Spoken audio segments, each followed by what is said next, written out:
we step through the portal and we enter this like really not extravagant but very like elegant area, right, with like marble floors and shit that like look like they're moving or might actually be moving.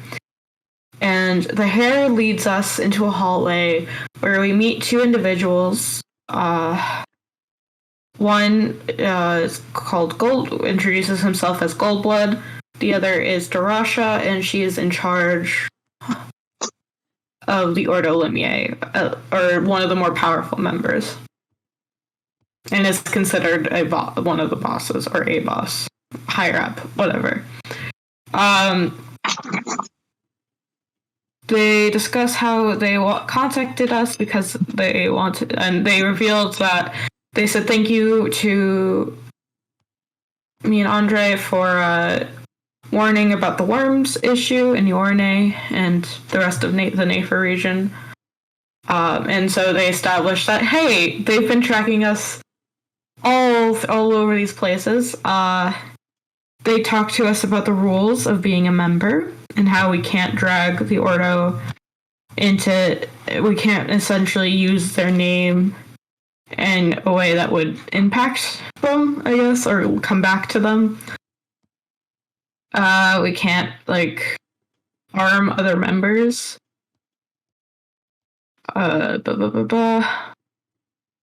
We are thrown around the base.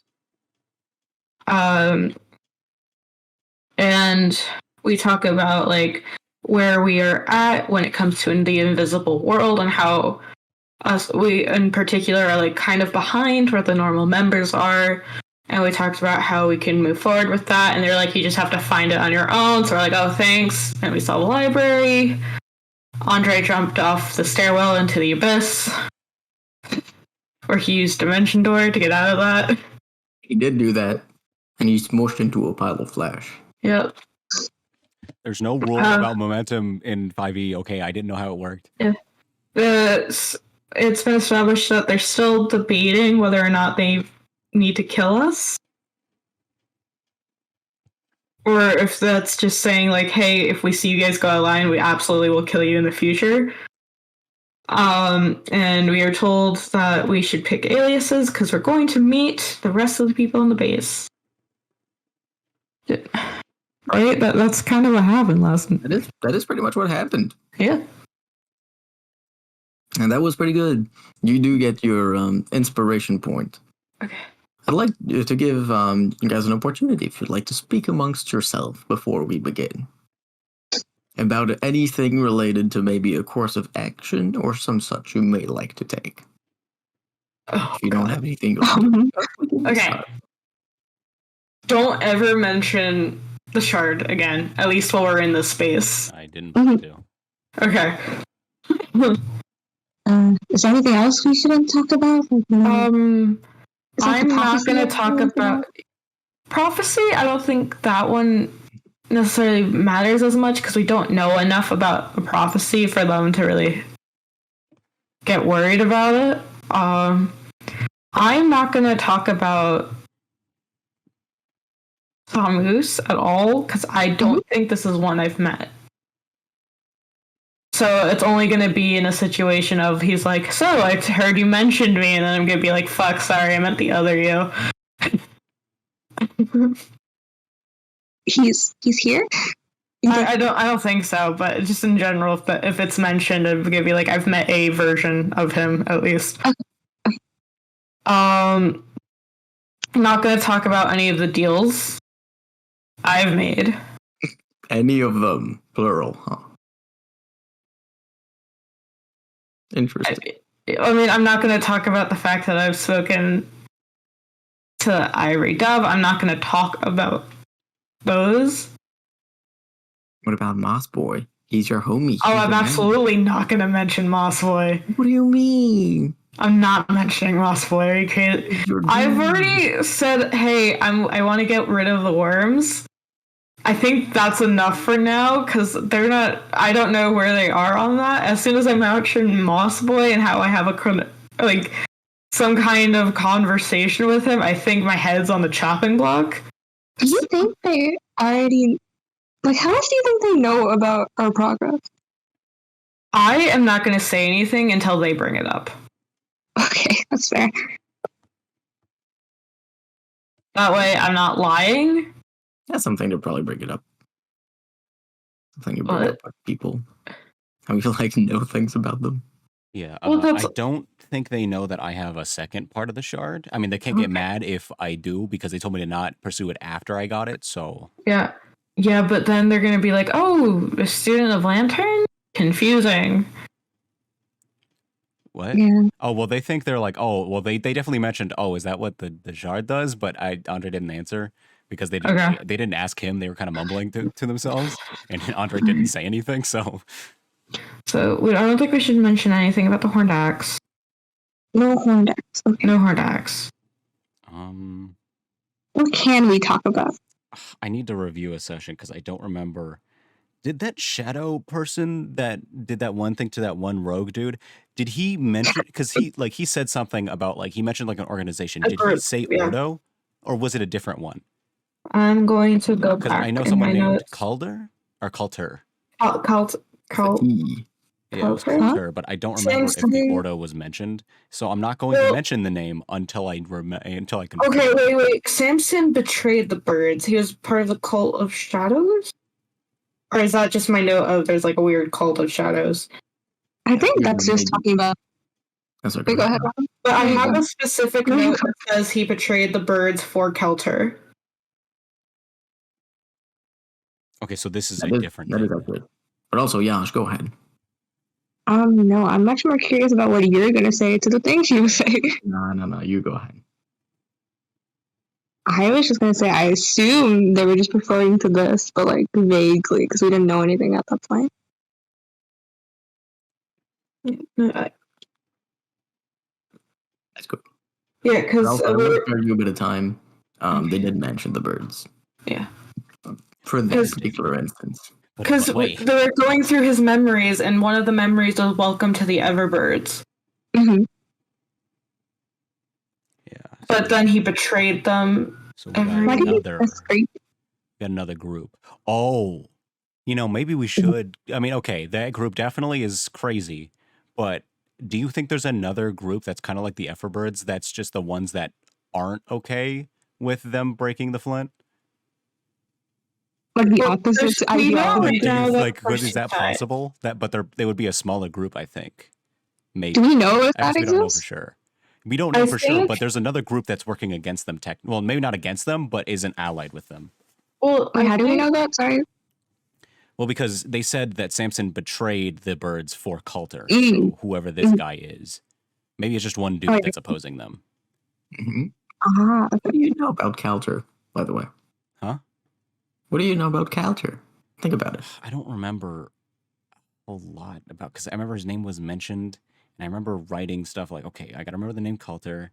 Yeah, I have the name Coulter. He was talking. Because couldn't- he's the one that killed Samson, right? And Samson was like, "I did everything for you," and stuff like that. Oh, I don't know if he was talking to I think Coulter was mentioned, but I think when he said you, I think he means a group. And the thing is, I can't even try and get more information because you're the only one that heard this. If I mean, we could always mention the name Coulter because we're not allied with the guy. Be like, I heard mention of a guy named Coulter. No, I think you should say something about we saw the demise of Samson, or we saw to the demise of Samson. Well, okay. The fact that Andre could see that though might be a red flag for them. Well, okay, I feel like- he didn't have the shard when he saw them though. No. He wasn't attuned to it. Don't refer to the shard. Just say, "Yeah, we ran into him," and or no, don't. Okay.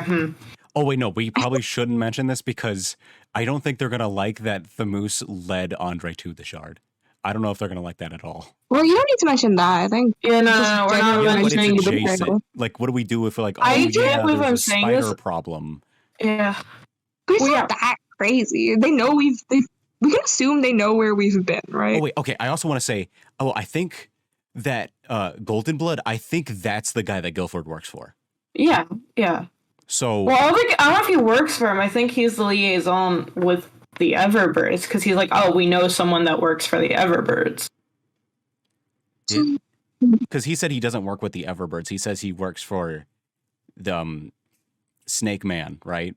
Yeah. Well, he said they have contacts, Correlate, but yes. but they said they had contacts with people in the Everbirds. Yeah, but you can still be in the birds for that, right? Because he never mentioned anything about what. Because it also makes sense in my head because it's like, oh, this guy has a lot of influence. Well, like outside of the invisible world stuff, so he's probably like a super rich dude, right? Yeah. Well, he's basically the spy master for the Art of Lumiere. Wait, who exactly? Goldblood. Assumptions, huh? I am making a big assumption, Yeah, but his whole thing. Remember, he was talking to Mavis. He's like, "Well, I'm powerful in another way." Well, his way is information. He knows secrets. Yeah. He was the one that said where we were all these times. Wait, I just thought that was just because, like, he has just a lot of influence in like a lot of people. Like, obviously, like, okay, he knows where we've been. Do you know what we've seen? Almost every like city we've been to. Those merchants. Yeah. True. So maybe our two statements could be true then. I mean, we could also, because like I think Guilford is also like, when we were talking with Guilford, he was also mentioning like that they weren't super cool with the Everbirds, not necessarily, but like they didn't have like the the power to really go against them. But maybe we should just play this safe and just not mention any of it for now. Let them ask us questions and see what we say. Yeah. Well, I mean, they're probably not going to. I don't know if they have many other questions for us. Dude, you know these people are going to be crazy. They're going to ask weird shit. Okay, they are, but like we can just not answer. Okay, wait. Guilford, I have a note that says Guilford doesn't work directly, like in reference to the birds, but offered to introduce us. Oh yeah, I forgot about that. Yeah, because they also mentioned Guilford specifically when we said we sent the warning. I didn't even know Guilford knew them like that. So I was like, okay, I think this Golden Blood dude is the guy that is. Okay, I keep like I'm trying to like say things fast. So every time I think of Snake, it's Snake Man is the second thing that keeps coming up in my brain. No, it's I need not. I know, I know it's not the name, but it's just like, oh, just get through it quickly. They know what I'm talking about. This is not DC Comics. How dare you? I'm talking about I think there is a Snake Man and Mega Man, but anyway, maybe we should just just continue Go in as it there. is. All right, that's a good talk, team. Yeah. And Say on nothing. Yeah. And on that note, I'll we'll go back to where we last left off. But I'll bring up just something one of you said just now that was just wise. Yash, you yourself said these people are gonna be crazy. They're gonna ask us weird things. I'd just like you people to keep that in mind.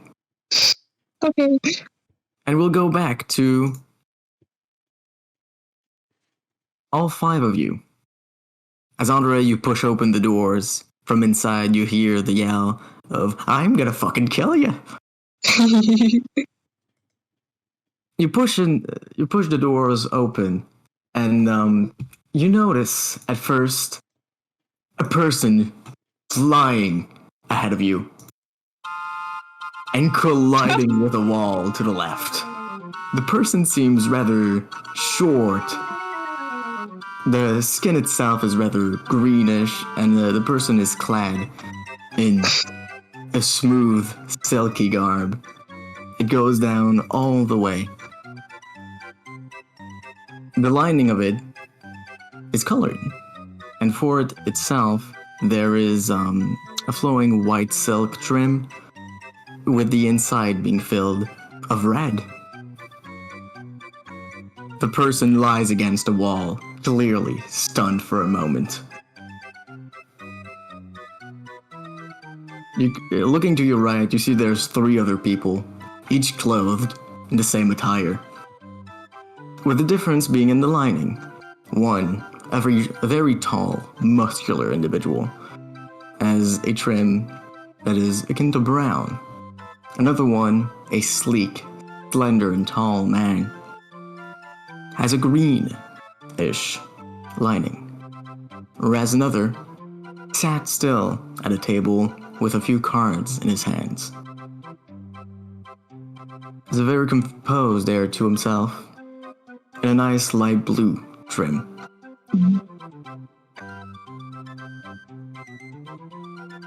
After a few moments, the one with the light green trim gets up and starts yelling at the person that was just flung across the room. Yeah, see, there's no way you can change the colors of the card. It's just against the rules. There's no way, and everybody knows prestidigitation is a useless spell anyway. And the person, as well as the other person that was flung across the room, both begin to stare at each other. And through both their hands, you can feel powerful magic begin to condense. Do you do anything? No. No. Andre is watching. What about the rest of y'all? Rihanna's gonna poke her head through the door and just be like, hi. What? They turn to look at you and stay immobile for a few moments. You can see the gears inside their heads turning. And you can see, get a better look at the room, in fact. There's 4 tables. On one of them is where the man are sat. There's a few decks of cards thrown about. One of the one's a pool table. And in front of you is a bar with a lot of drinks. A lot. The people stare at you, Rayla, and behind you. And you can't see their face currently. The white, silky outfit has a strand of cloth that actually blocks the visage. But through their demeanor, you can feel that they are definitely shocked.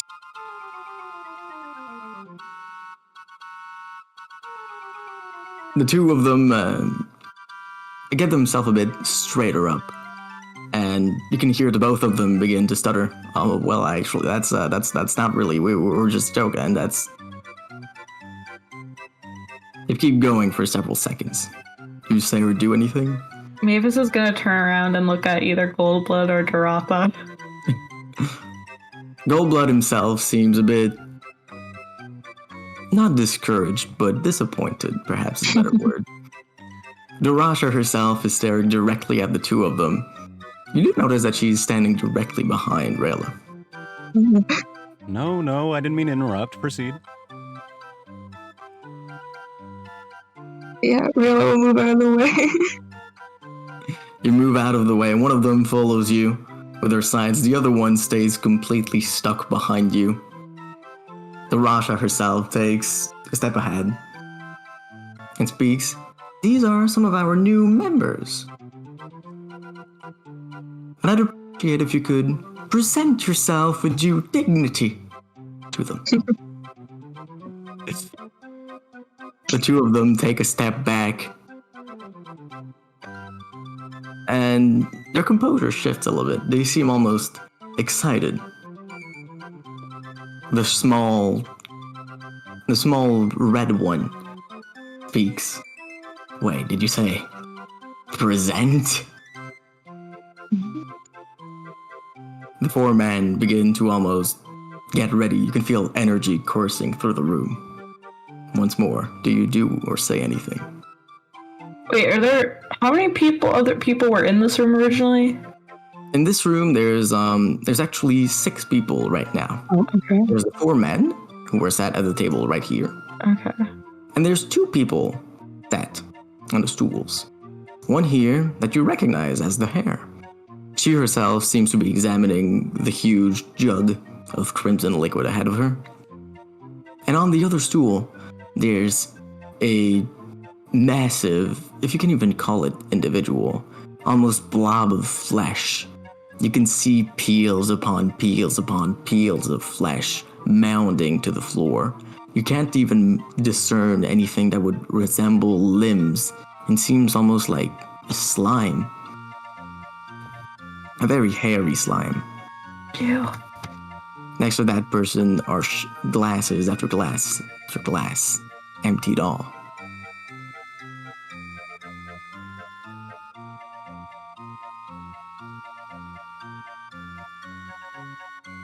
None of you say or do anything. Darasha once more speaks up. That's right. I said presentation. The two men bolt to reach the other ones.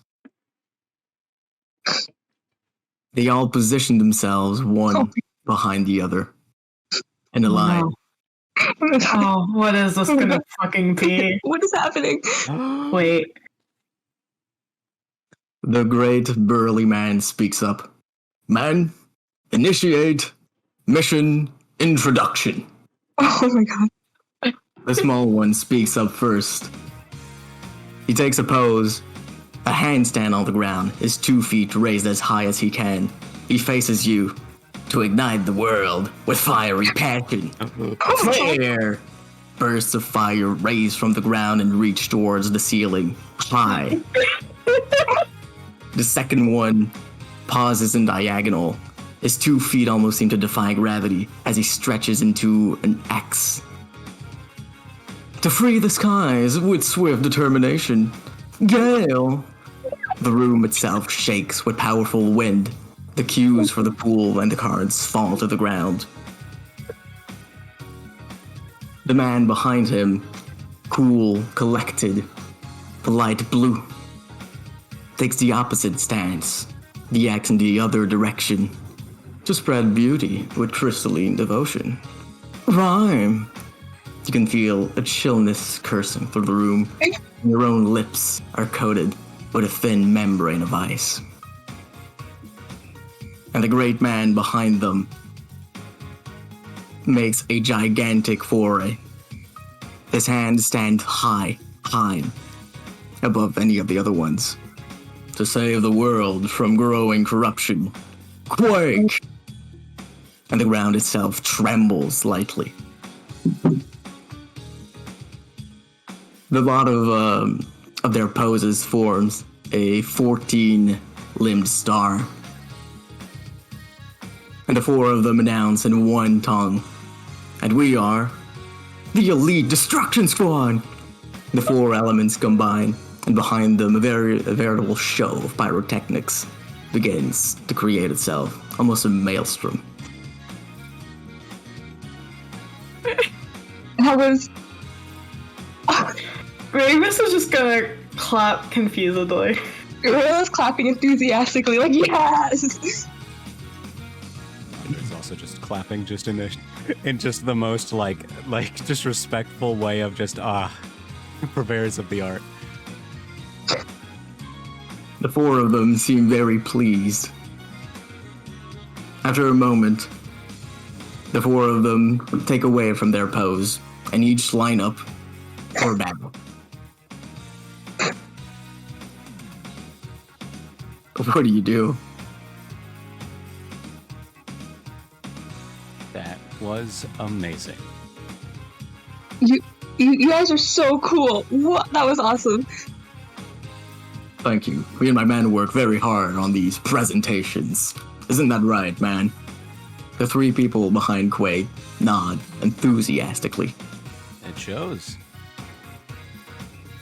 And now you know who we are, but who are you? Newcomers, aren't you?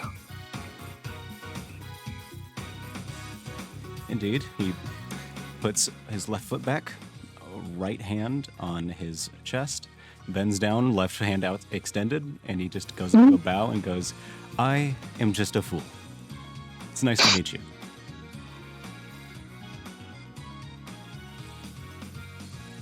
The 4 men look expectantly at the 3 of you.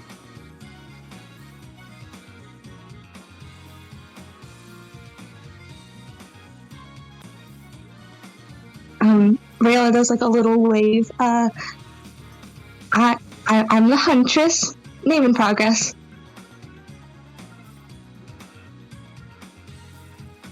Everyone turned their gaze to Mavis. They seemed somewhat, almost like they were hoping for something.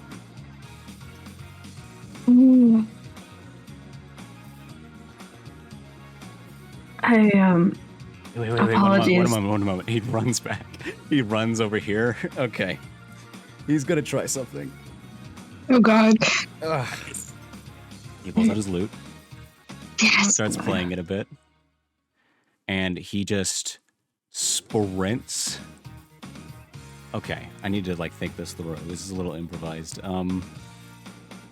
Yeah, I didn't realize I had to produce a full choreographed routine. All Should right, we, I'm like, just lift gonna you up, run, like- jump, do the whole like guitar knee slide. He's gonna use prestidigitation to make sparks come up like from behind him, and he gestures back towards Mavis, and he's just saying, "Presenting." He is doing a layup for Mavis. Yeah. Do I need to make a roll for this? I would love to roll performance or acrobatics. Please. Go ahead and roll performance. Yeah. By the way, Mavis looks so like. Oh, Oh 28. shit! Oh my lord. This man. Andre, describe how absolutely amazing your performance is. He kind of runs like as he like kind of runs out, you know, everyone's like, what is he talking about? Since he kind of yelled over everyone as it just gets quiet.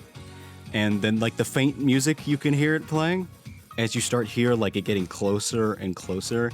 And then as he kind of gets to like near the threshold, he like jumps, kind of does a front flip into like landing straight on his knees and just doing a like continuing to slide forward as like coming from his like Awesome. legs. Just these roaring, like, kind of like sparks and smoke as he just kind of does one last shred, for lack of a better term, on the lute. Oh, As he no. gestures backwards to the smoke machine that he has made for Mavis to walk out and present herself. Mavis looks visibly uncomfortable. Like arms crossed, kind of like hands folded under her arms. Yeah. You may call me the Sage.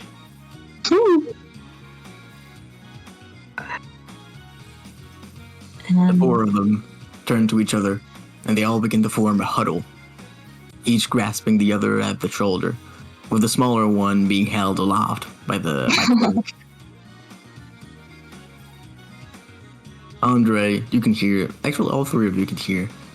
Oh, okay. So he's got something going on. That's pretty good. Okay, that fool guy. Yeah, I'm not so sure about the other two. That Huntress, she just stood there. Maybe they just need another chance. Oh, Yes, that's a good idea. We should make the stage for them. Yeah, they can do it this time, I'm sure. Oh, yes, Sage. Something stuck in my throat. She's looking directly at them. Very much like I can hear every word you say. That's great. Fool, you have great initiative, and we appreciate the decorum you put forward, the technique, the refinement. He's still We like do- on his knees on the ground, but he, instead of like turning around, he kind of like leans back far enough so where he's like looking at them and goes, "Why, thank you." And he turns to the other two. Well, you two need a bit more pizzazz. And I think that's something we can help with. Now then, Huntress, Sage, go back 10 paces. Rilla's gonna look at Mavis.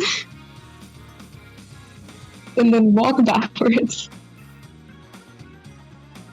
Narasha and Goldblood have both of them stepped aside. So the both of them are on either side of the wall. Not quite flanking you, but just standing out of the way.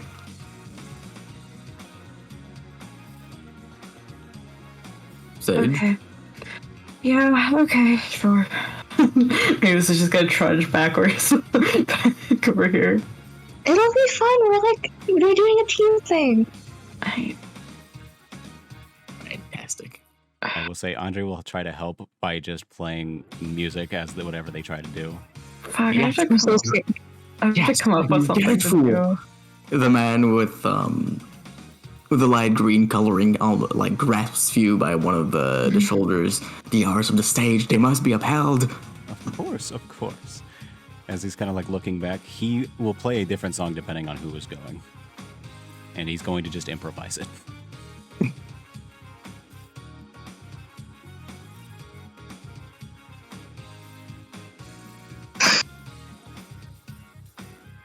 The ground, as the both of you move backwards, changes shape a little bit. You can see that step of pure, beautiful, smooth stone begin to appear. They go upwards and upwards and upwards.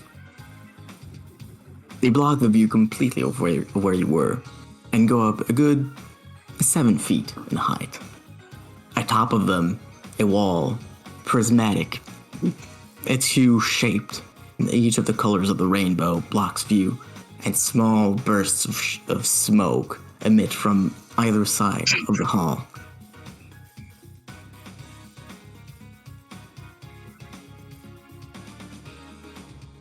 Do you think we're supposed to go up there? Why don't you go test it out? I don't need this, please. No, we have to do it in the original order, correct? You've got this, and I'm gonna slightly push Rayla forward while stepping back.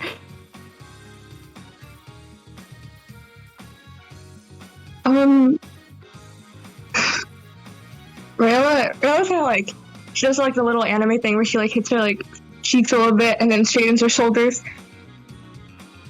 She's gonna walk up the stairs, taking her sweet old time before she goes, like, I don't know, walks up to like the prismatic area. Mm-hmm. Andre, you can hear the sound of Rayla's boots. You can make them out clearly as she begins to step forward. Staying with the theme of like a general vibe of what Andre has of Rayla, he's going to start it out to be a very pleasant sounding like kind of song, you know, very light tunes, but as she kind of gets closer and closer, it's going to start ramping up just a little bit more, a little bit more, a little bit more. And as soon as she kind of breaks the threshold, it's going to kind of drop into a very intense type of just playing. What does Rayla do?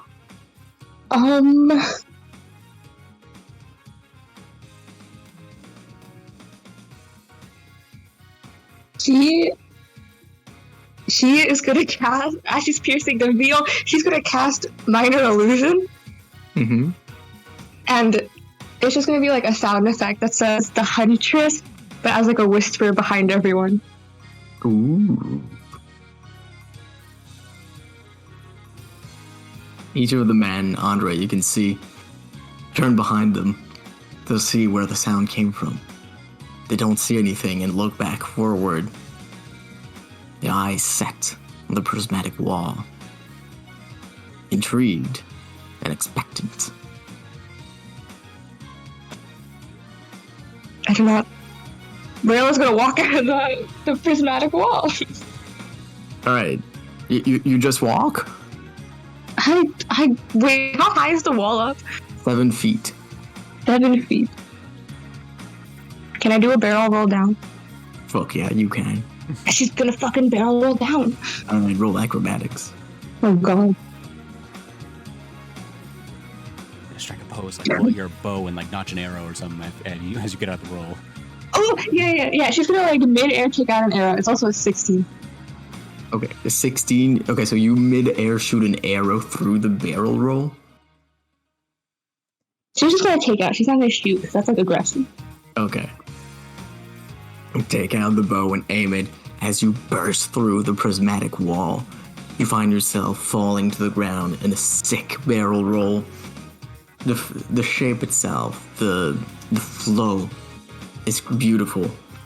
And you can feel warmth behind you as Andre, you can see wings of fiery power burst forth behind her. She forces herself through the air. Flair himself has a hand outstretched, almost like he's praising it. The four of them huddle together. Yes, that's better. That's good. That's good. Huntress, you know, you feel the art, the stage, the craft. Yeah. I was gonna go over to Andre. That was beautiful. Sorry.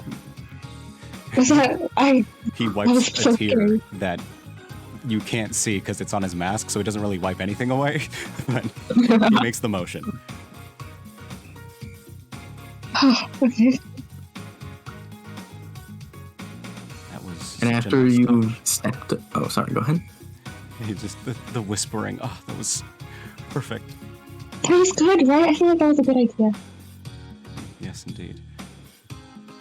But he pulls out the lute again and gets ready for Mavis to start coming out. The star, our final person. I hate this. I hate this so much. Mavis Yes. is so cool. She's got this.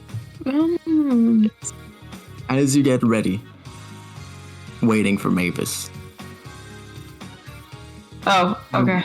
the stairs melt away. They fall harmlessly back into the ground. And to the side, where the stairs once were, rises a small castle of pure, beautiful, straight blue ice. On your end, Mavis, you can see that there are delicate, intricately carved details into them. Men, women, knights, princes, knights, and princesses. Small epics are carved into each of the stairs. They ramp forward, and two great turrets, although of mild size given the area, stand on either side. In the centermost piece is a wall of the same purely smooth stone that once formed the stairs. Only this one seems more feeble, easily broken. A lot of information. That was a lot. A lot. Okay.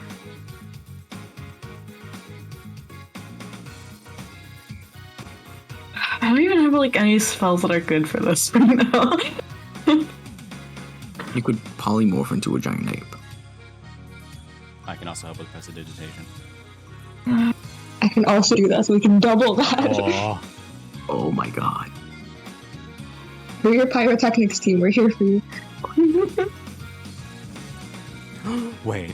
I can do a harmless non-sensory effect. The thing the song that Andre was planning on using was a slower energy one that's more like, Yeah. but it sounds more impactful.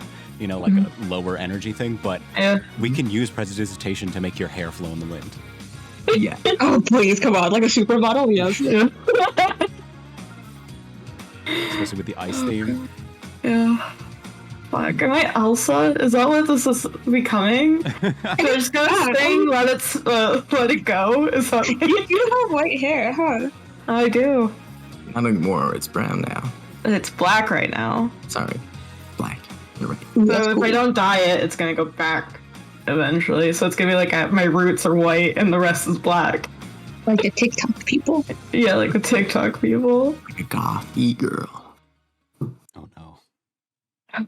Sorry, hold on. How did you guys come up with this fast? I don't. I died inside of her. Nah, you did great. You did fantastic. Okay. Workshop with Mavis, us. like, closes her eyes, kind of droops a little bit, and then immediately straightens her back, looks forward, opens her eyes, and does a very slow, purposeful walk. Yes. Hell yeah. You walk up the stairs slowly.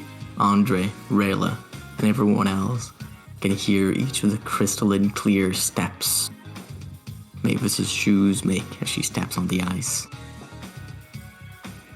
As soon as I get to the top where I can see them, I'm going to do like a roll over, like look at all of them directly. Like kind of like this is the most like this is like the like perfect posture. Like this is like with a cold look in her eyes. This is like the most like regal most you've ever seen Mavis, because Mavis is usually gremlin. Oh, I'd like to add one touch of the song then. As soon as Mavis does like the look around, the music will like get so like it'll basically almost stop as like almost as a reaction to her looking. Yeah, like the really slow, purposeful, like I'm looking all of you down, and I know I'm better. Yeah. Mavis doesn't actually think this, but this is what she's trying. I don't know if I have to roll for this, but this is what she's trying to present. The RuPaul's Drag Race thing. Yeah, the RuPaul's Drag Race.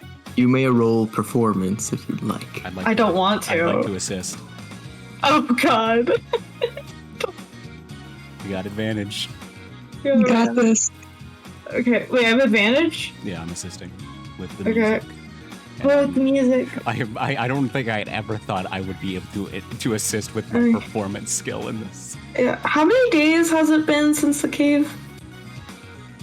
You would still be afflicted by the charisma thing, and that's what you're asking. Okay, well, if it's advantage, maybe this will go right. Okay. That's a 14. As you look over Rayla and Andre, you can both feel Mavis's superior nature peek through. She stares you down. The both of you know this is still your friend that you spend so much time with. But for someone for whom this is their first meeting with her, looking besides you, you can see all four of the men are stunned, silent. They're simply staring at you, Mavis.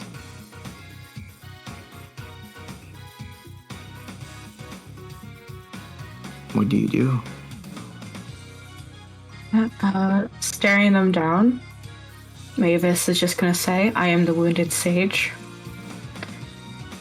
And that is all for now. And she just walks off. Because she can't come up with anything to say. But she's gonna pull it off like she didn't want to say anything at all. Wait, when you do the That's so wounded sage perfect. thing, I'm gonna say when you do the wounded sage thing, can we do the precipitation wind in your hair? Yeah. Ooh, yeah. Well, I was gonna do that. Wind floats graciously down your hair. And you yourself walk down the stairs and vanish after each of the steps you take. Until you reach the floor once more. And this entire castle of yours vanishes. The four men stand and stare at you, each holding one another by the shoulder. You can see drops fall to the floor from each of their faces, albeit each of them is blocked by the cloth.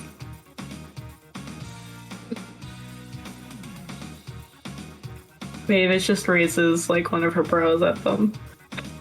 Andre also is just like head down, like a clenched fist kind of up to his face as he's just like lightly sobbing to himself.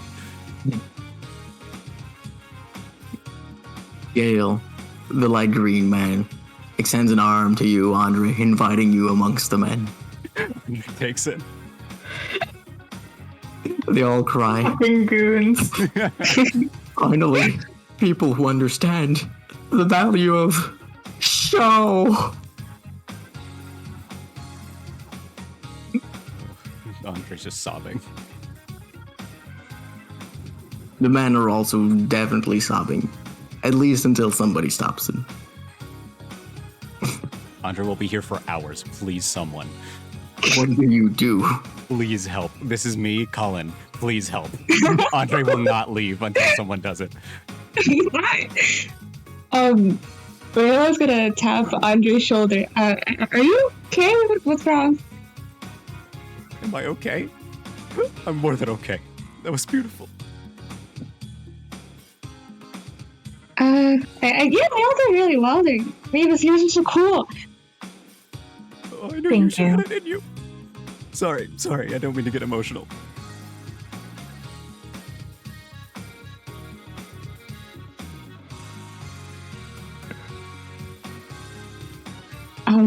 Well, how often? She's gonna turn to like the rest of them. How often do you guys do like the whole performance thing? Quake himself stamps forward, still holding his man strong. An introduction.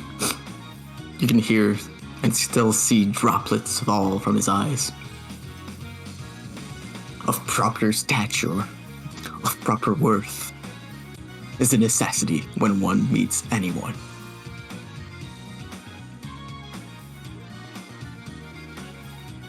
And you, how often is it you devote yourself to this fine art? Oh.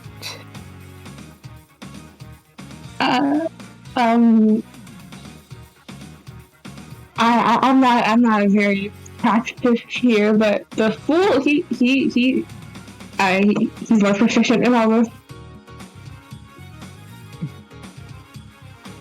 Oh, it's tragic. It's been more than a year since I've had to practice. Oh, you poor thing. I know. Flair himself, almost tugs at you from down below where he is. Oh, there's just, How do you cope? just little things. I taught a group of new actors some tips. It reminded me of the bygone days. I don't know if Andre just is going to completely act as if a year ago is a bygone days. And go, but, we always persist for the one moment that we can. We will. It's all for the art. Indeed. Thank you. This is a gift. The man started crying twice more.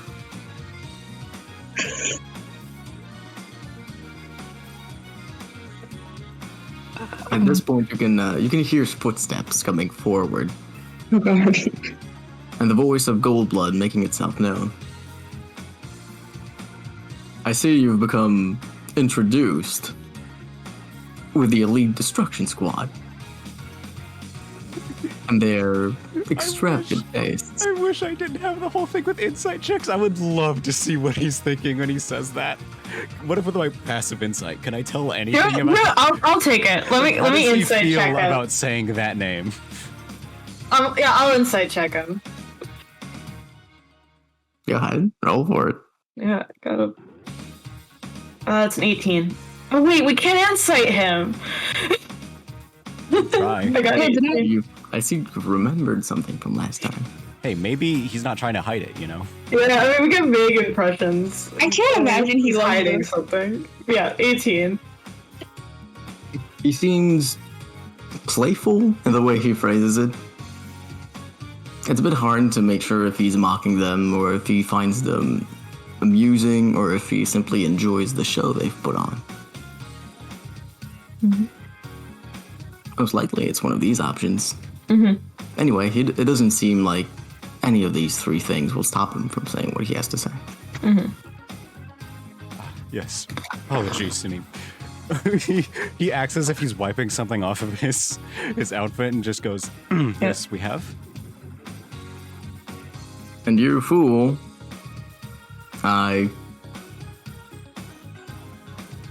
No, it's better to say nothing. Let's move on. You become well acquainted with them. I believe you already knew the hair, and he makes a motion of the hand towards the hair. And he nods. Yes, it was a very unique introduction. An introduction should mark, it should scar the minds. It should forever brand her name as... And the four of them make a motion all at once, an X with their arms. The Elite Destruction Squad! They stammer in real time. They do not. Damn it. How dare you assume that these Giga Chads would stutter? That's true. These people rehearse. They do. They definitely I do. bet they do. Oh. And Goldblood makes a motion. And this here is Offite, a fellow Grail devotee of hair. And he motioned to the pile of flesh. I do believe he looks around. I was under the impression Lynn was here. Narasha herself steps forward. Oh, she is. She's in the back room. I think she was waiting for a moment. Are either Andre or Rayla or any of these people looking in Mavis's direction at all?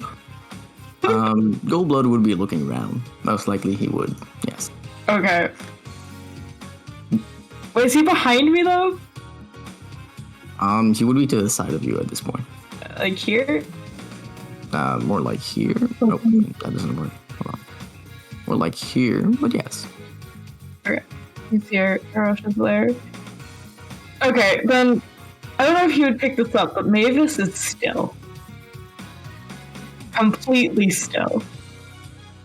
Which, I don't think Goldblood would pick it up because Mavis has been still almost the entire time. Andre and Rayla, you would notice this because Mavis tries to make a point to act a bit more humane around you guys. All right. Alright. At the door at the end of the room, beautiful, carved in copper. Here's a design of two women on either side, a jug in their hand, pouring down a stream of water. Opens, and out from it, you can see. Mavis turns around. What? Are you moving or you just turned around? Mavis, like, pretending she didn't notice that at all, turns around to, like, look and is, like, looking at all the walls and stuff. She's like, very interesting. Mm-hmm. Wall is wall. Yeah, it's like when you're walking up the stairs and you're like, oh man, these stairs are sure aren't stairs, man. Before you said the doors opened, Mavis was about to ask if she could go to the bathroom. And from the door, at first, what you see is behind. It seems to be a dirtied area on the ground. Actual ground is there, not marble. And from it sprouts of odd plants that somehow look like mushrooms. Some look like odd watermelons with purple flowers sticking out of them. And on the ground, deep red veins pulsing like a heart. From out of there walks a female figure. At her back is a bag filled with something. It's hard to entirely make out what. But what isn't hard to make out is her attire and her general aura. Unlike the other man, she herself is much more stern. Her face betrays no emotion. She seems almost angry just being there as she walks out. She wears a simple garb of black leather. It's clearly been hardened very well. And her piercing green eyes evaluate each of you. Beneath those, a long scar follows underneath the line of her cheekbone.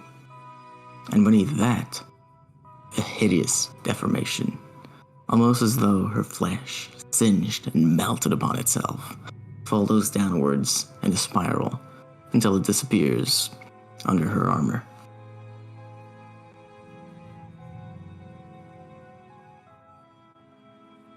She walks forward, heading for the exit. Not letting any of you leave her side. Andre's going to do the same bow as he did before and go, hi there, I'm Fool. First name The, middle name Forsaken. It's good, nice to meet you. Rayla's gonna walk in front of Mavis a little bit. Because she's not being subtle. Yeah, hi, I'm also new here. I'm the Huntress. She keeps walking forward, moving along the tables. Andre, as you yourself name yourself as the Forsaken Fool, you can hear each of the four men besides you. Ooh, the alliteration, that's good. I like that, yeah. It's got flair for it. They themselves don't seem quite as taken by the aura of the woman.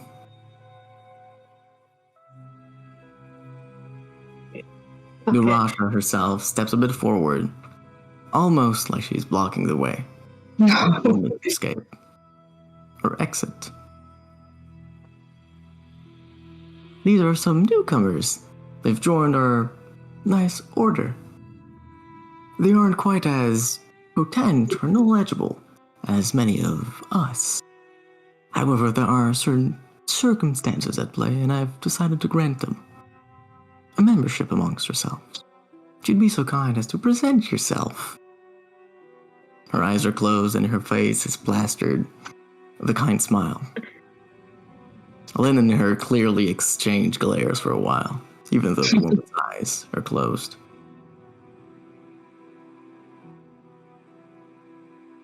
As she nears you, she turns and looks at each of you in the eyes. Or whatever approximation of eyes she can, given that one of you is furiously facing away. Well, okay. Mavis is like, okay, so she's like kind of turned, her hand is in front of her face. Oh, you're not obvious? Yeah, well, like... Alright, so... She's like slowly inching around, like when she gets to like this mark, because she's like, okay, I can't just face this way the entire time. Whoa, amazing. It was so amazing, so good. But one hand is like crossed over her chest, the other is like kind of up a bit, so she's using her like hand to cover like the bottom half of her face almost. The bottom half of it. Okay, so hold on. Like, fuck. Ignore my room. Oh my god, we're getting a demonstration. Oh. No, it's like, cause it's okay. So it's like one of these. I don't know if it's showing up. Hold on. I see. Yeah, it is. Yeah, like one of the like arms like are crossed. She's like, and she's Okay, got like a she's just- cloak, so she's like kind of turtled a little bit. So Okay. it's Not shady looking at all. yeah, Hiding no. out a fourth of her face and not quite effectively. Yeah. There's shit she can do. Okay, so she's not hiding effectively. Not really, no. Okay, I see. At least as soon as she gets to like this point. Mm-hmm. For most of this, and then once she gets to here, Mavis does like the slouch, looks down, looks up, is like, I have to deal with this, don't I? And then Mm. What does Mavis do?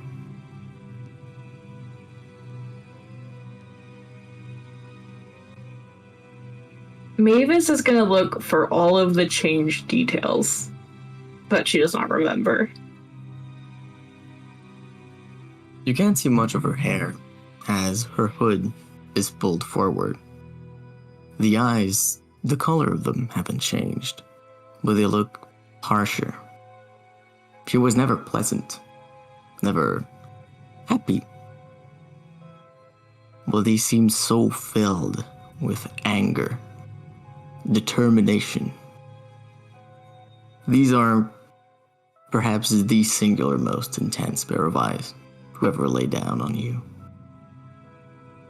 Just as she stares you down, you can feel emotion welling up inside of you. She didn't have that scar, nor did she have that deformation, that burn. She wasn't as tall. Her movements were unrefined.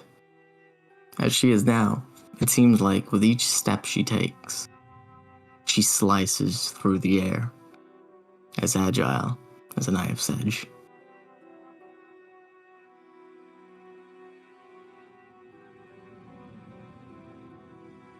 As she steps closer and gets a better look at your face, you can see something that you would only see once in her demeanor.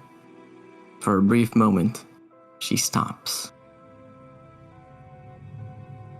and stares at you, Mavis.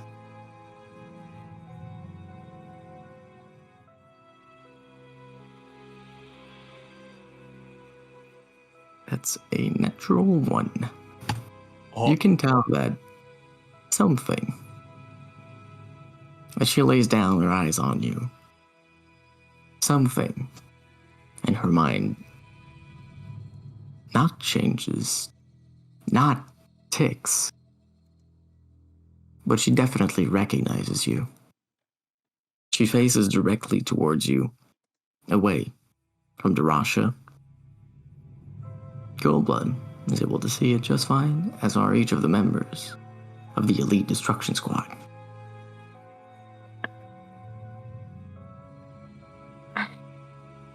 I am called the Sage. Hello, Sage. Her voice is almost ragged. Clearly not something that is pleasant to the ear. And she looks at you, Andre, and you, Rayla. Fool and a huntress. I am Lynn. She looks back at you, Mavis.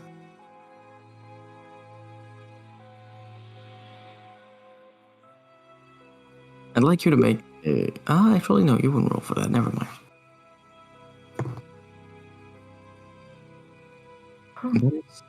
Okay. She turns around. Her hand arcs in a wide motion as she does. Maybe it's simply to grab her cape, a cloak. And she begins to walk out. Darasha does not stop her. From the bag she had, you can barely make out some sort of colorful, teal, purplish, organic-looking item.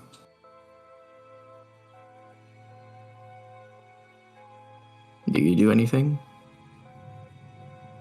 Do I is it?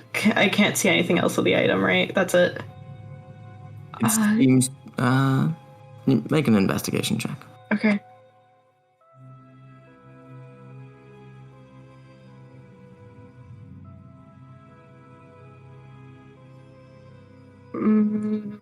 That's a.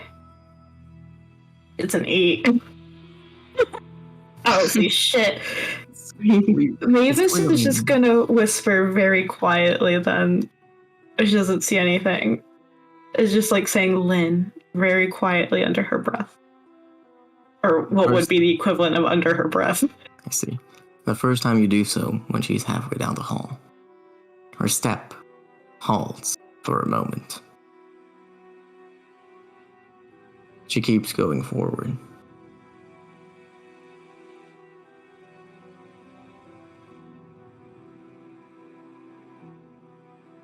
And Mavis is just gonna stare after her.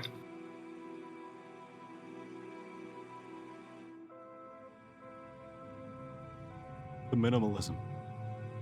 There's a charm to it.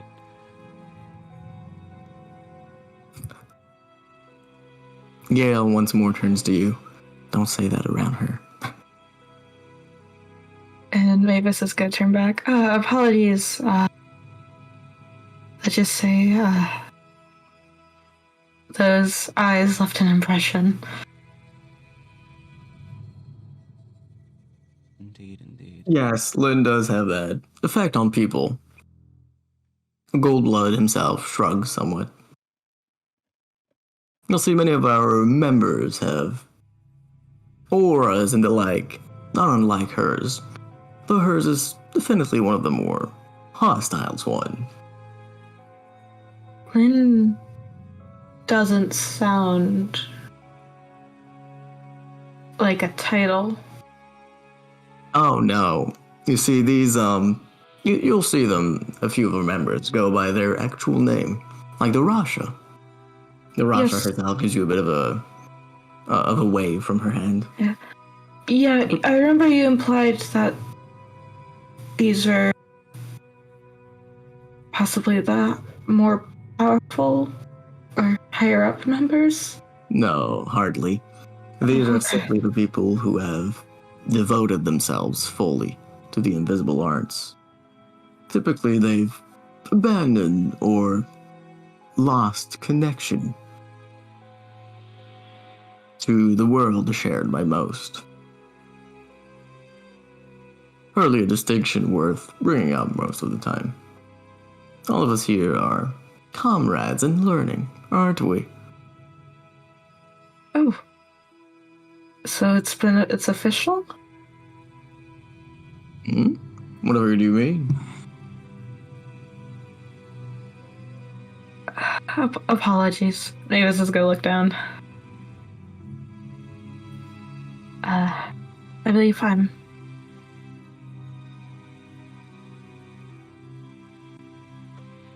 I apologize, I got distracted. She came in with a gentleman, right? Right? Wasn't there someone else she walked in with? No. No? I thought you said there was 2 people. There are 2 people at the bar. I thought you said 2 people came from here. Also, Rama, is this the vegetarians thing you mentioned earlier? Yeah. These plants up here. These are not. No, those aren't it. But I it's forgot gonna about the be side here. quest. Yeah. No, I revealed my hand. No. Find vegetarian options. Okay. That's really funny. What is in that back room over there? Oh, yes, that is a farm of sorts. Many of the crops grow hardly in the mortal world. And this here is a place where I myself have not worked towards this means. I've worked on ensuring that they would be able to grow. You'll see on the ground there are currents of grail coursing through, allowing for speedy growth and potent taste. Oh, is this it? No, Is this it is not. And I see you've drawn your attention to an item of most important taste for our Grail devotees. Oh, how does that work? You just run a line between that and the plants, and it makes them taste better. It's somewhat more elaborate than that. If you wish to know the details, you'll have to speak with Come to think of it, I'm not actually certain who made this. It's not exactly the most relevant thing to this place, anyhow. Dorasha pipes up. Well, hold on now. Quality of life is very important. Yes, of course. Anyhow, this here, you can think of it as higher quality wine. Oh, that stuff. He turns around and gives you a knowing wink. Well, just gave like a very slight smile back, like an uncomfortable one. Anyhow, is there anything you're curious about in this room? Because I believe what it is would be this on time the, to... what is this on the floor? Mavis isn't gonna ask about it, she's just gonna look at it. Hare herself speaks up. Oh, that's just a mass off-white leaves. Don't worry about it too much. Massive what? The mess. How similar in color is this to what Lynn had in her bag? It is very different. Okay. The texture itself definitely is. These seem pretty clearly like shards of broken glass. Okay, that's why. Alright. Because you said pieces. I was like, organic? I mean, he's like a flesh suit, right? So, What? nothing. I think I misunderstood a word that you said. It's okay. Ignore it, yeah. She herself doesn't seem too concerned with you, as she seems to be evaluating the liquid inside the great bottle she's holding, swaying it around. It sloshes around, far too thick and viscous for any wine.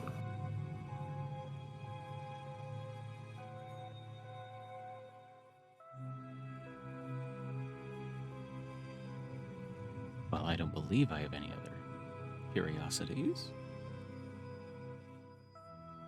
Fantastic. Andres, you have anything? Or you?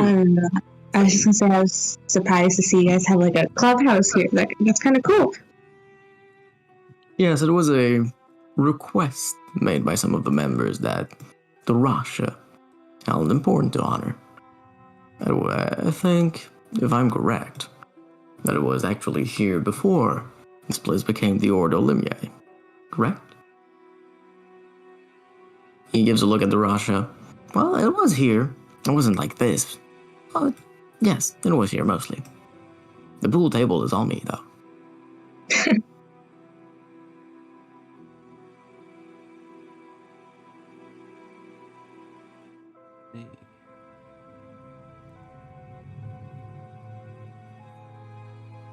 Well then, it seems our business is done here.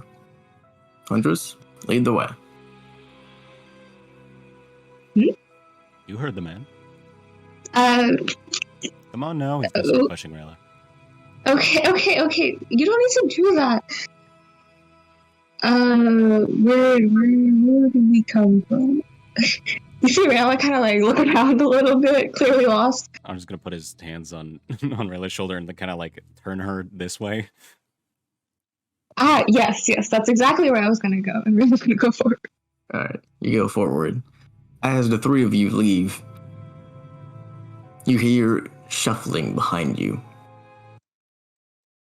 And each of the members of the Elite Destruction Squad shifts in one more X. You can hear a bold, loud voice proclaim, "The Elite Destruction Squad wishes you a good day." Good day to you as well. The Rasha closes the doors behind you. Well, that's a lot. They were fun. Yeah, they were so sweet. A very scary instance, but it's fine now. Very intense.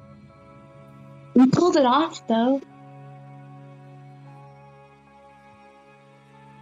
Two massive doors once more stand in front of you. You said you opened them, correct? Yeah. Lynn went this way, right? Sorry, yep, she went this way. Yeah, okay. As you open the door, it reveals a very wide area that one might even call an arena. Sand coats the ground. To your right, there are 4 circles. You can't quite make out the details of that yet. Jesus. What is There's this? some sort of wide, glowing, light pink portal. Or maybe altar? To your right. To your left, there's at first what you notice as an enormous stage. Standing about 50 feet in diameter, it is pure, smooth stone. It has not a notch, not a nick into it. And upon it is a very tall man. As well as a lion. Oh. The lion itself seems overly proportioned, far too great for any beast of that size. At least that Andre and Rilla you would have seen. Mavis, you probably would have never seen a lion. The two of them seem to be sparring. Each of their blows sends plumes of fire ahead. They seem to be focused mostly on technique rather than strength. The blows themselves ricochet from one another. Speed is undeniable. Clearly, whatever these two things are, they're moving in unison. And it almost feels like a dance. And as a dance, you can see that there's a wall of thick glass to their left and to yours, behind which there are pedestrians.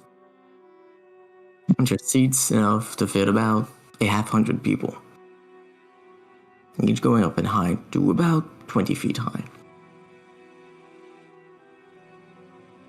The two people are very much caught up in their fighting and don't take much notice of you. Do you do anything?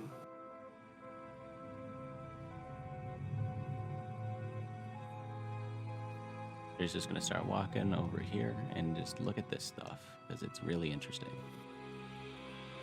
See. Andre, you walk forward. What are you examining precisely? Once he gets close enough, he wants to see if any patterns on these circles look similar to the one like in the cave. The patterns themselves don't look inherently dissimilar. You can recognize here and there a cliff of sort of shape that does feel familiar, but it doesn't seem to be a central motive of any kind. Each of the 4 circles is indentured with 4 different set of prints. And as you walk forward towards this altar of sorts, which lays beyond a small flight of stairs, you feel yourself energized. Just pep in your step, and before you know it, you're almost skipping there instead of walking. You regain 10 hit points. Ooh. Andre really wants to jump into it. Oh, he wants to I jump totally into it think he said so Loki. bad. I have a question. Are Darasha and Goldblood still with us? Yes, they have been following behind. Okay. What are Mavis and Rail doing? Well, I was gonna turn to Thrasher and be like, wow, this is amazing. What do you usually use it for? Oh, this is for our more powerful devotees, those who specialize in strength and the like. It's for practice. We also use it whenever there's a dispute that requires a duel of sorts to solve. How often does that occur? Every time someone breaks the rules, and she gives you a sly wink. Mm. You see each of the circles over there, next to the Forsaken Fool? Mm-hmm. Each of those has different effects. These can be used to train. They're all enchanted with magic. One of them will change the environment of the arena. One of them will summon foes to attack you at range with bows and magic. Another one will have you surrounded by lesser warriors. And another one yet will have a few powerful foes to face you. The effects themselves vary. And you can see the altar where he is. Mm-hmm. That one can be enchanted with a variety of each of the aspects. Again, grants effects to the stage, depending on what it is. Right now it's set to yours truly, Heart. And it makes it effectively very hard for anyone to die while in here. It's great for being able to let loose when training. Or, I guess, to let out some steam. Yes, that is also very effective. And she gives a look to the 2 warriors, for whom letting out steam seems to have a different definition, as the plumes of flame rage against the glass and the sand, with billowing smoke and steam emanating from.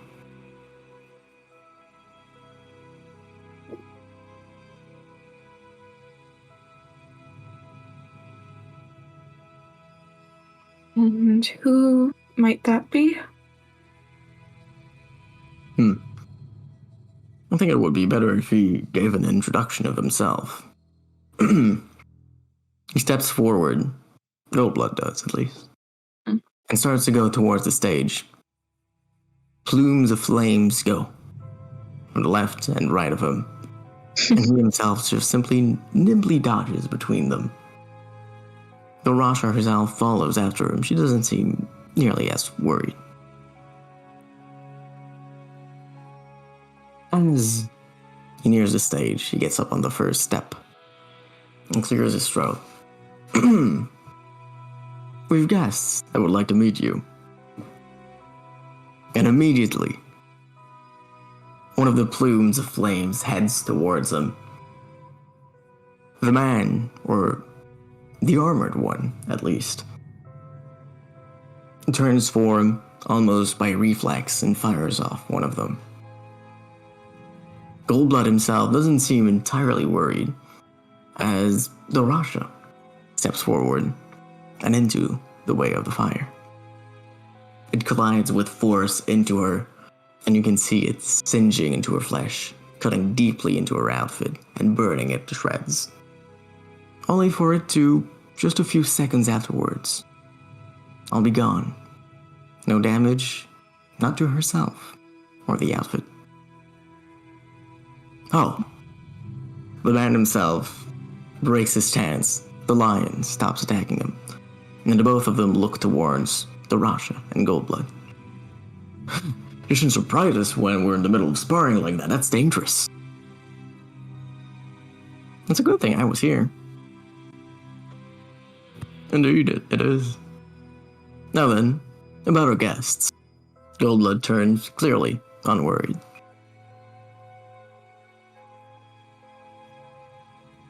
The man that was sparring with the lion turns. He himself is coated, his skin, in a purely golden shell. It is very metallic looking, and from it you can see plumes, small indents of flame escape. The man himself is very big, bigger than any human could be, standing about 14 feet tall, and having the musculature to not look skinny or simply tall. He is, as we would refer to him, an absolute unit. In his right hand is a great sword that spans a great number of feet in length. The material of which it's made of isn't entirely clear, as it's completely cloaked in bright, red-hot flame. The lion itself has a few adornments to each of its paws and to its chest.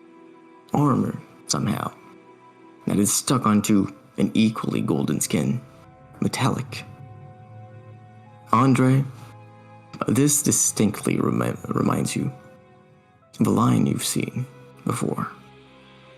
There were two of them back then, but this looks very similar. Yeah. Oh, I see we have new guests. Allow me to introduce myself. He quickly sheathes his sword at his back and turns, his cape flowing in the wind, exposing the beautiful plate armor he's got.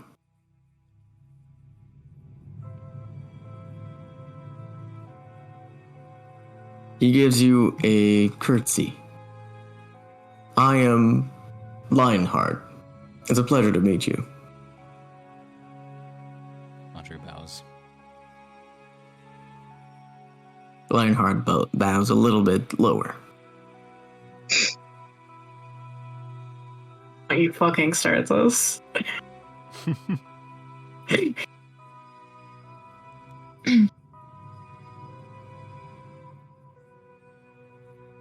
After a few seconds, he gets up.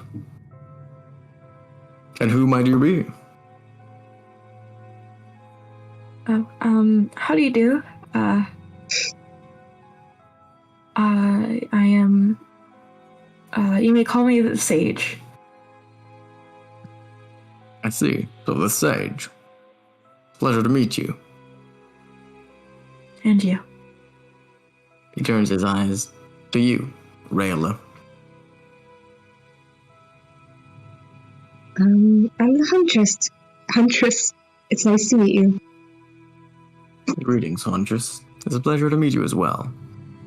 And you seem somewhat more given to the arts of the court. Who might you be? I'm the Forsaken Fool, but my friends just say I'm a fool. Well, it's a pleasure to meet you, Forsaken Fool. The lion himself follows the man as he walks around. And he walks towards you. Rayla. Hmm. And doesn't seem angry. Its fangs are retracted. Its claws as well.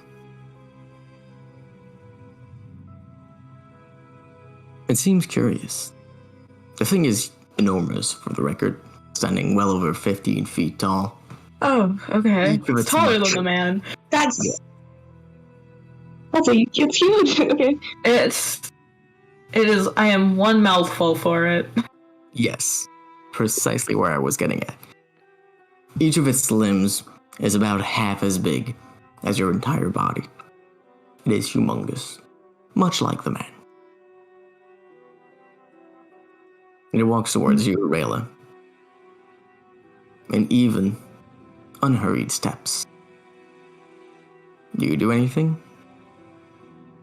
Rayla is gonna stand her ground and just say, hello. It keeps walking. Until it's just a foot away from you. You can see the breath exhaled from its nose. And you can also hear it sniffing. It sniffs around you. It seems curious. Rayla's gonna put out her hand for it to sniff. It does sniff your hand. And it seems even more curious. It begins to go up the hand and almost reaching for your back.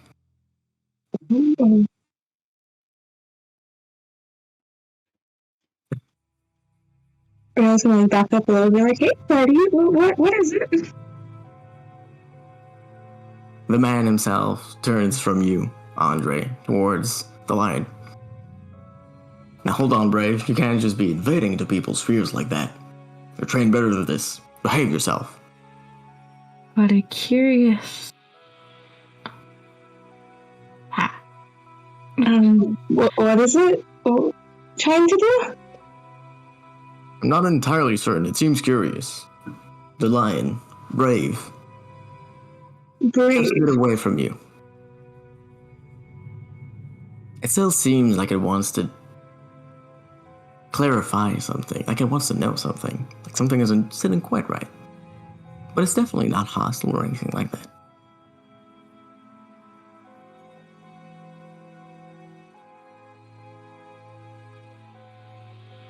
It was reaching for my back. Is that what you do? It seemed like it. At first it was going up your arm. It seemed like it was reaching forward from that. So that would be your back.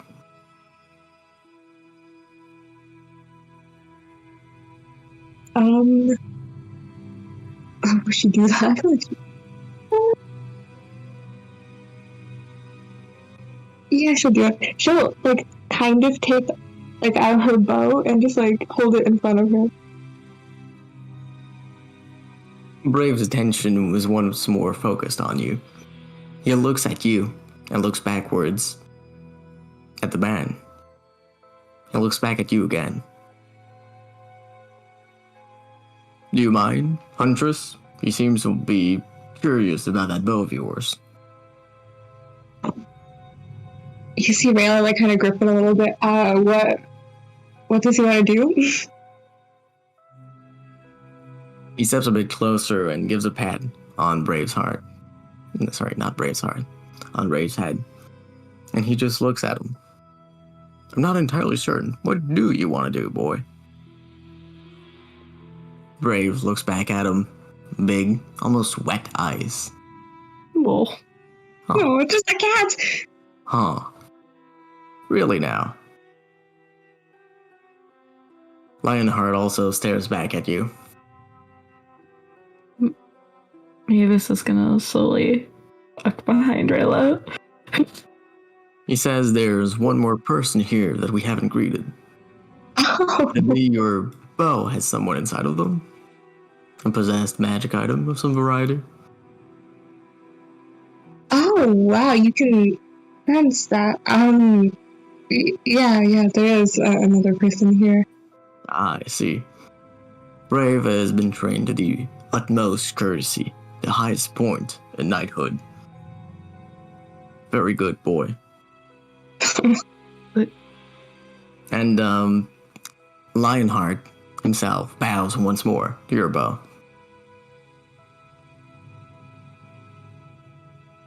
Rihanna's just gonna like speak to the bow, being like, yeah, if you wanna like do something, you're free to. Yeah, I guess. You can hear a voice through your head.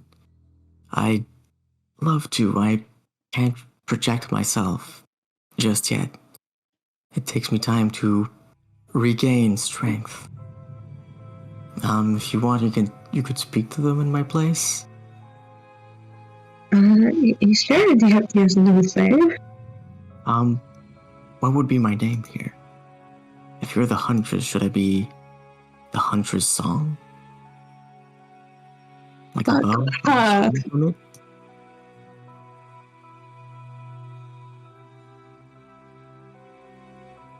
Hey friends, do you have any suggestions?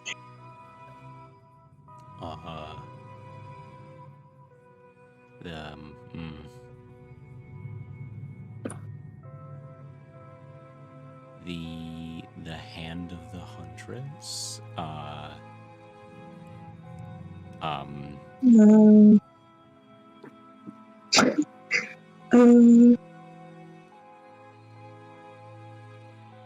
Huntress's heart. You could just say, "This is my sister." Well, see, this is her fault.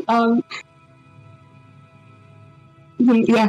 They'll just go, coming up with names is really hard. I'll think about it. We can workshop it together. Yes. Fair. Yeah, this is just my sister. Oh, your sister. I see the bond of family truly does run as deep as it is rumored to. Well, I'm very happy to have met the both of you. Is there anything, I can do to help any of you? The Rasha herself pipes up. Oh, we're just showing them around. Your new arrivals here, if you will. And don't worry about her. And she waves towards you, Mavis. Huh. If you say so. I'll extend the utmost courtesy to anyone deserving of it.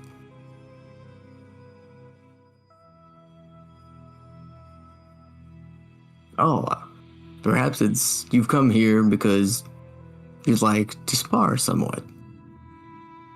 Me and Lionheart have been attempting to reach a higher point, if you will. But we know each other far too well by now, and we can predict what each one of us will do. Variety is somewhat lacking. Perhaps we could be of help here.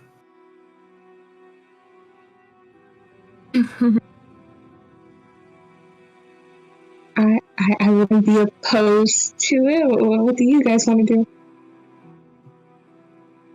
Ooh, this is perfect. The Rasha claps her hand. And you can't die here, so you can try as many times as you want with Lionheart. Are you sure there aren't any, like, other rooms we missed? You know, I really wouldn't want to be too strung out. Goldblood runs a hand through his golden hair. Yes, there is indeed one floor they've yet to explore. It'd be a shame if they were to pass out before they did. More than it, Chief. Oh, yeah, I suppose you're right.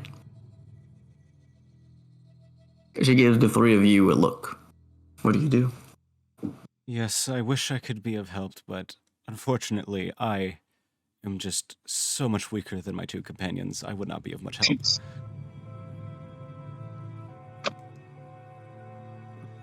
But Mr. the Forsaken Fool, the only strength you need is in your heart. The willingness never to give up, to surmount any obstacle, to go to length for anyone you've pledged yourself for. That is the only strength you will ever need. Your words ring true, my friend. However, I do believe, as said before, we still have some more to see. Perhaps another time. I see. Then I'll not hold you any longer than there's need. I wish you good luck on your journey. And he gives you yet another bow. And Brave gives you one as well, kneeling to the ground. Andre will return it. Maybe this is gonna attempt a curtsy here. Ooh, Yeah. you want to roll performance for that? Do I want to roll what for this? Performance? You could go with Performance? history, I suppose. Andre's critiquing every movement. Andre, you just immediately succeed. Like, you know this shit. You are Okay. a master at this stuff. So is this I'll do history since I feel like that'd be easier for me. If it's an either or situation. Yeah, you can pick whichever one. See. Go crazy. Alright. Go crazy. Go crazy. I got 17. Woo! You remember reading before about a particular type of bound that was popular in the Ismenian kingdom, referring to one of the dragon lords that was particularly well versed in magic. It required some rather intricate movements that you did memorize. You perform it, and Oh, you're having fun with this. sorry to repeat that. Oh, you're gonna have fun with this. See. Yeah. You perform it, and the knight, or Lionheart himself, seems somewhat intrigued. Huh. It's a curious bow. I don't think I've ever seen one like this before. If you don't mind my asking, where do you hail from? It's less of where I hailed from, but it's something I picked up in the Ismenian kingdom. Ah, I see. The Dragon Lords, they require the highest level of courtesy over there. If you've been able to reach a level that would please their might, truly, you must be of a high caliber. It's a pleasure once more. Maybe she's just gonna nod silently. Hey DM, has Andre heard the name Lionheart before? Or Lionheart? The name Brave? No. If you want to make a history check with advantage, though, you've definitely heard of a knight with a lion before. Yeah, I was like, this sounds like a fairy tale type thing. Like, oh yes, Brave and Lionheart and his lion Brave. Oh, what a Ooh, huge okay. roll. Okay, I have an advantage, so it's a dirty 20. Dirty 20. Well, that's, you want to hop into Whisper with me for a moment? But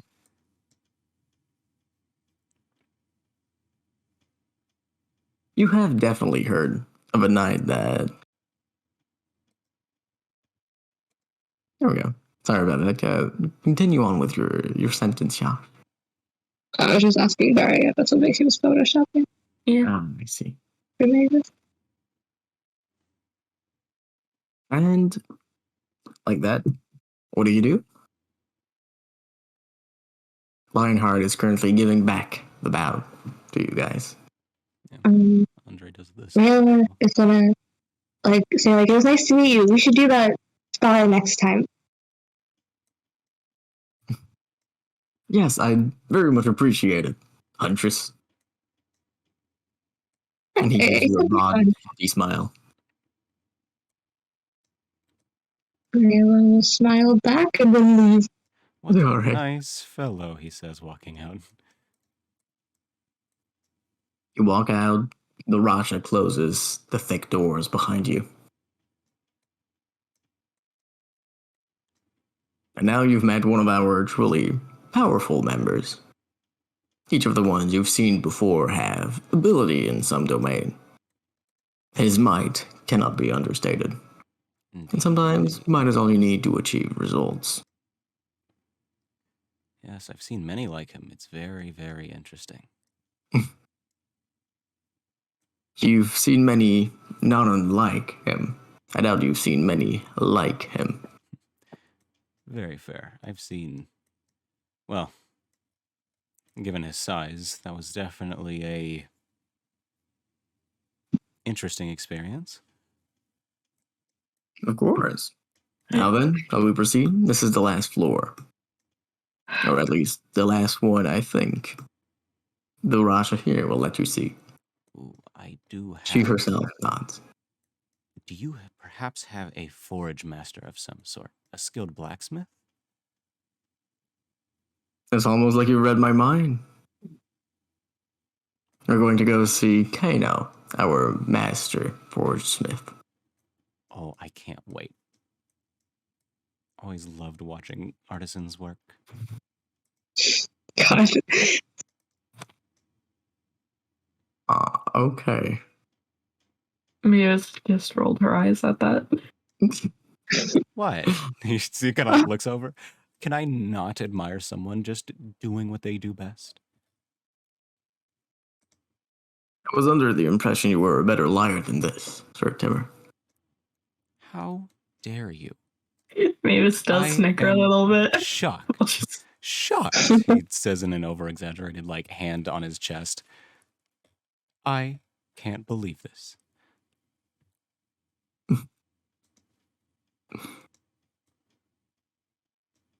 He himself shrugs and walks forward. Yeah, he obviously sounds like he has a smile on his face. All right. You walk forward, reach out to the stairs once more, and Goldblood begins to lead you down it. You follow? Yep. Yeah, I'll follow. I also want to ask him something. Go ahead. So, I doubt you're gonna answer this straightforwardly, but how much about us do you know? Oh, well, I believe I've mentioned this before, but we have done some research on each of you. At the very Yeah. least, I know your names, where you've come from, the influences and actions of any import on your life. Any import? Well, of any significant import. Mhm. You'll excuse me for not researching your favorite color. And he gives you a wry smile.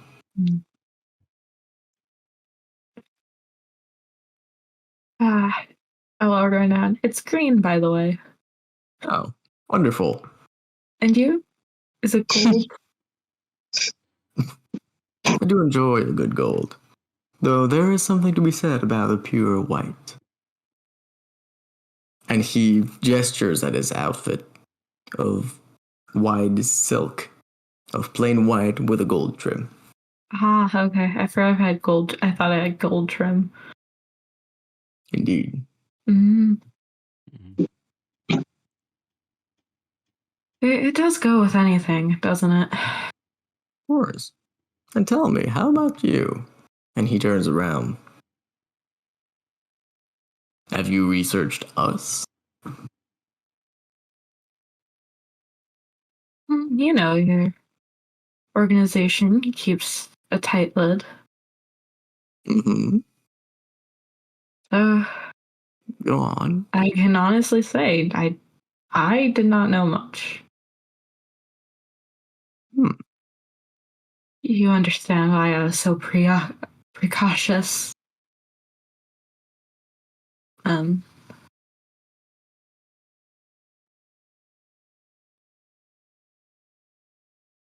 He himself doesn't say anything and simply looks at you, examining you.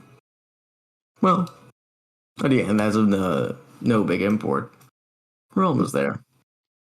I'm sure our friend the Forsaken Fool will be more than overjoyed to see our master forge smith at work. Yes. And why all the suspicion? He kind of like, he looks at Mavis. You know, perhaps he knows things about us that we don't even know. Maybe he could tell me where my long-lost parents are. As a matter of fact, I could, Sir Timur.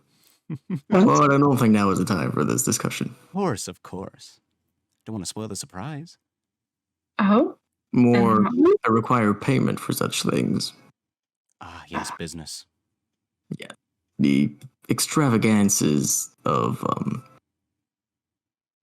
some of our friends here, and he says the word friend with obvious playfulness, do not always rub off on all of us. Pragmatism is a virtue of its own, after all.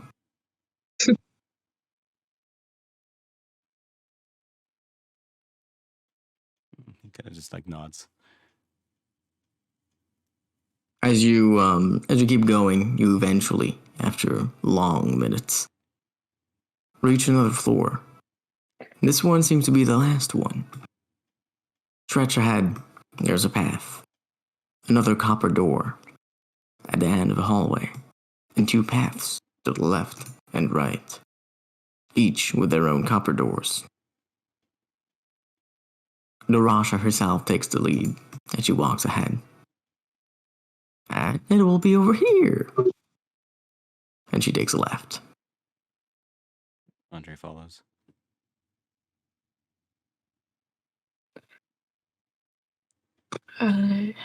Yeah, I will keep pace.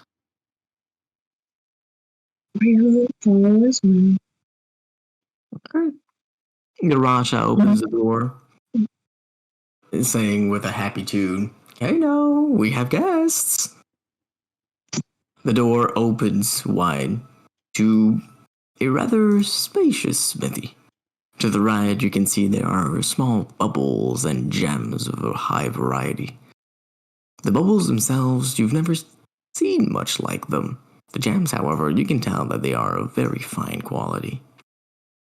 To the right are shelves upon shelves of items, tools, armors, weapons, and the like. There are also a series of instruments, 2 of which seem familiar to you. An anvil between them. In the centermost part of the room, there is sigils drawn into the floor. Ahead of them, a smithy. A man is banging on a metal sword there. The sword itself seems comprised purely of light. He holds it with his bare hand. Though bare may not be the right word, as the hand, too, is cloaked in flame. His body is exposed in many parts, and you can see that small patches of burning rock consist of most of him. His head is a simple flame burst open, with each of the embers like so many hairs.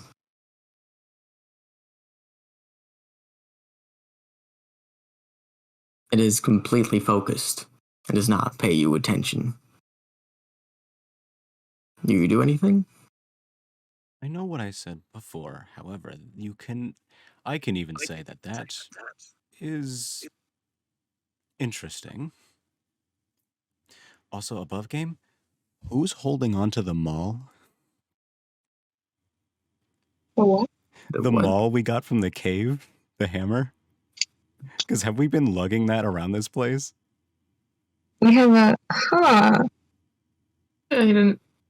Well, the only Would one of us that probably could. be with Fleet Chaser. You would have Yeah. had a lot of trouble just lugging that around. It's really big and very heavy. Okay, because I was like, did we I don't leave think we it brought on it with Fleet us. Chaser or?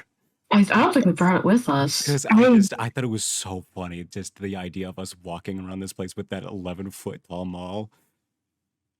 No, Yeah, there's no way I don't think we brought that with us then. No, I don't think you packed it. You're right. And you didn't pack it. Forget Oh, I that thought we thing took about it Fleet with us. Chaser. That's my bad. Yeah, I was like, did we take them? Yeah, I thought we took it just to be like, hey, we can like sell No. this. We have thought we have taken so many things from that cave that we just haven't. So No, honestly, you could say you took it. That doesn't change that much. Yeah, I would like to. But the purple book, I can't say that was. The purple book is knowledge. This is a weapon no way in hell any of you is going to be able to use. Yeah. hey, you don't know us. How Did dare you you? eat a book? Yes, I did. I did. What No, you is- smell like- before. It tastes like strawberries. Awesome. yeah. Bits and notes, by the way. And Sick. After a few seconds of no response, Dorasha speaks up once more. Hi, Kano, we have guests. There is still no response.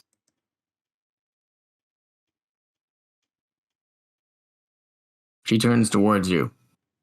would you mind leaving the room for a moment? Sure. Okay. Look out. Goldblood also gets out. He seems hurried. Yep. Maybe We it's just should gonna. get a little ways away from here. Oh, okay. What's she gonna do? I would love to see it. However, I believe my life is at stake. I don't think we'd be able to resist whatever it is Darasha's about to do. And Very astute of you, wounded sage. And Goldblood himself walks right to the other end of the passage. I will follow behind. Yeah. What about Andre? Andre's with him. Andre's with him? Okay. Yeah, he's not that dumb. We experimenting with the unceasing beat, the mixtape. Mixed. After a few moments, all of you feel your heart lift in your chest once more. And you all regain. Okay, unlucky roll. Precisely 1 hit point. Yes. You are unkillable gods. Am I the only one that's... Did we lose HP at one point? Yeah, when did you lose HP? You did not. That's why I'm like, this doesn't mean anything. But it's still cool. After a few moments, the effect quells. And the door opens. Okay, coming now. Andre walks over. Would I get an answer if I asked what that was about? Did you say that in character? I did say that in character. Well, you already do know what that was, don't you? Goldblood looks at you. I mean, I have an idea, but I'm just wondering how it was applied in this case. Oh, well, it's very simple.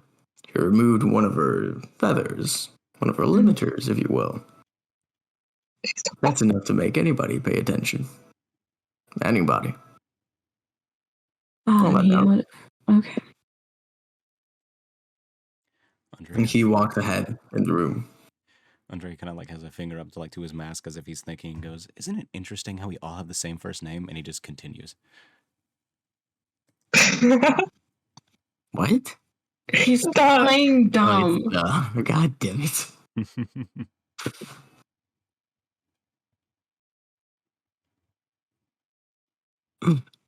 Alright. So you guys stand in the hallway and you walk in. Yeah, Andre said that and just kept going. Alright. We'll go.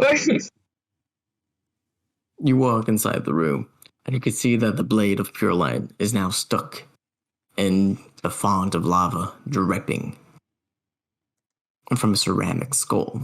Or what seems like ceramic. It's definitely some sort of stone, but it doesn't seem familiar. Is it terracotta? You want to roll investigation? You're not sure. Rama, if I assist in a wait, actually, let me double check something. If I assist, do I still have to make the save? Yes. Got it. Never mind. You got it, Mavis. Woo! Andre is now scared of knowledge. 6. Are we scared of knowledge? Yeah. Alright. I have a +3 to investigation. Right? I never remember which ones I'm actually proficient in. That's a 16. Wait, what? What do you mean 16? You said you got a 6. No, I said I have a +3. I never remember. I rolled a 13 plus a 3. 16. Oh, okay. A 16. This definitely isn't some sort of rock you've seen before. You can tell that most rocks would not be conducive to pouring lava endlessly from them. So it's got to be something magical, right? So it's igneous. I'll stop. Thank you. The blade of Was that I a mean, because it's like, yes, damn, is this an igneous rock? I'm sorry you made me improv like You think of an it, entrance earlier. it was cool though. I I'm like, loved it. I you That was very got so stressful. stressed. That was very stressful. It's okay.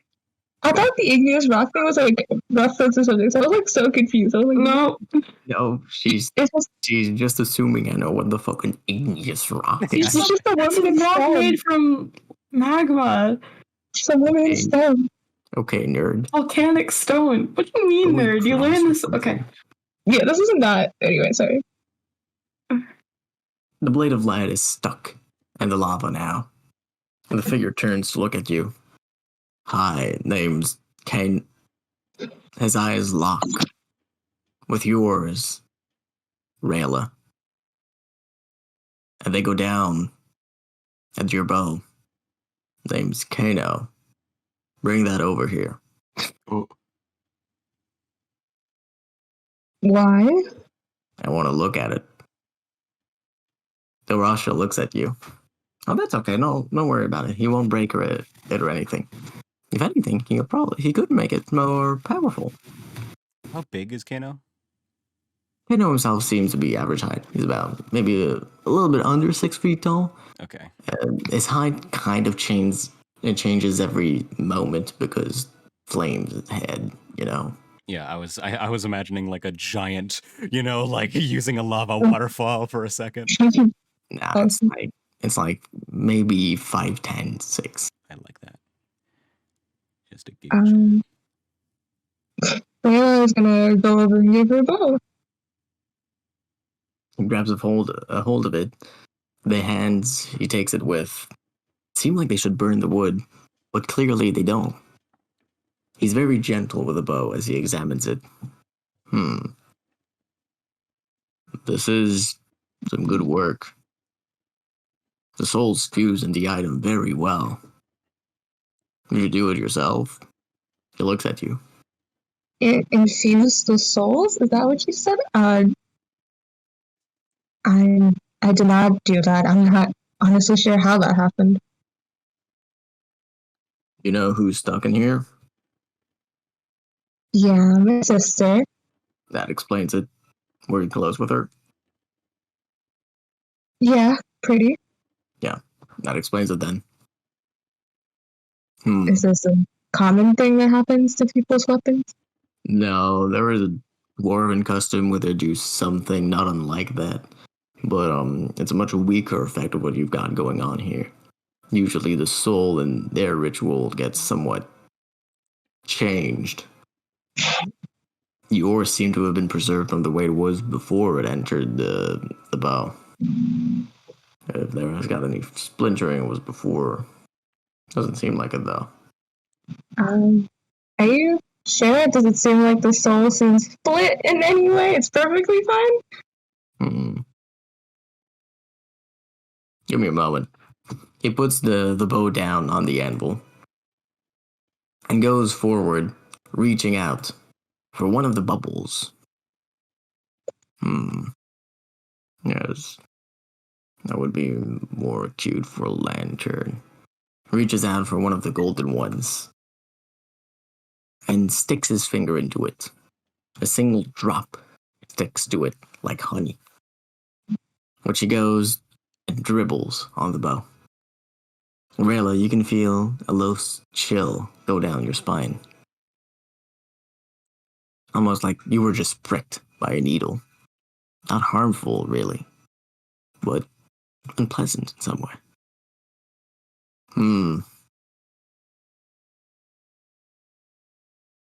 Yeah. You might be correct. There might have been some splintering here. Whoever did that was very smooth with it. The means they did it, it's like they severed the soul in its base parts, base traits. Very well done, anyhow. What's its name? Pardon? What's its name? The bow? Yeah.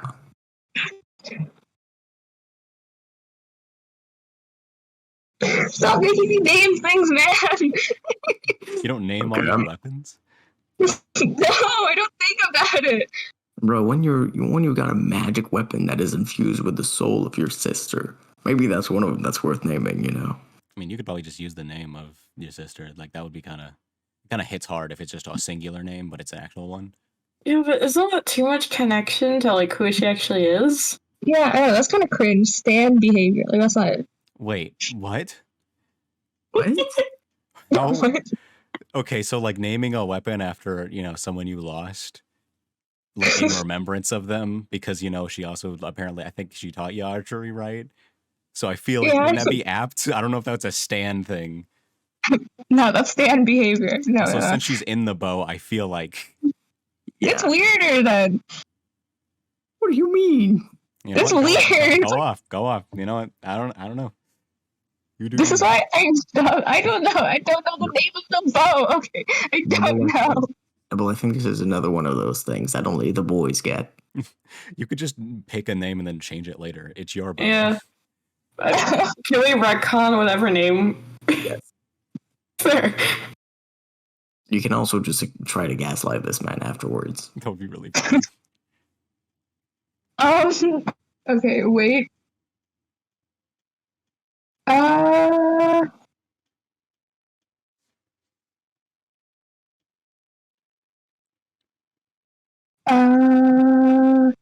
I can't think of anything.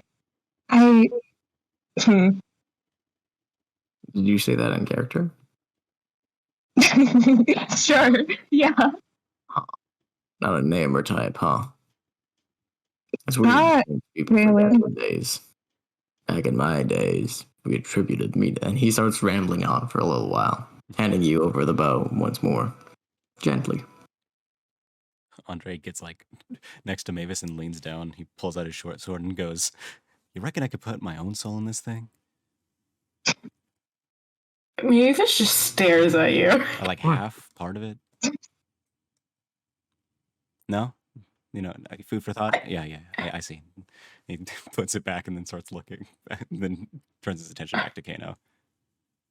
I could put your soul in there if you want. I mean, you're not going to be okay afterwards, but that's not really my problem anymore. It wouldn't be my problem either. I suppose you're right. It would be the Nexiu's problem. I'll keep that in mind. Oh yeah, name's Kano. I'm the Master Forge Smith here. He waves around at the room. These are all my toys. Interesting. Well, I'm the Forsaken Fool. I have a question for you. Go ahead. Do you make special order items? Yes. Do you have the means to pay? I potentially do. I have a proposition for you later, but I don't want to take up too much time. Okay. I'll say this right now. You seem new. He turns to the Goldblood. Have you told him about how we do trades here? No, I thought this would be a perfect opportunity now. You see, here we don't use gold or any other items that may carry weight for people of the mundane world. Here we use these, and he holds out 3 coins.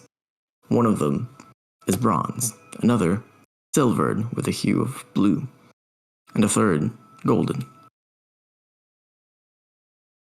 The first one depicts 2 people mating, the second a person murdering another, and the third an anvil struck with a bright flame. These are what we call Sprintia. Any one of them will buy you a service of its rank. There's not that many of them in circulation. Here, very few amounts of gold will move anybody.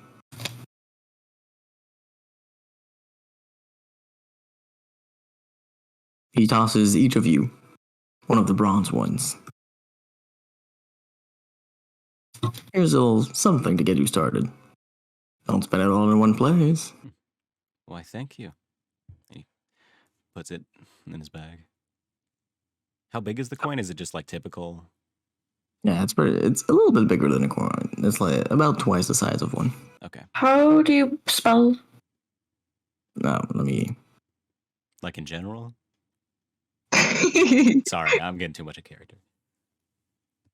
It's really size of the caster too. Sorry, I meant that like in like character, but not real. I don't like. I actually now that I'm thinking about it, I don't know what just happened to my brain there. That's really You're funny. freezing in and out of existence, man. Sorry, Andre's taking over. It's the other voice in my head.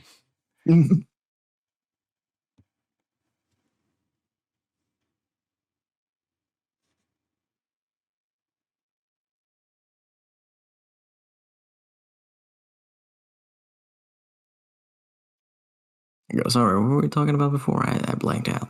Me too. What? After the coin, like he handed the coin. He gave us a coin. Yes, Oh, you can yeah. spend it all in one place. Depending on what you want me to do, Kano speaks up. It'll be whichever one of these I decide. If you want a simple weapon enchanted or something like that, a bronze one should be plenty. If you want a specifically powerful enchantment or an odd type of item, depending on what you've got, a bronze one might still do, but I might ask for silver. And if you've got something big, I'll go with gold. Interesting. I'll keep that in mind. But again, I like doing my business deals in, well, one-on-one. Private is never really I'm not trying to have anything illegal made. He looks around as if that was a joke. No? Tough crowd. Narasha and Goldblood look at each other. Narasha really seems to be saying, is he for real? Is he taunting us? Goldblood He is truly is a fool. on that much, we will agree. He puts a hand on his chest as if he's hurt. You should be honored. It means your naming was correct. Yes. I'm accurate above all else, he says, flashing back to all the attacks he's missed.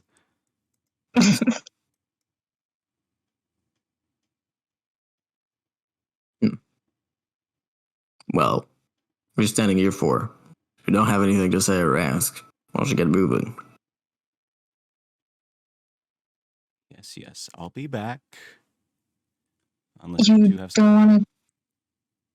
don't want to. Well, there's the mystique when you make deals one-on-one, isn't there?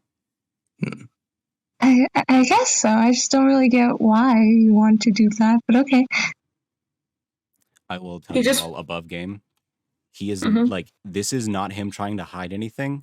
He is Mhm. legitimately trying to do it because he thinks in his own weird head that it just is cooler to make it one-on-one. It is pretty. And he is completely transparent about this. He is I 19. think- Yeah. I know him. What do you mean? Oh, you're 19. Oh, Audrey's 19. Now That's so we're good. now we're saying you're No, 19. I just okay. I don't want to nullify that moment of like on the boat when he was having a PTSD episode. So I was like, I can't. Like that moment was so good. That wasn't when he was having the PTSD episode. That was when fucking what was her name? The other Desiree. PTSD episode. That was when Desiree like briefly and momentarily flirted with him. Yeah, I was like, he's There is- 19. Well, there was that, but there was a moment before where she said that. Yeah, no, I because I fully thought you said he was 18. Yeah, I think He's getting younger. before, like, there was that moment. but Not there was- 18, 19. Yeah, but there was a moment before that. He just keeps getting younger. It's just maybe that's the bit. Maybe Andre doesn't even know how old he is. He got gaslit by Mavis. Mavis doesn't know how old she is. He So all doesn't I have a was just- concept of age. But regardless, even at 22, you know, come on. Yeah. What do you expect from him? I'll flip a coin. I think he just wants to buy something embarrassing, and he knows we'll make fun of him for it. Oh, I think come on, we can do that. it is not I would. embarrassing. It is She would. awesome. It is cool. Uh-huh. I feel like if you have to say it's awesome and cool, it's not that awesome and cool. Yeah, that kind of negates How- it, doesn't it? Dare you? Well, are you gonna cry about it? Maybe I will. Poor Don't W. fight. It's not, I'm just a little jest. No? I get it now. I get it now. That was funny. Andre is shaking, trying to hold back a laugh. He does not want her to win. Wait, okay, hold on. I zoned out for a second again. I said, no, I just want to make a little jest, and Andre is fully in his jester gear. You know, Andre's shaking, like he's like, I can't laugh. I don't want to give her this. Well, It's not funny. Mm-mm.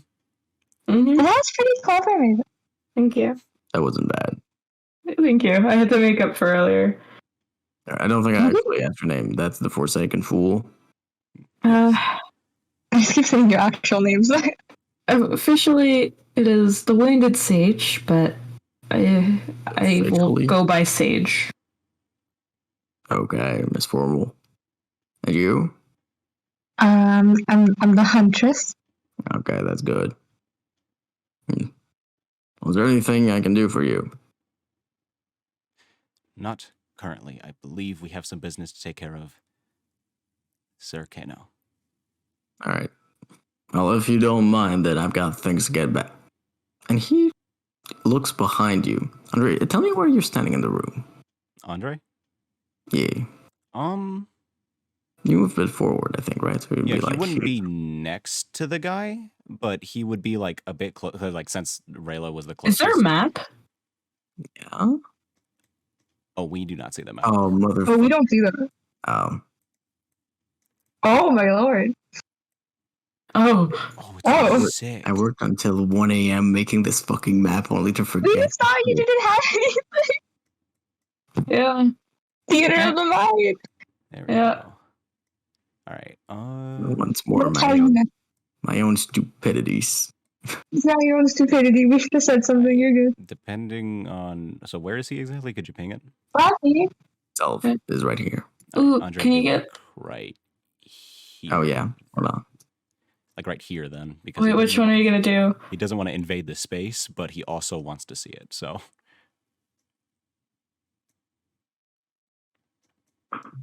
Okay, Anna, I'm gonna be here. Is that the right token, by the way, Daria? Yep, that's right on. All right. I got him mixed up last time. Anna, Right that's all there. good.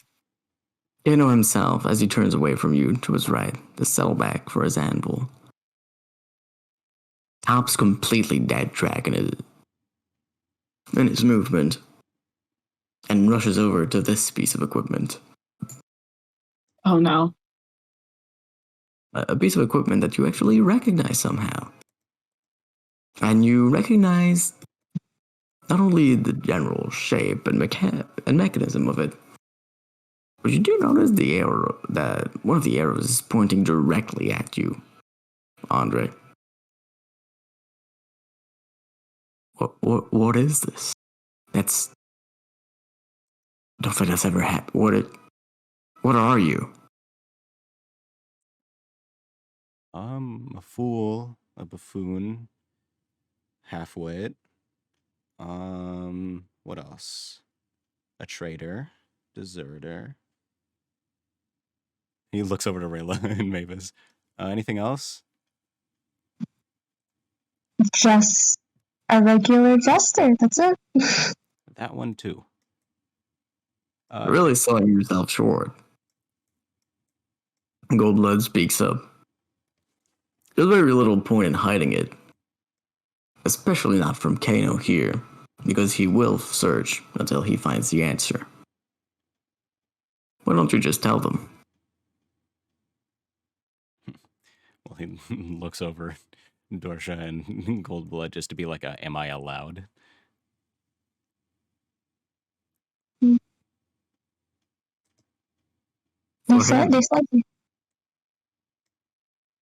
They said you could, so might as well.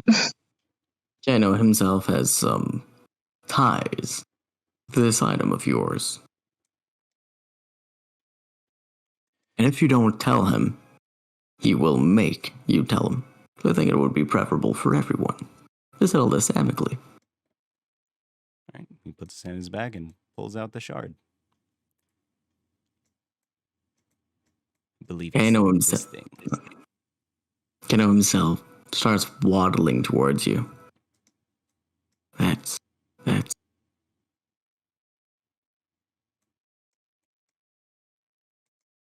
So that's what.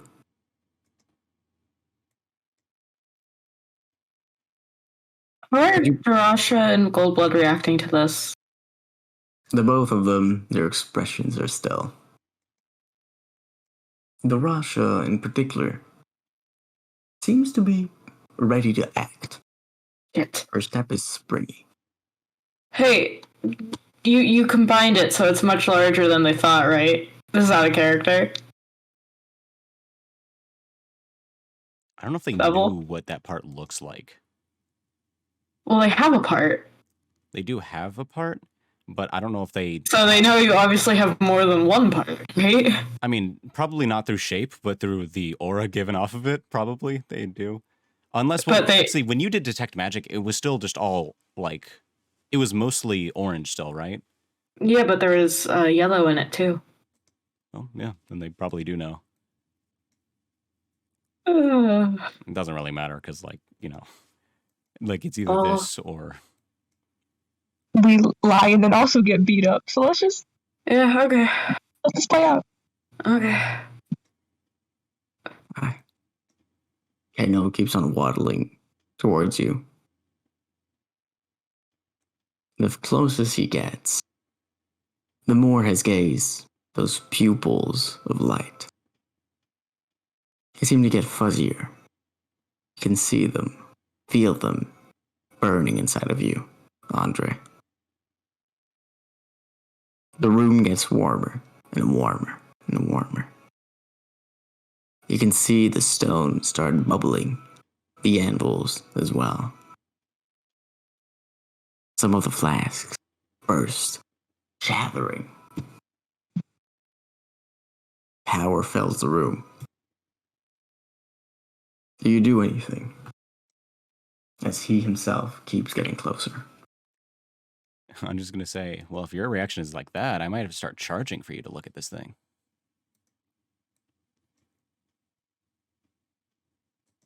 There is a low chuckle from behind you.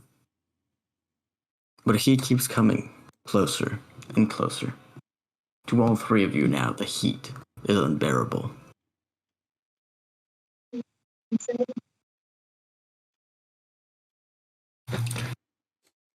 Okay, I'm going to say this above game.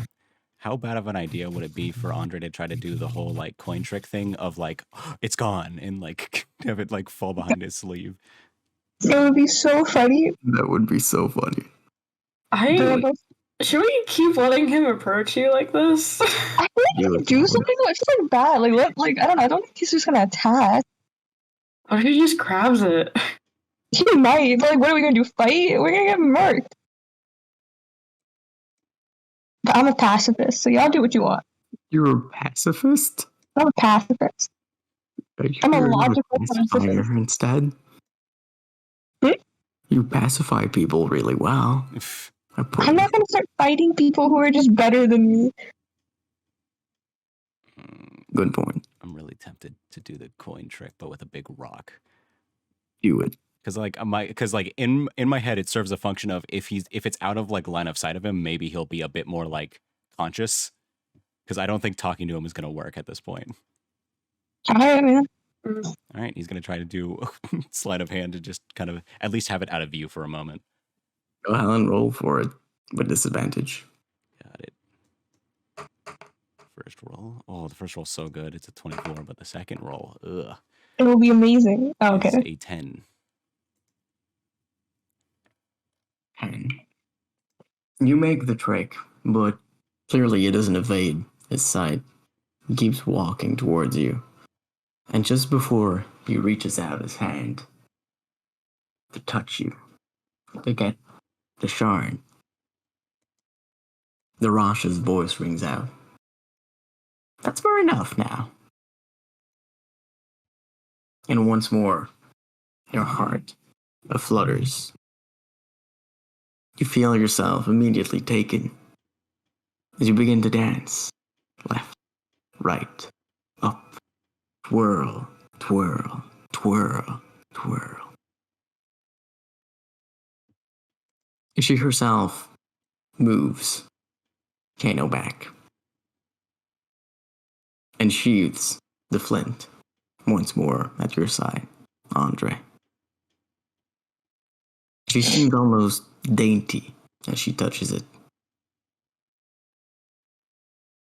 Oh, well, After a few moments, she's like touching it with like only the finger, like her thumb and her pointer finger.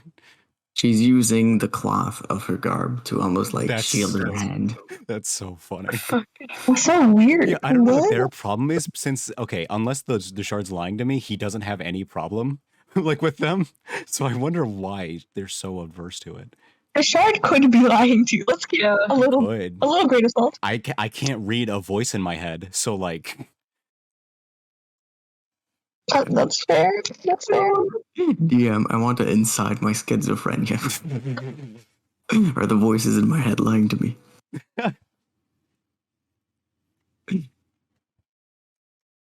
yeah, he's just And after a few moments, she puts back the feather. And you all stop dancing. Kano himself holds a hand to his head. The flames melting into one. But he seems somewhat dazed.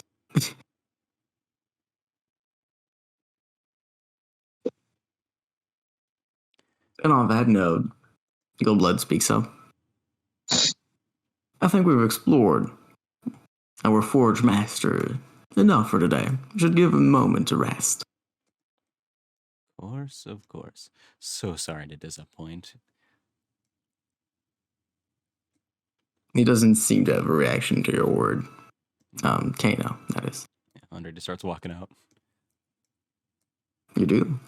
You open the room, a breath of fresh air, or at least cool air, replaces the insufferable warmth of the forge.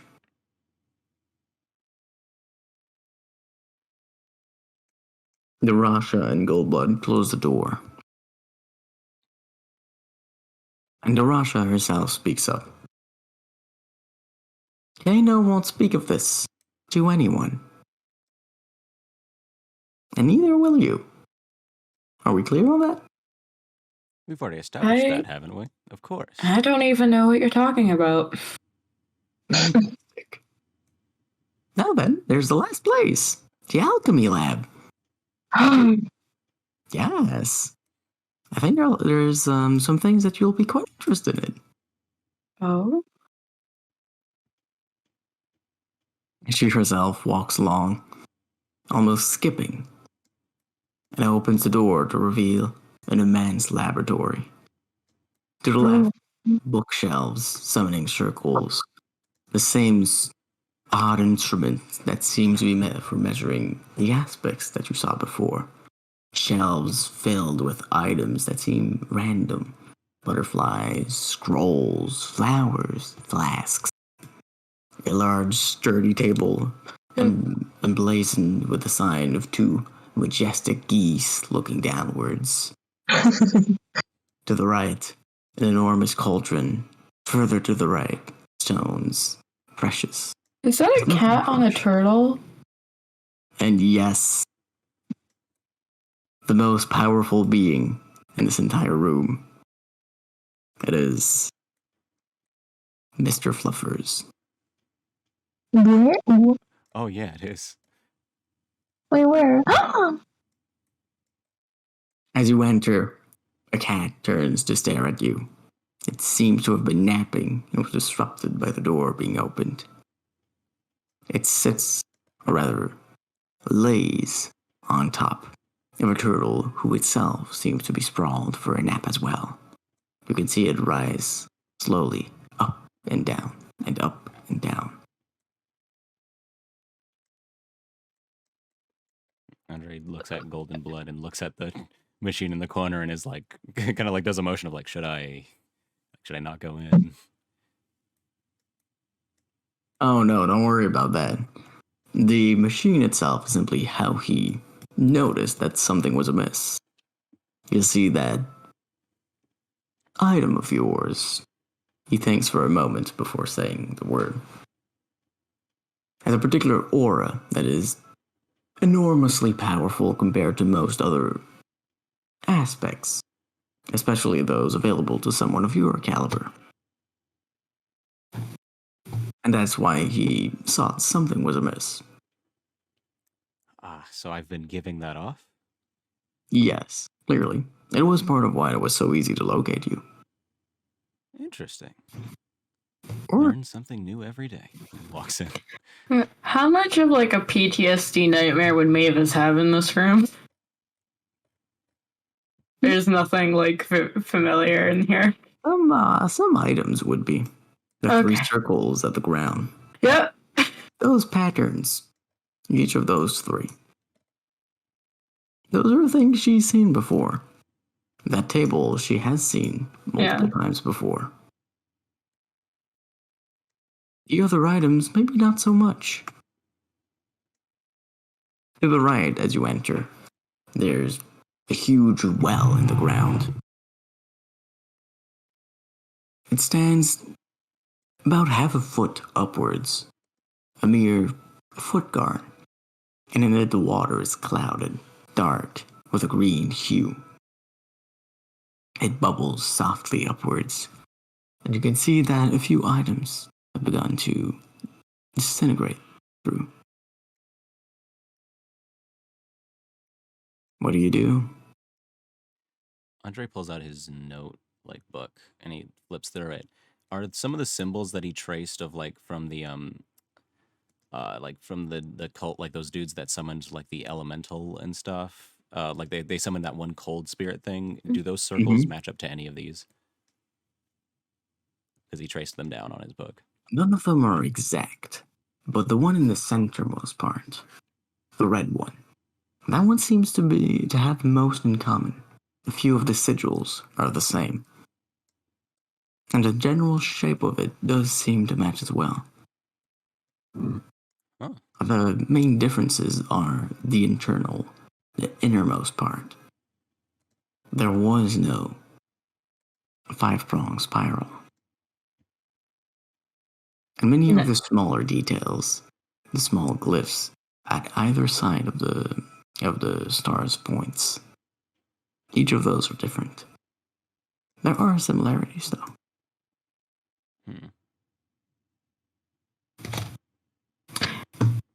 And if I were to look at it,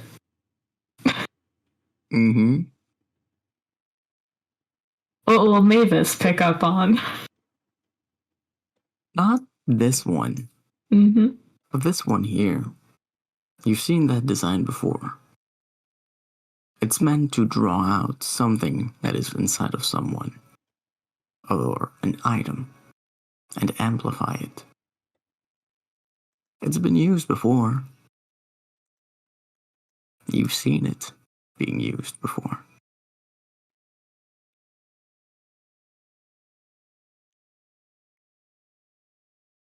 Well, the Honorables seem to have been onto something, or whoever they got it from. The Honorables? Wasn't that a terrorist group in Nefer? Indeed. Well, their chief made a well, I don't know if he made it. Maybe he just knew how to activate it. Had a sigil something like this, and summoned an elemental. An elemental now. Do go on. Something that could change its form to the different types, but it incinerated the captain as soon as he summoned it, but I think he knew that was going to happen. Oh, you must mean the Forged Elemental, the secret project of the Nefers. I see. Secret project? Of course. During the war, each of the three sides had their own ideas as to how to further their survival. This was one of the Nefers' attempts, one of the less successful ones. Never did see the light of day. I see. I believe that's where we first came across your name. No? Well, not. You go on. He looks at you, interested. There's a letter about the Everbirds. The Everbirds. Were you out of game? I thought we established that that was just another name for them. Are you asking me? I'm like out of game. I'm asking in general. Didn't we establish that that was a different name for them? We've asked them about this. Yeah. Okay. That is indeed one of the names that refer to us. Not the most common, though. That's actually probably the one we've heard of the most. You wouldn't mind sharing the contents of that letter with us, would you? It is about us, after all. I don't think Mavis read it. I think Andre read it. Yeah, I You don't. probably would still have the letter on you. Yeah.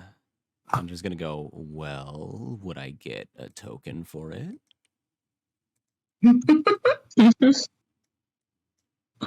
Roblox looks at you, unamused. Fine. It's seems like kind of a strange recruitment thing, and he hands it over. Just one moment. I need to pull up the...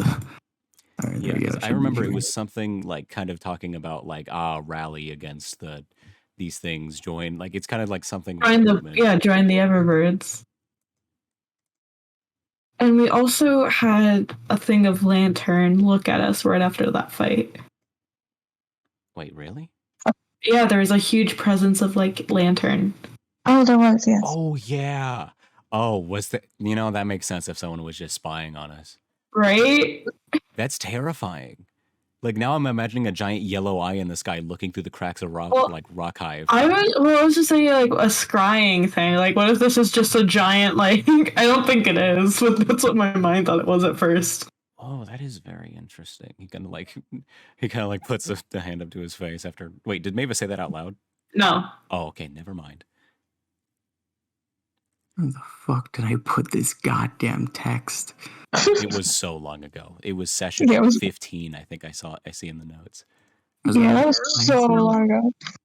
God, I'm looking at my old university notes now. NPCs and locations, maybe? No. I can't believe you guys are never going to meet the lonely slime Flumo that I prepared. No, I want to meet Flumo. Who's Flumo? He was in Naver if you kept going right. Remember how there was a rock that was really lonely? Guys, we gotta go back. Like the idea was, hey, maybe they'll pick up on that and they'll want to reunite the two lonely people together. Flumo. I ain't doing that for no one. I would do that for Flumo. Just for Flumo. I would Oh, die boy. for Flumo. But like cute names are just everything. It's the basis of everything. Wish. Where the fuck is it? Oh my god, I don't know where it is. Did I put it in the fucking player choices? I He's don't so funny. blame you. It was like a very short thing Mhm. from forever ago. It's because Wasn't this like almost like a year ago at this point, basically? Yeah. pretty much. Even more. It could be even more than a year ago. Jeez. Wait, you know what? Actually, I know which one it is. Hold on, I'll find it. We believe in you. Take your time. It was in the documents I had that I used for when I planned sessions through text and prepared for each eventuality. That's dedication. It was also way too much fucking work. Yeah, that sounds like a lot. The fuck is it? No, this is Considering that we don't do anything for a lot of sessions, it's good that you don't do that anymore. yeah. You still Well, that means technically we would give him plenty of time to do it because I guess we move at 1 mile a minute. Okay, No. but then all of a That's pretty sudden you fast. decide, hey, let's go left, guys. I don't want to go east anymore. Yeah, I hate East. This place sucks. There we go. We really could Somewhere use else. the money. from Guilford though. We could use the money. Yeah. Like, I mean, I got a plenty amount of money, but like we could have used that. Yeah, you have the What do you most. do I'm I broke. have? I think I'm broke. How does it feel? I'm broke. The only This reason is I'm not the broke first is time I've 'cause- been broke. The only reason I'm not Oh, broke there is it because is. some people paid for me. Onikia story. Yeah, like,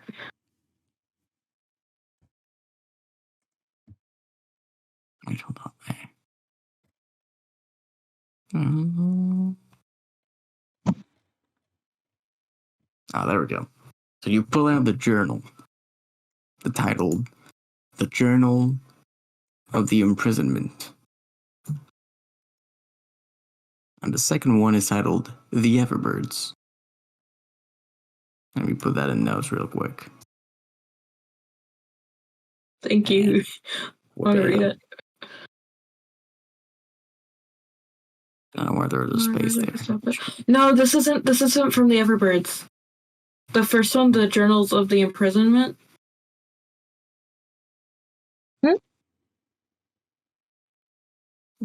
This is No, this was okay. Yeah, it They're is. kinda Sorry, the same. I mixed this up with the first two journals. Oh, Darasha's in here.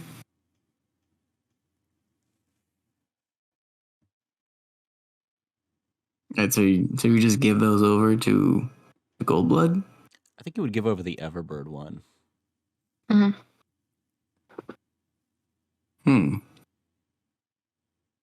A recruitment slip, eh? Was there anything with it? There was, but for a token, I'm kidding. And he hands over the other one. Your greed will get you killed, Sir Timber. I'm only asking. He flashes you a playful smile. Ah, and you have one of the compasses. I see. That's something you passed along a good while ago, wasn't it? When you were a little bit less discreet. And he turns to Darasha. Oh yeah, that's something we tried before. She waves a hand.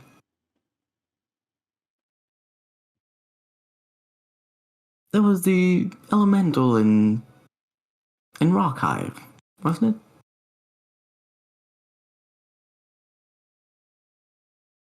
Yes. Tell me. So you knew Reuben then? Sorry, can you repeat that? Yes, but it says to Darasha, so you knew Reuben then? Of course. Now the question is, how do you know that I know? I've heard him mentioned a few times, or at least the name itself. I mean, it's in the book. Yeah. And you give him the second book? Yeah, I You did already. I said like after I was like for a token, and he just hands it back like whatever. Oh, okay. I thought you meant the compass, the second one. Oh no, not the compass, the journal. Ah, I see. My bad. Oh. So that was still there. I suppose if you did kill it, there would be no reason to keep it stuck there.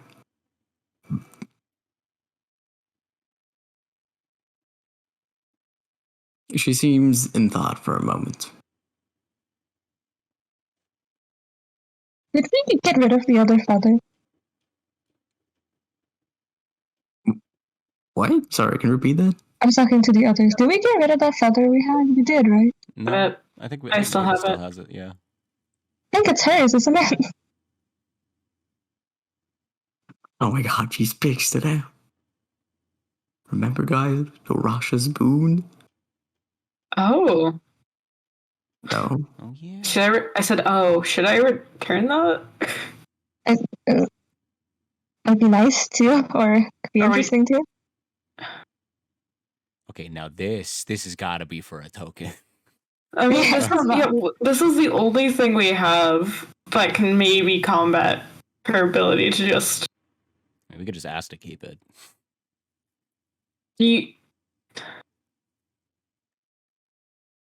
Are we trusting them?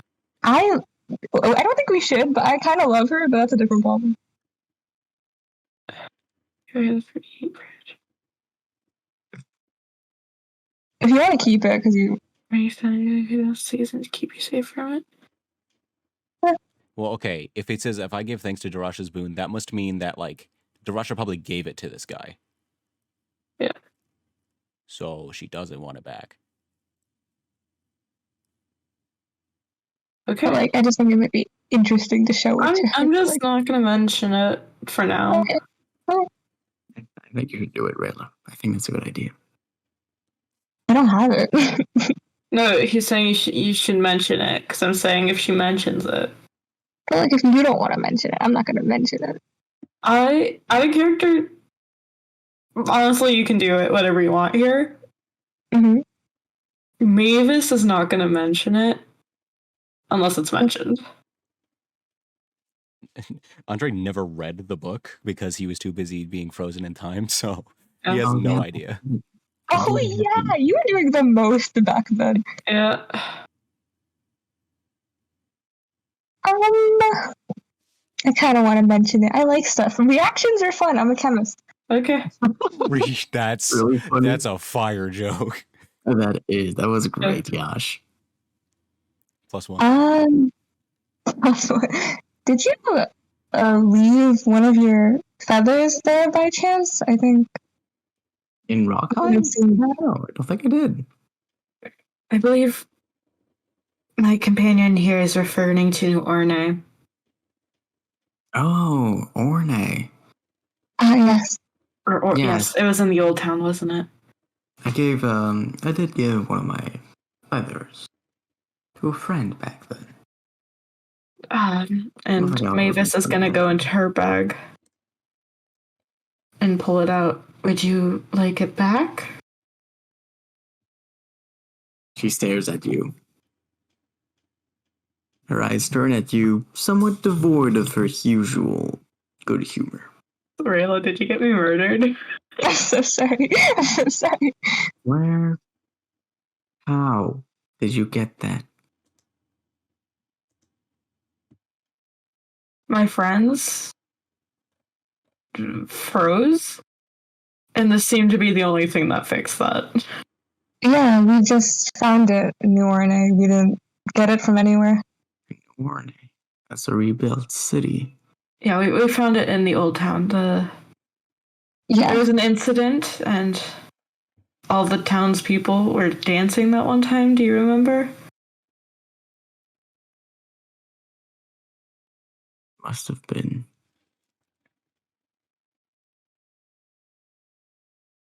She seems lost in thought. Hey, I am worried. Goldblood? Hmm? Ask one of our lantern gifted to go take a look at New Orne. In the house of old Turo, the wise man who was the elder of the village. It should be an old, half-destroyed building. With a statue of a handkerchief. Yes, the Velvet. Precisely the location, it still seems. Christine, as always. I wonder if my string is still there. Your string? No, that hardly matters for now. There might be a trace there. Ask them to look for any remnant of magic that isn't gifted in heart. Well, we did. find Goldblood something himself else. does a bit of a bow. I'll try and go find someone. Or actually, and he takes out a small stone. Not unlike one you've seen before. I knew it. Andre. It's gotta be him. It's gotta be him.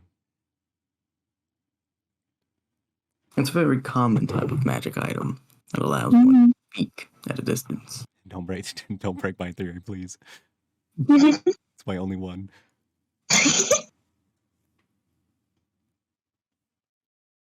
He speaks through it.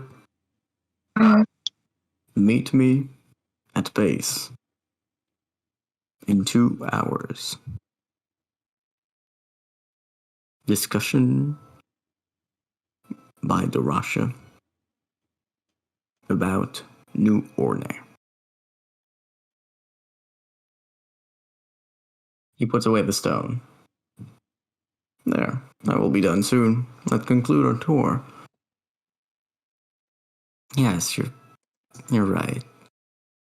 I doubt there's anything still there anyhow.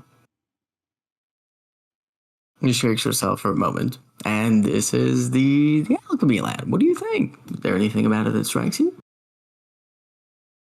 Besides what most would usually find interesting, I don't have any particular interest, well, nor the skill to use any of this. Yeah. Well, that's quite okay. In any event, if you need to concoct potions and the like, these patches of soil over here, sorry, of soil, and she gestures to each of the 4 patches that definitely have a ground texture, guys. I didn't forget to put it there. Have odd fruits, flowers, mushrooms, and what seem to be just straight up chickens growing from the. There's plenty of ingredients and they grow quite fast. If you need something, you most likely will be able to procure it here. And like Goldblood said, I think that that concludes our little tour. If you'll follow me upstairs. Indeed. Well, I would like to speak with good Alcano before I leave.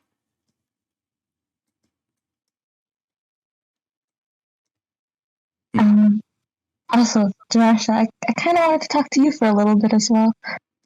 Of course. What is it about? Well, Andre, you're right. It is cooler to do things alone. I'll No go. worries. Come with me upstairs. We'll talk in the lounge. Oh my god, I'm alone with her. Ooh, sorry, I'm gonna be normal. Or Did you just ooh? Yeah, I was like, did you unironically just... Nah, that's... Ooh. wait. So you guys are going downstairs. Yeah. Andre's in there. Yeah. What's Magnus gonna do? Magnus is like doesn't even want to make a sound in this place. Alright. So first let's do Rayla's thing. Oh man. The Rasha leads you through staircase after staircase. And after a few minutes, you're back up. She herself leads you to the lounge. And takes a place on the same couch she was on before.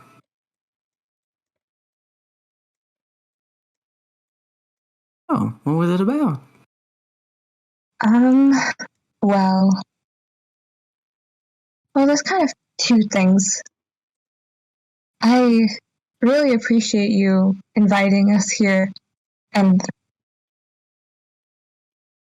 we're just as concerned about the worms and everything as you are. So I want to ask, I'm sure you didn't invite us here without a plan or something in mind for what you wanted to do with this problem. So what is it? There's something we'll give to each of you before you leave. Here's actually one of them. And she takes out a small dagger. The dagger itself is 2-headed. The blade itself looks almost more like an axe, and the hilt of it is carved into 2 mighty horns. The texture of it seems almost like fur was carved from metal.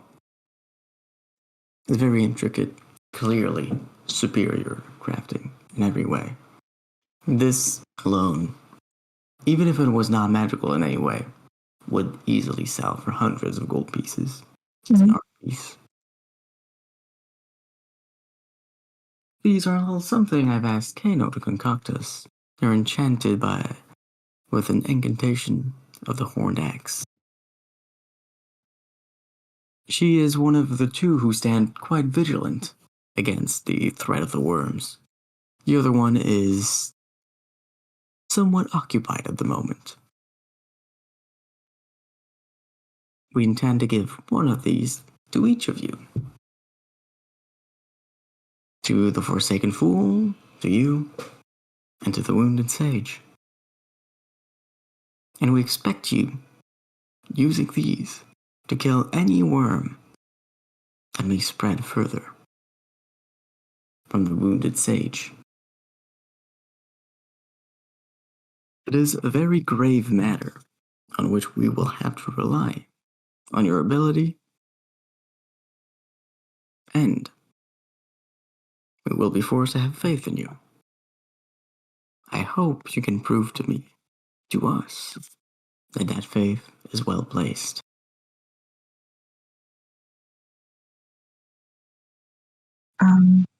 Well, we don't usually plan to disappoint. Fantastic. That being said, though, I do understand that the three of you are rather novices to the invisible world. And so if there are any questions for operations, I'm more than happy to help. And like I said before, I do prefer cooperation over destruction. And she gives you a bit of a wink. I do appreciate that. And I hope we can find some good end for the way we're gonna help Mavis. I think you slip up there. That's okay. As for Mavis, you may want to temper your expectations. She's one that has been, it seems at least, corrupted completely by the worms. She is one of them. We've never seen one corrupted by the worms go back to what they were before.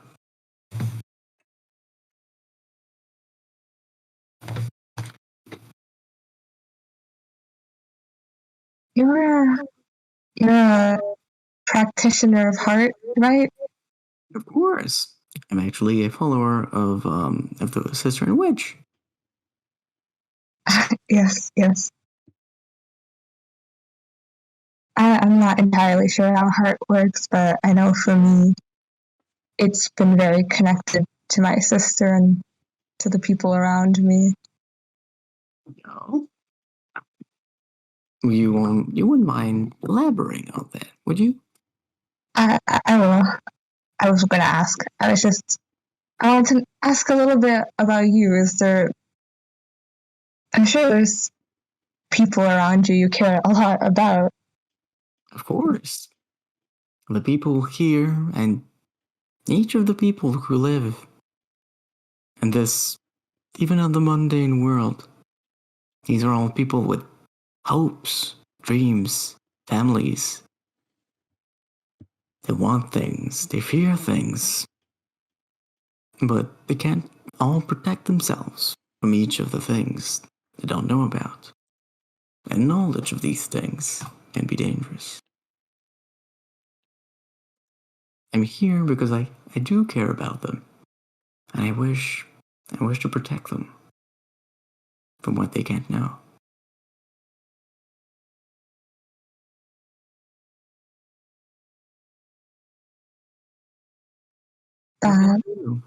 Why is it you adventure? Why is it you've delved deeper in this world of ours? To most people, this is insanity. To most people, this is suicide.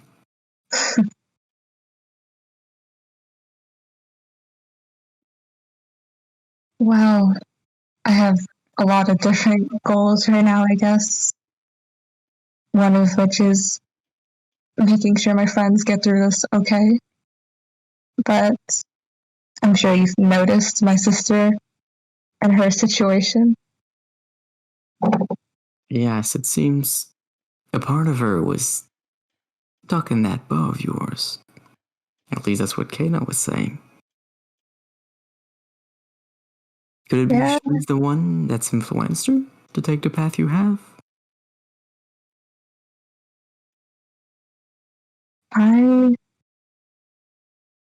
I just want to help her however I can. I think it would make me feel a little bit better. It's good. But Sorry, go ahead. I'm not entirely sure what to do, honestly. I guess I can just be a bit honest about this. There's, like we mentioned earlier, her soul is split in two. There's another part of her trapped somewhere. I'm sure you know it's the place with the ceaseless beat and the people dancing. I can't even see her when she's there. Oh, that's high news.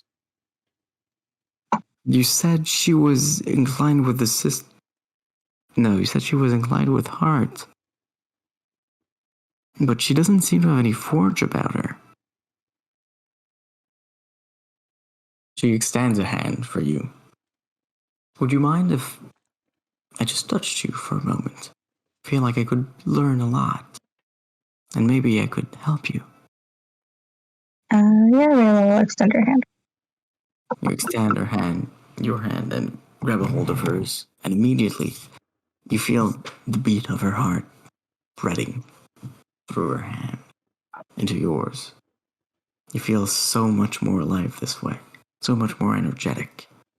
A small smile comes to your lips. And you see her, Tharasha. She stands in a field, white flowers all around her. Two people behind her, one cloaked in shadows, and the other weak, frail, emaciated, clutches tightly in one of his hands a purple book. A single drop of blood falls, and a path of the flowers turn crimson.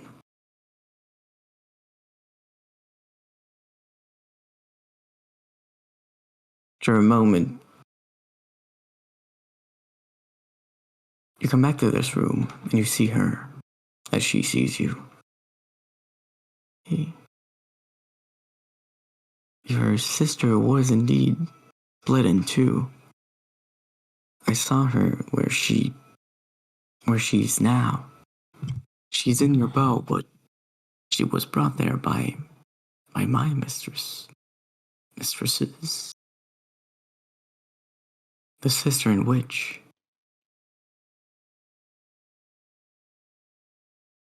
you said the other half of her was with the ceaseless beat, correct? Yes.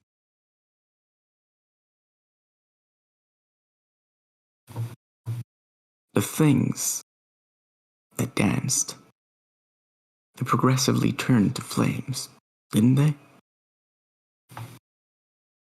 I can't remember too well, but that doesn't sound wrong. That is the abode of the Thunderskin. Another hour of heart.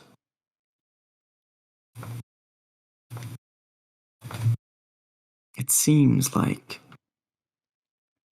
the sister in which took her from it, but only in part.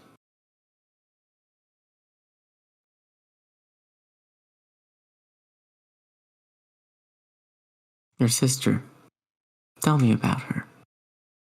What was she like?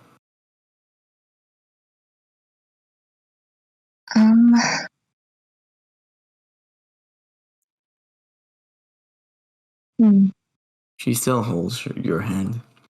It's somewhat warm, recomforting. It's a light touch. It's a bit hard to describe her. She was very ambitious. I remember she had a lot she wanted to do. Opinionated, talkative. But even with all her ambition, she always took her responsibilities very seriously. She took care of me very well. She sounds wonderful. How did you feel about her?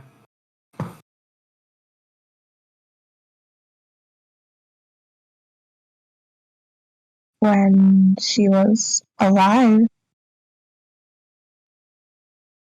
I think things were good. I love her. I still do. It's just after everything happened, it's not easy being constantly compared to someone else, you know? Someone who can never disappoint ever again. So I wouldn't say my opinion of her lessened or anything, but I can't say I didn't resent her a little bit.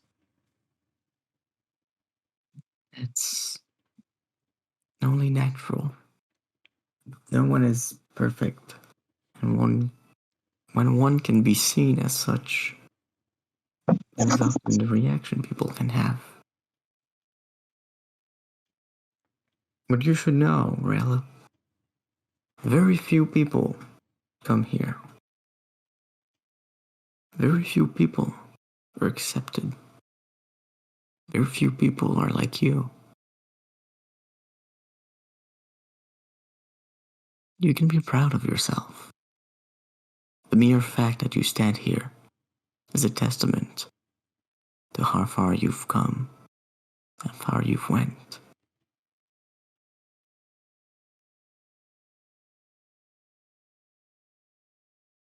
I that's very kind of you to say. Yeah, I just wanted to ask about that. So there's another hour of heart? Yes, there's many of them. The Thunderskin is one of the other main hours of heart. From what you've told me, I think when your sister died, she was somehow taken by the Thunderskin over the Ivory Dove. And then someone requested something of the twins. They gave their help. I think that's how she was given back to you. But Heart despises divisions. The Thunderskin did not want to lose your sister. The twins did not want to rebuke their words. And so when two hearts collided, the antithesis of both was born.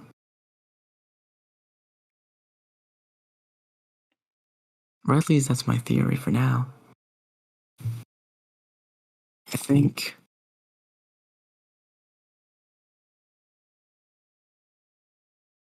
if you were to reunite your sister with the other part of her that's still stuck with the Thunderskin, you might be able to bring her back. But Rayla, you should know this. She will not be as she was before. The Thunderskin is an hour of heart as much as Forge. And as in the nature of Forge to change things.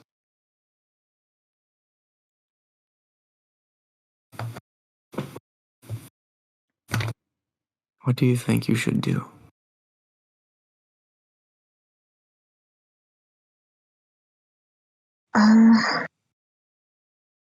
That is a big question. I just don't think I want her soul to be split in half and being taken by a bunch of different hours. So I could bring her back, but if there's another option, I'd like to know about that. There is one thing. The way you'd bring her back by taking from the Thunder Skin what it has that remains. But you could reunite her soul by giving up the part that is with you.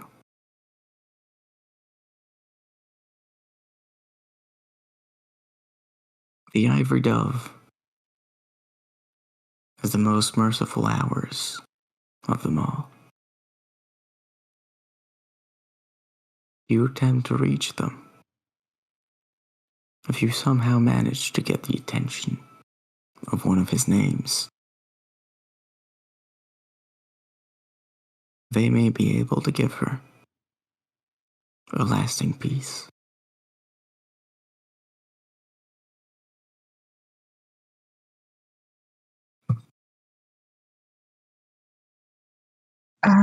Okay. Okay. I'll try.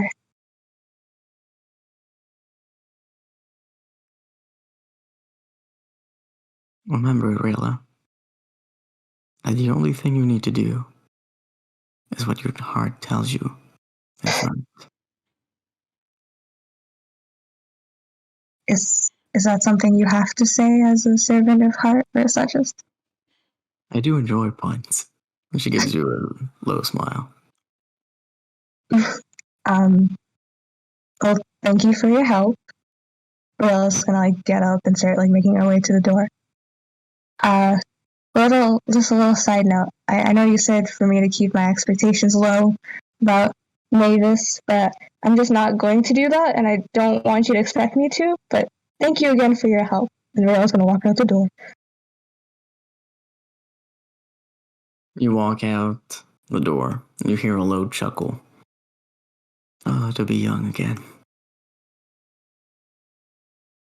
And like that, we'll switch to Andre. As you yourself. As you yourself walk through the door, enter once more in Kano's workshop.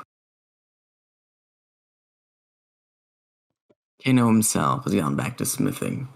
He's holding that blade of pure light in his hands. He bangs again and again. He seems completely entranced in his work and does not notice you.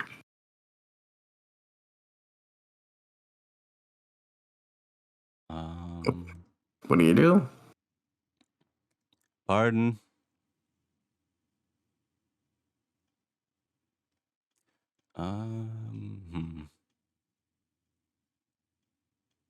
Gonna cast Mage Hand, and he's gonna have it tap his shoulder. How forceful are you? Not super, not enough to push someone, but enough to just be like, hey, not like a light tap, but not enough to push someone's shoulder.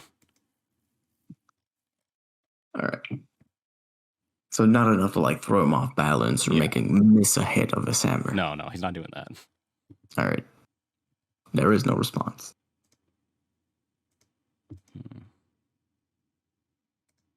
All right. He still seems completely focused in his work. Has not even noticed it. On the anvil, how much open space is there? There's most of the open space. You could put it in either corner. And there's space. The area along the length is used.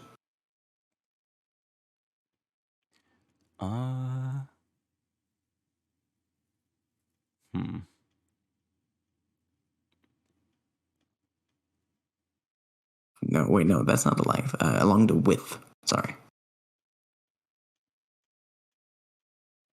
I need to check something. Yeah, well, Mage Hand is a physical object.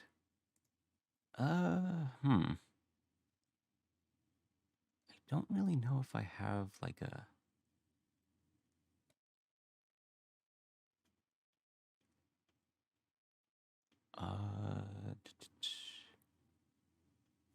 Okay. He's going to reach in his bag and he's going to take out the shard for a moment and then put it right back in his bag. A very effective strategy. As Kano himself stops for a moment, turns to look at you, and puts the blade of light into the lava that streams forevermore. He turns at you. You've come back. Yes. What is it? I'd like to discuss that little order I'd like to make. Mm-hmm. Go ahead. So, a few things. First off, he reaches over and he pulls out the stone cage and goes, now, not it's what's inside the cage is what's important here, and he sets it down. I'm not sure if you know what this is exactly, but he reaches out and gingerly tries to take the claw out of it. Okay, so you just like pull it out as it slices through the stone? Yeah. Okay. You do that. You like hold it on like the top and the bottom, so you're like touching any of the edges? Yeah. Is that right?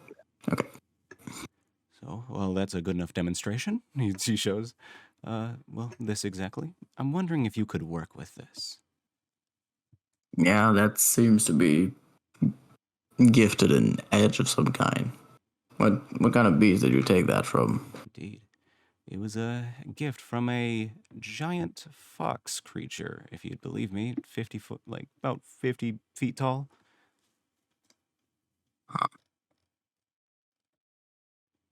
That's all I didn't know.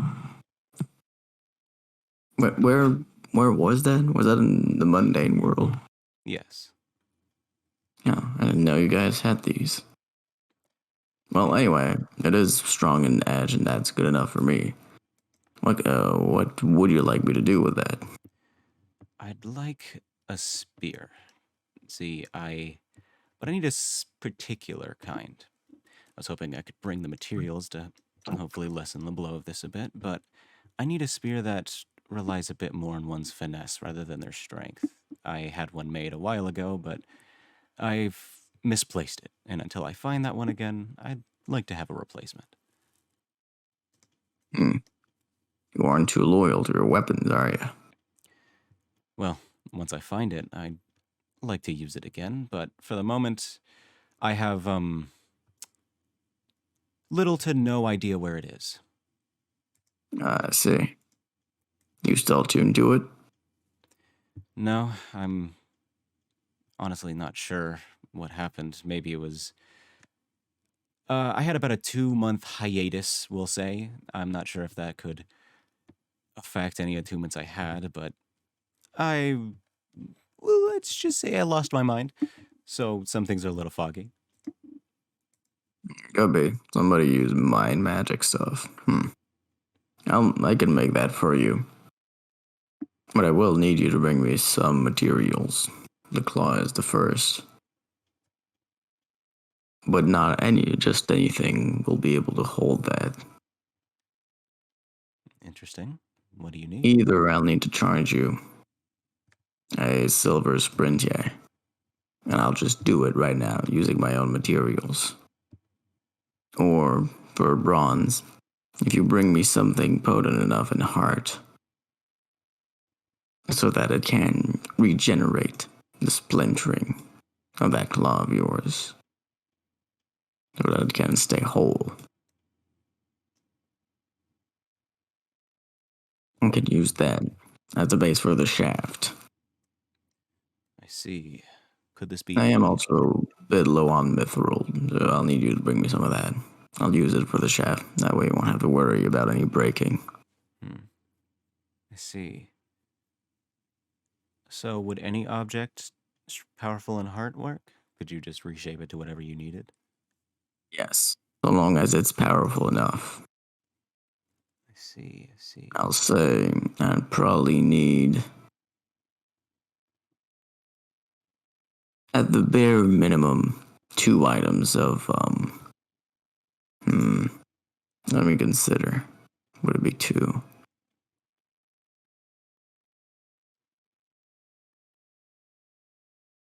Also, this is me as Rama needing to look up something. Give me a moment. Go for it.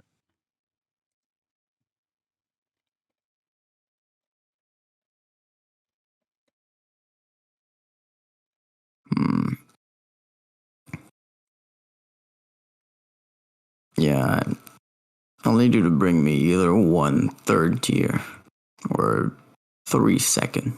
That should do it. Whichever one of these you come across. Let's see. I assume you don't really know where I could start looking, right? For heart, or probably good bet is probably looking somewhere near the sea. That is the prime domain of the twins. I think the Thunderskin. No, the Thunderskin is a bit separate. For that one, you'd be better off looking in the entrails of the earth for any underground lakes and that sort of stuff. Crystals too. Good to know. Well, I also have something else. He reaches into the bag and he pulls out the giant power source and goes, "What exactly would you want to do with something like this?" That's quite curious. Did you take that from a golem? An elemental, a failed experiment of some sort. It was, I guess it was probably powering it. Yeah, they've got some good influences in that, alright. That's a 3rd tier forge. That's more than potent enough for the hands of anybody who doesn't know what they're doing. You said the elemental failed, right? Well, we destroyed it. Before you destroyed it, what was it like? It could change between all the forms of elementals that I know of. I think it was failed in terms of they couldn't really control it, so. Mind giving that over so I can get a look? Of course. He hands it over. He takes it carefully from your hands and begins to inspect it, bringing it over to his 2 tools here. Well, no wonder they couldn't get this thing to work. He takes a step back and looks with almost not shocked face, but not unlike it. They've mixed up the entire balance of it. What do you want me to do with this? I could buy it off you. I'll give you bronze for it. I was considering using something with it, but I'd like to keep it for now. Perhaps my allies might want to use it for something. But thank you. Mm-hmm. Careful whatever you use it for. It's going to be uncontrolled. I could fix it for you. I'll consider it. We have our hands full at the moment, so. Alright. Is there anything else I can do for you? I have tools, armor, a couple of weapons I don't mind parting with. I don't believe so. The only other question I would have is these tiers to items. Is there a way for me to tell how powerful an item is? Oh, you should really find that out. There's probably a book somewhere. There's one of them that moved around a little while ago. Look for something called, something about influences and manifestations of the aspects that remain afterwards. They're classified in 6 tiers. The first one are benign. You can mostly ignore them. The second one is where magic items begin to take shape. These are also enchanted places or people particularly gifted in magic or some aspect. These aren't typically too powerful. Think of them as a sword that does a little bit of fire damage, or a staff that shoots out lightning. That sort of stuff. 3rd tier influences is where it gets a bit more powerful. Mind me a second. And he turns around and sneezes. Give me a second.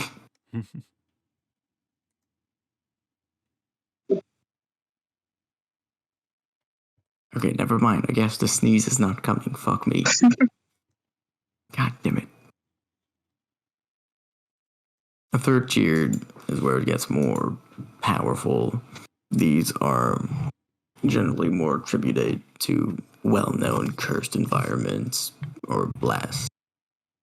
Also, magic items or particular weapons, armors that are well known as being amongst the most notorious in the mundane world. These are mostly classified under here. People that start to go down the route of long can sometimes create them through rituals and the like. And to give an example, following along with the sword that did a little bit of fire before. If a second tier, the blade is simply coated in fire.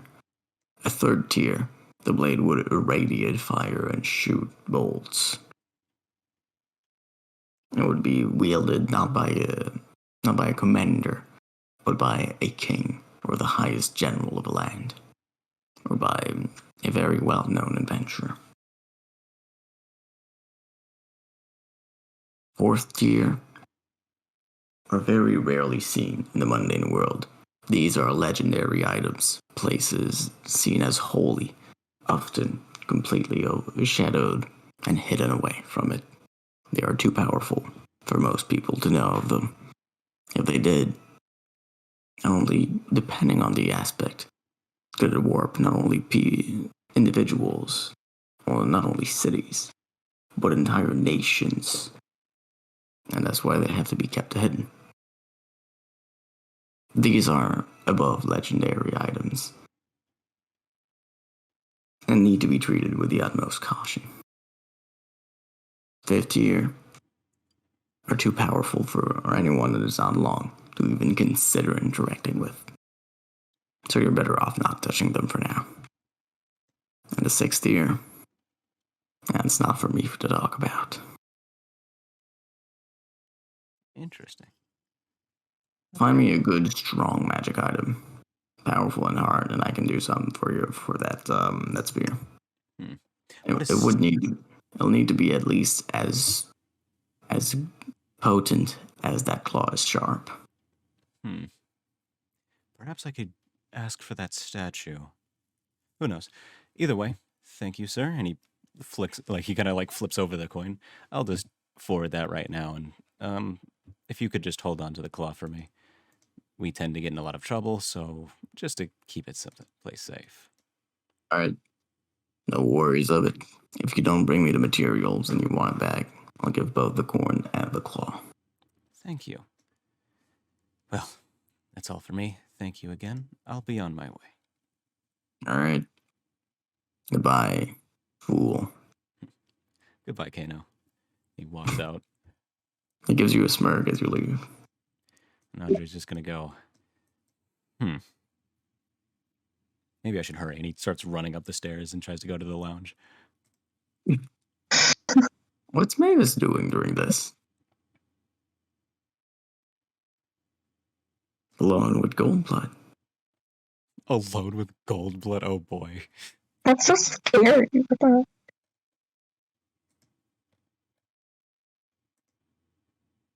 I'll give you a moment to think that out, because I do need to get some water. Oh, I didn't realize I was muted. I thought Goldblood left.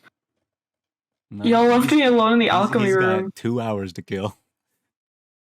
I'll be back soon Okay. with water. Also, As it nothing. turns out, gin is not good at hydrating your throat. No, it's not. Who would have thought? Maybe it's the limes. Yeah. I was drinking a sangria. It was pretty good. Oh, sangria is very sweet, though, isn't it? It is. I only like alcohol when it's really sweet. I will say I gave up because I forgot how much I hate White Claws. That's fair. Oh, we should have asked how many coins equals what? Like, do 2 bronze equals a silver in this? Oh, like the exchange rate? Yeah. Because it's like, he was like, yeah, I could use my own materials if you give me like a silver one now. But I was like, it sounds like it'd be cooler if I brought you these ones, though. I'm really banking on being like, hey, are you gonna use that velvet statue perchance?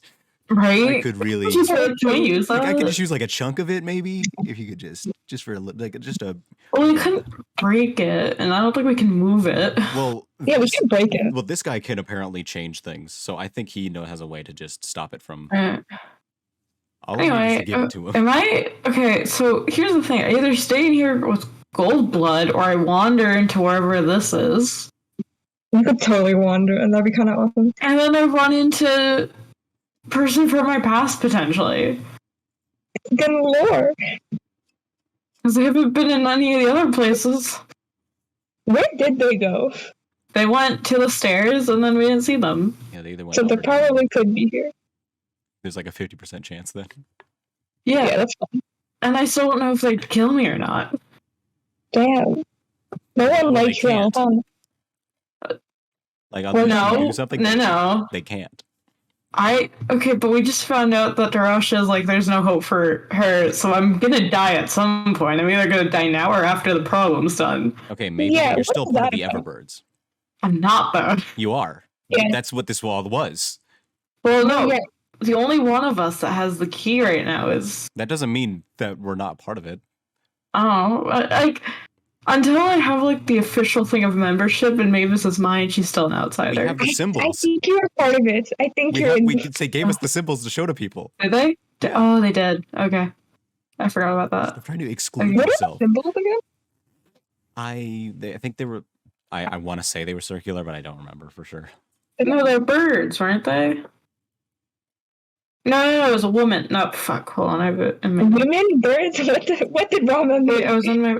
it's in my notes. Also, not the mithril is really funny because I was like, no, not again. Mithril. Realized I didn't remember how to spell his name because I remember I spelled it wrong, but it's gonna be Guilford. Guilford, help us. I can't believe the first thing is gonna be like, hey, how we got the information? We know things. Also, could I like buy some mithril off you? Yeah, please, dog. Just a Bird in little a bit. cage. It might have looked like a bird in a cage or a cage with a bird or something. Okay. That's how he described it. Like So there's that. like a little like token that shows Yeah. it. Okay. Uh, I don't remember anything. I need to write shit down more.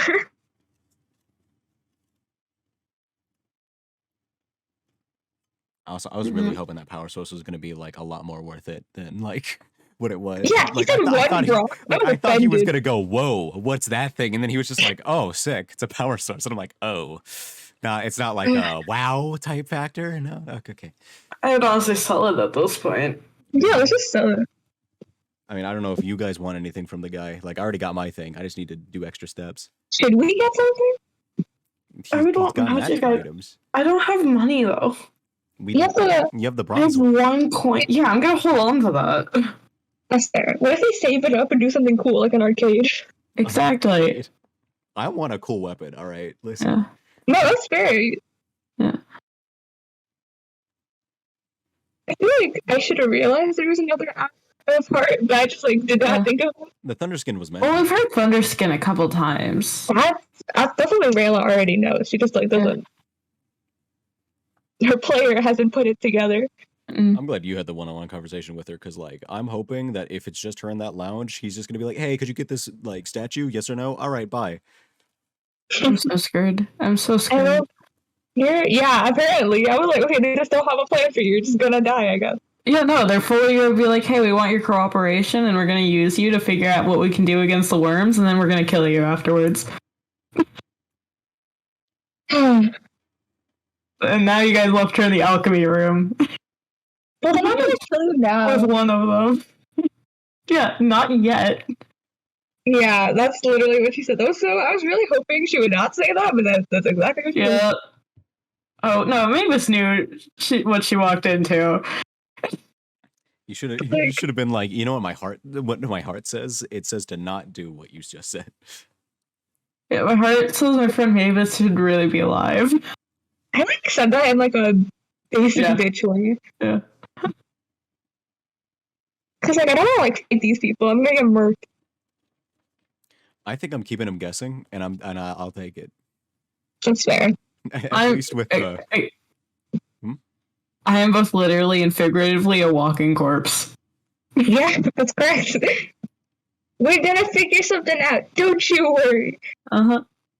No, Rayla's not giving up. We're gonna figure something Yeah, out. we got an elixir, apparently, Yeah, that yeah. even the magic people think is superstition. Yeah.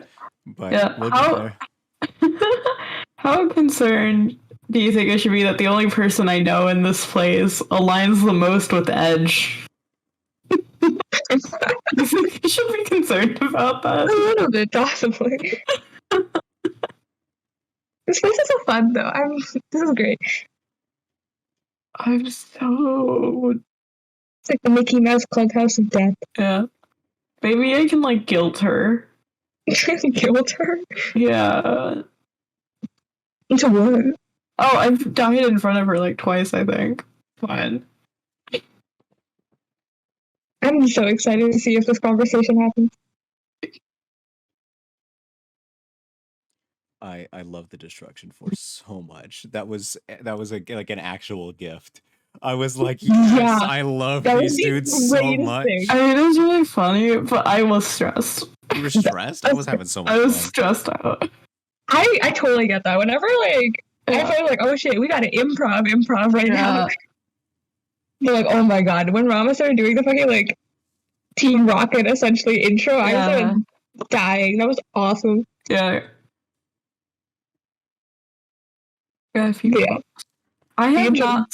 Okay, I realized I didn't ask. Was it like an actual picture of like a vegetarian dish, or was it like a drawing of a vegetarian dish or Do you vegan think one of dish? these goofy things in the alchemy lab is the vegetarian? That's That's why I was wondering.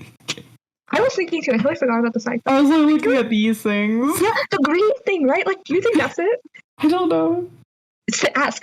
Get the points. I just realized I haven't been streaming. Have you guys been getting the music? No. No. You fuckers didn't say anything. I thought it I was supposed to happen. was gonna ask if you had music set up. Last time I asked about something, you're like, you think because I knew you rushed the map and stuff, so I was like, oh no. Oh no. Okay. We're like, we don't ask anything. We just expect you to do it. Last time me and Yash asked something, y'all blew up. Wait, are you talking about with like the book thing? Yeah, I know it was how does ridiculous. that relate to this? It doesn't. Oh, like it doesn't, but the memory is still fresh. Yeah, now we're Okay, scared. all right. Now we Blame us scared. for it. How Yeah, y'all dare bullies. you. For real. Also, I'm not gonna lie. I've been here for a little while. I'm glad you guys are enjoying the secret hideout place. We're having a great time. Yeah, is this Yeah, is this it? the vegetarian dish? Which one? The green thing. Oh, you did get it. I was Yes! hoping. Oh, I thought that was too obvious. I was like, maybe it's this big thing that he just scaled up. That's the well. Like lentils. Yeah. It's like a What? singular lentil. What is this? The gluten thing. It's supposed to be a puree. It's a little Ah. bit less saturated normally. Okay, what did we say we get for it? 13 gold. What a specific amount of gold. Okay. Yo. I mean, okay, but Yash, you also thought it was there. You can take it. You can keep it. You can keep it. It's okay. You can both get 13 gold. Oh, thank you. Yeah. I won't have it for Wow, long. I can't believe I've doubled how much money Yash has. Wow, that's kind of sad. How dare you? That's kind of sad. Ouch. Things have fallen off for Rayla a little bit, okay? Meanwhile, Double's just walking around with 22 platinum in his pockets. 20? Wait, Yeah, what did he you has a say? lot of money. He didn't I'm spend gonna his love money, you. remember? We convinced him not to spend his money. So do you know what he did? He didn't spend his money. Well, no. I think he should share the wealth. Well, Listen. I will once I get, I would probably consider giving you Yeah. money if you gave me some heart stuff. Give me your bow. Give me your bow. No. Give you my good. I wanted to make a spear. Yeah, when you said you need a heart item, I was like, I do have my bow. But then I was like, wait a minute. No, Yeah, I I'm was not like doing scanning the through all the things I remember, and I was like, the only other thing I remember having heart was a Thank you. pulse coming from Rayla herself. So I was like, I don't think I can just do that. So I think I'm Humans gonna have to don't find a know. metal detector and go to the beach. Did and he find some mention- stuff. Something like a crystal thing. Did he talk about that? Or did I hear I something go else? to the beach. Yo, was A this beach. each episode? Yes. Andre will spend the entire time digging. We should have a beach episode. Yeah. Good. I probably should have asked the Okay. guy if I could buy, if he had any items that were of heart, and I could just be like, hey, can I buy it off you? But I guess that'd just be giving them the silver one. But it's cooler if I find the materials, it has a story behind it. Yeah, Like the master smith tasked me with finding these magical yeah, it's a items. gathering. It's a gathering And he quest. Woo. forged I me like a such spear quests. that could pierce through anything. I can pierce through the heavens. Alright. Do I get to have my traumatizing conversation now? Trauma dump. It's fine. I don't. We're gonna be here all week. Hey, it was cool. I'm never gonna talk to this lady again for a while. Why not? Yeah, it was fun. Yeah. I'm just saying, Mavis has a lot of stuff to work through. A lot of trauma. Just so much trauma. I would not want to be her therapist. But yes, we will go back to where we were before. As Mavis, you've left alone with Goldblood. Andre is gone first, and second Rayla, followed by Darasha. And now there's only you and Goldblood, and two have just left. What do you do?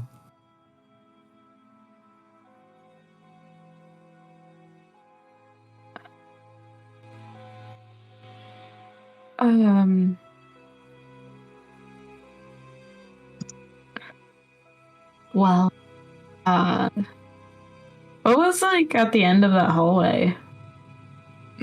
Oh, those are the, there's a meeting room as well as a planification area.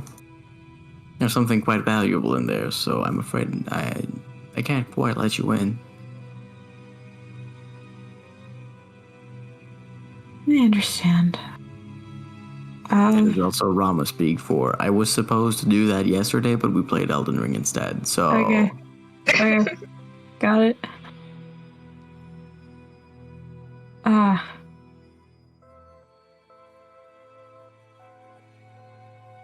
So, when researching the three of us, Mm-hmm. did you also look into past acquaintances? A few of them. For Mr. Timmer, who was a particular ease. For Rayla, there wasn't much to find. Living out in the middle of nowhere. Easy with few connections. Though her parents and the Wary herself were quite notable. As for you, I must say, you did give me some hard work.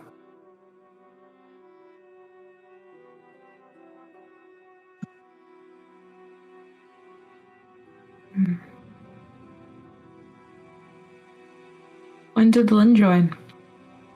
Lynn, it was a few years ago now. Must be 3.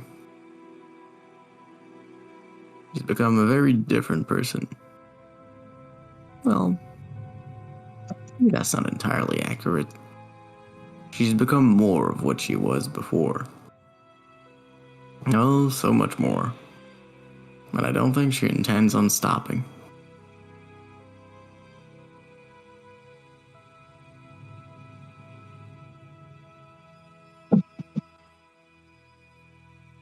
I'll admit, seeing her here was a bit of a shock. I think she may have been more shocked than you. It's been a long time since she's met anybody she knew. Yes. For all she knew, you were probably dead. My last impression of her, she was dead, so. Turning the favor, right? Seems so. Think of it. I suppose she wouldn't have been wrong thinking you were dead. Semantics. So, do you know about the group, for lack of a better term? I know Yeah. some things, but that's information that does come with a price. It gives you a bit of a wink. Haven't I essentially already given up my life for you guys? How so? please. And you walk. This is a very pretty tomb. I think it was the floor at least was like this when they first got here.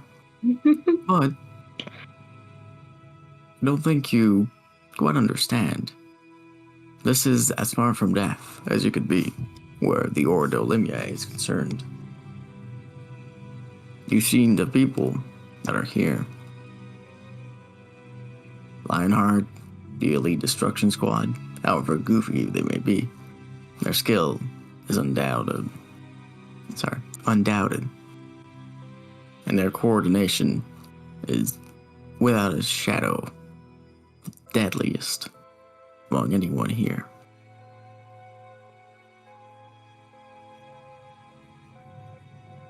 And now, as members of the Ordo, you yet never have to face them in battle, unless you yourself change your status.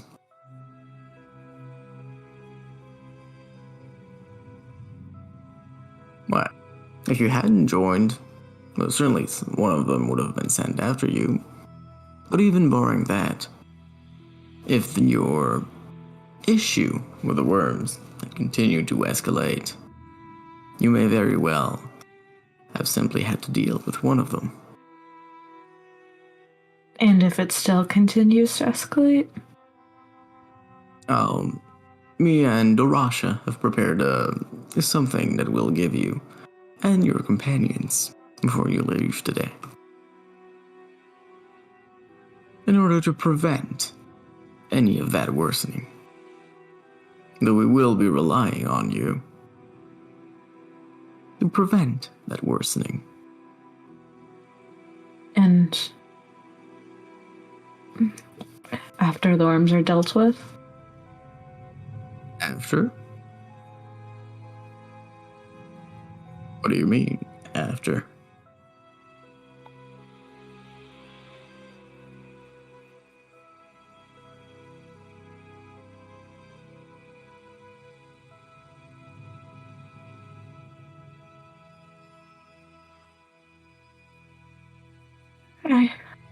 I guess I'm just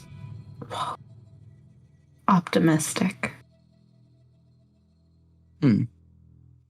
Well, I do wish you luck, but you have to realize the worms can be killed. But, like Dorasha said, there's never been any instance of someone being saved after becoming one of them. You could be the first, I suppose.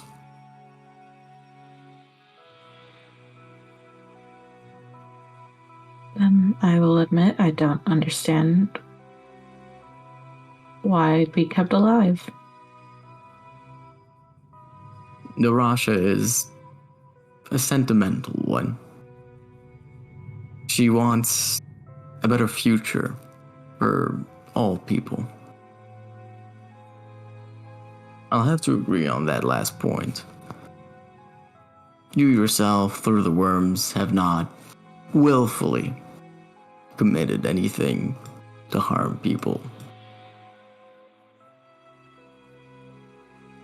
And so she wanted to give you a chance to work with us so that you could still live, so long as you were willing to curb the danger you placed on others through your simple existence.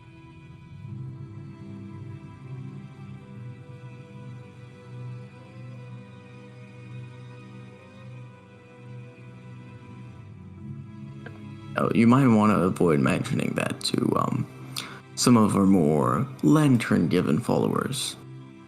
A few of them might be tempted to strap you to an operation table and see how it works inside of you, which I doubt would be very pleasant. It isn't.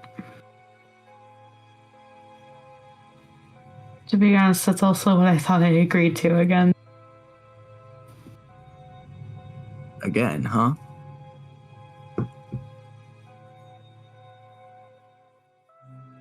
Was it like that before? Well, I mean, I wasn't born like this. I set out the ink.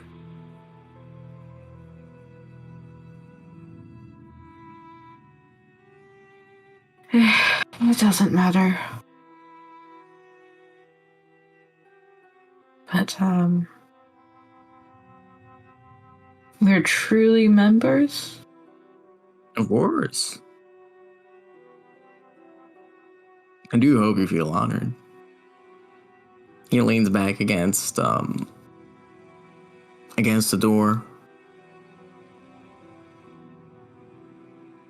Alright, well, let's not stay in here anymore. This is giving me the heebie-jeebies. Very well. And what do you do now? You go up.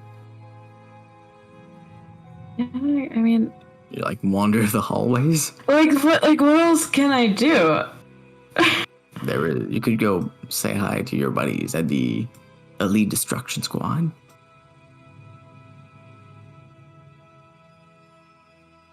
Mavis is very scared of running into one. Mavis would be poking around corners. That's so The funny. elite destruction squad can form a pyramid to hide you. Hell yeah. They seem cowed by her. What do you mean? So if they'll hide with you. That's so good. And Is we Gold- formed the Elite Destruction Wall. okay, wait, is Goldblood following Mavis around now? Yes. My chances of running into, right past acquaintance here. Oh, Oh, you. You didn't notice when she did that, did you? when she did what? Look at her sleeve. Oh no. What's on my sleeve? There's a paper stuck to it with a needle. It was clearly embroidered on short notice. The paper itself barely sticks to it. Remember that vague motion she did? Pushing back the cave before she left? Forgive me for being a bit oblivious here. I'm a bit stressed out. Oh, don't worry about And it. I'm gonna look at the piece of. I'm gonna stare at Goldblood. I'm gonna use my hand to cover the piece of paper, and I wanna hold it up and look at it. Oh, don't worry about it. I have no mind to stand between you and hers plans. Especially not hers plans. The paper itself reads, "Meet me in Ralathond 1 week." Can we even get to Ralathon in 1 week? We can try our best. Maybe we got some standard deviation off of the. But why Ralathon, bro? Everything's gonna go down in Ralathon, man. Yeah, do we really gotta go? We gotta go there. We gotta get there at some point. Oh no. I at least just want to step Hold on. into Ralathon. I just want to step Wait. into it. At least just to say we went there. Yeah. Hold on. Oh, there it is.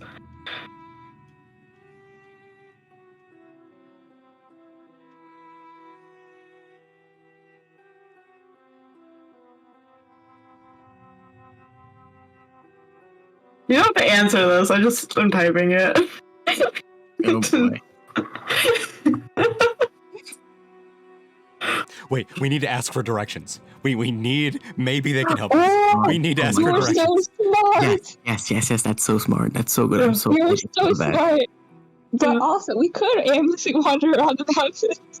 Yeah, okay. Be late to the lady that can throw pins at like Mach 5. Also, That's right. I don't want to be late for that. Oh, I'm so excited. We're actually gonna go to Ralathon. Crazy. Also, Daria, all I have to say for that, Oh god. there's one word I think you might want to take out of that phrase. Oh no. Oh no, Rama, why would you do this to me? You can't tell anybody. I won't. Good. Oh,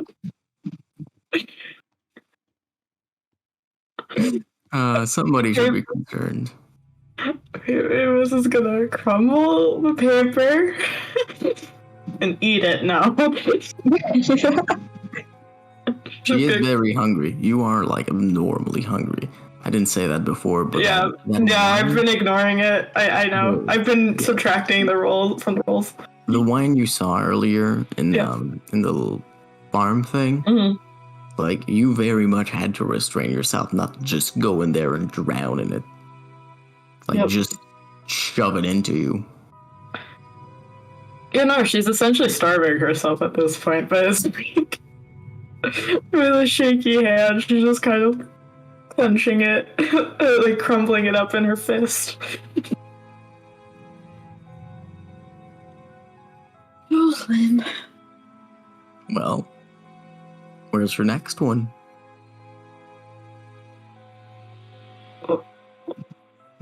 What? Hmm? What'd you say? Where's your next one? Where's the next one? Her next one.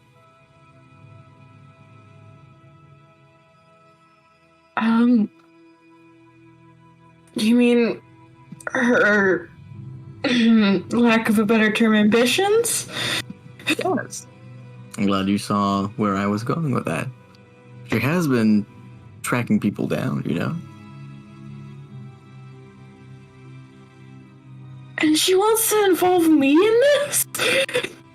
Don't you want to be involved in this?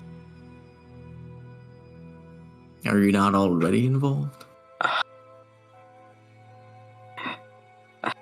I'm gonna need...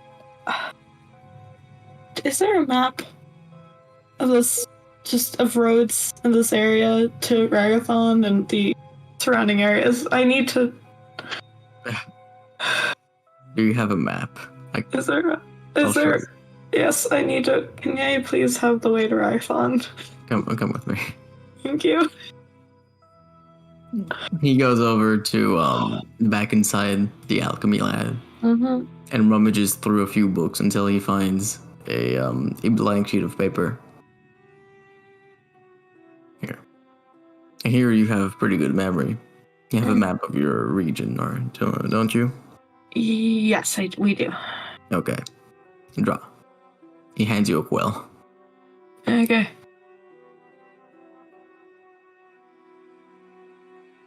Oh, does he want me to draw the map? The region, at least. Yeah, okay, yeah, maybe But this will he's do not that. gonna he's not gonna like. Okay, I'm you- sorry, I assume we're in like a high secret society's base. I'm sorry if I thought they had a map on hand. You do, but do you know how valuable the world map is? Fine, From this okay. day and Yeah, age? maybe this is drawing the freaking map. Okay. If you go down about 2 days walk before Giant Step, and he using your rudimentary map, Yeah. there at the bottom of these hills, Mm-hmm. there is an old system of mine shafts that goes well beneath the land. Using that, you'll be able to travel quite quickly. Wait, mine shafts? Like the ones where we met, Yeah. okay. Huh? Let's hope they're not using them. Yeah, we would. What? Okay. Oh, those are in Nafer region though, weren't they? Mm-hmm. Yeah. I mean, Are you yeah. under Oh, Are you under the impression that only the dwarves mine? that's why I'm confused. Kind of racist, honestly. No, I'm saying because you guys are I'm like, messing oh, the with you. mine shafts, and I'm like, but those were a different set of mine shafts. I'm confused. Mine shafts in general. It's gonna be interesting being down there. Let me put this very clearly for you. The people of Bethinde also need to mine for. No. Okay.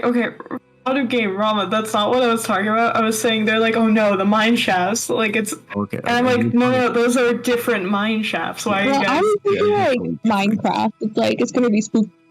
Okay, that's why because when Double was like, oh no, the mine shafts. I'm like, no, these are different mine shafts. We're not gonna run into the same problems. It's gonna be new problems. What problems did we run into in Minecraft? I'm glad for new problems. I don't want to deal The with bugs, the glowing bugs, the fire dragon No, breath. I don't mean that. I mean we encountered one of Andre's old pals right in front of the entrance to a mine. Oh. Oh, wow! We were all As far afraid as to we know, they very didn't get out of there. Yeah. I'm glad I'm glad you remember that, Double. Yeah. I That still, would be I don't the know. worst. It's just like, oh, come on. I thought this was a shortcut.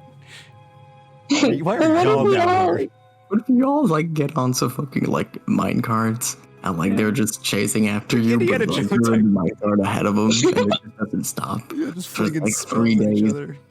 Yeah, it's just 3 days. Like you run out of spell slots and arrows, and you're just like throwing insults. Like, get over here! I have questions for Just a you. really awkward, like, sorry, we're in a hurry, so, What do Okay. you mean you're in a hurry? We've been going for 6 days now. yeah, Wait, any minute now.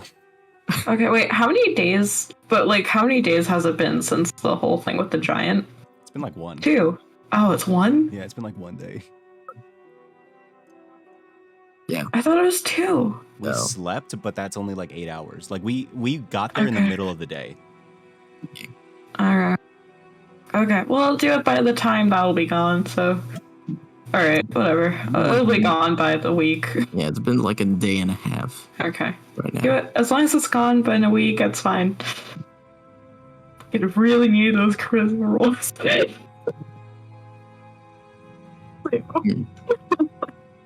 Okay. I'd like to ask you a question, Mavis. Yeah? Yes. Sorry. You know a man named Samson, don't you? Ooh. Ooh.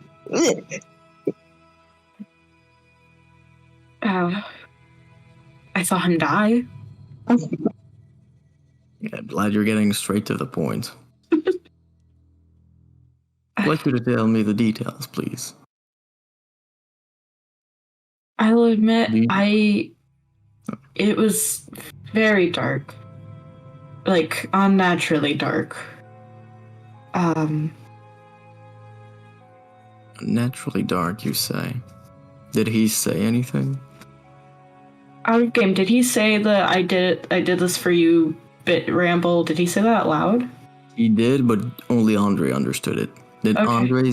I think Andre didn't tell people what he said, right? Yeah, he did. I don't He remember mentioned he was like something like, I heard the name Coulter, but he was like, I don't think anyone knows who that is, and no one knew, so. that. Yeah. So Andre didn't say. Yeah. Not So specifically. Okay. I'm really sorry. I didn't understand it. I just know he took an item we wanted, so we grabbed it, and then he perished through interesting means. What's interesting here is your use of the passive voice. But still, I'll just, I always as a speak fair that passively. advice. As a fair advice, you may want to avoid mentioning him here. He was a member of the Ordo Limiae before that whole debacle.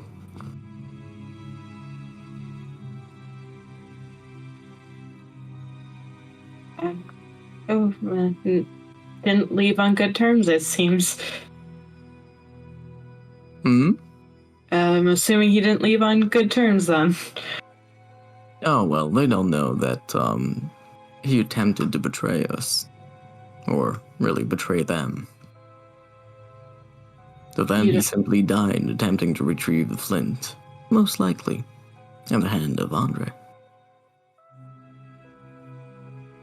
You know, it wasn't Andre. You want to roll deception for that? I thought no. I Andre thought the was the one shadows. who killed him.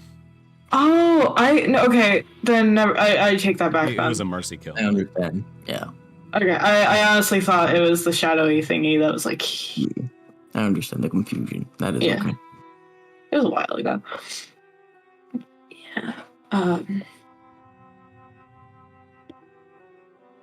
Yeah, he's a bit of a fucker. Oh, excuse my language. It's quite all right. Although I do hope you will have more decorum when we're surrounded by leaders. I'll try my best, but I do notice you said them. Hmm. You don't consider yourself part of them? For now, at least. But the Ordo Limiae has goals that stretch beyond the mundane world, whereas mine definitely lie within it. And Kelren? Hmm? Isn't that the name? Yeah, isn't that the name of the country? What do you mean? Well,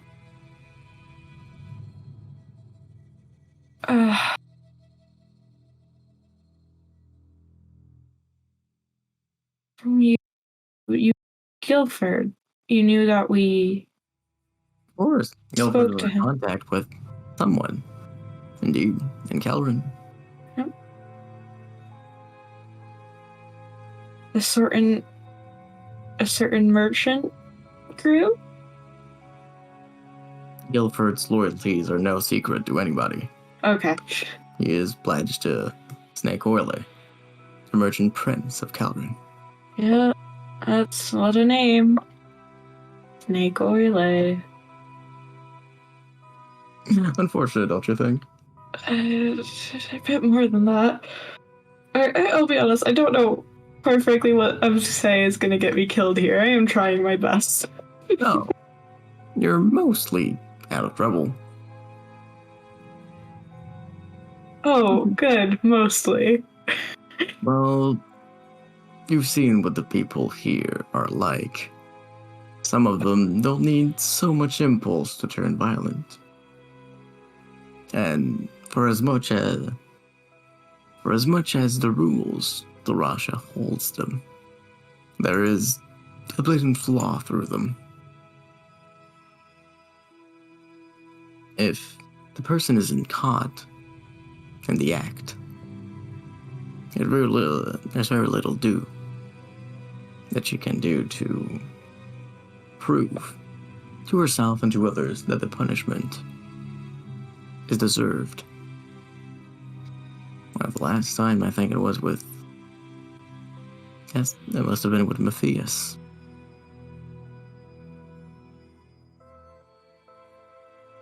It was before I was here, though. Long stories. So she doesn't have as much control Hmm? as Oh, a suit. She definitely does have control. But she's no all-seeing God. If you anger someone, make sure you're never out of her sight with them. She is what's keeping everyone in line.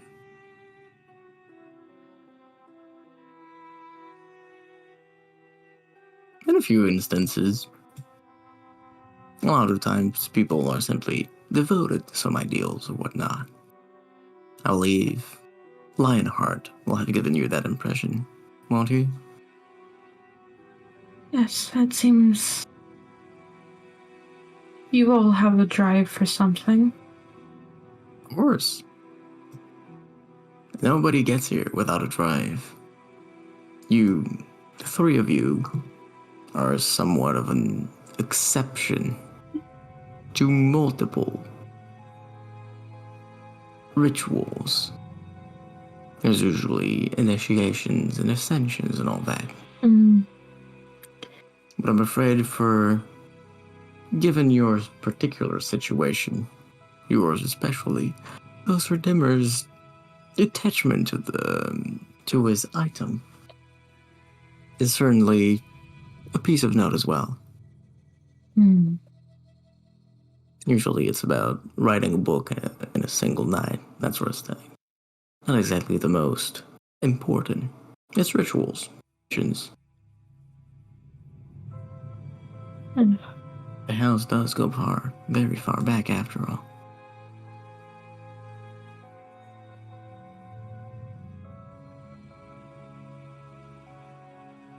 All right. Well, where are we? We're still here. Have we been Yeah. walking? Okay. We have not. We're just in the hallway. Cool. You were just talking. Yeah, depending on sorry. how long you were there, Andre came sprinting out of Kano's room and ran up the stairs. All right, wait. Let's do that now. Yeah. Andre just sprints out. Yeah. There he goes. Uh. It should be about time I have my meeting. I'll have to go. Well, thank you for coming. Of course.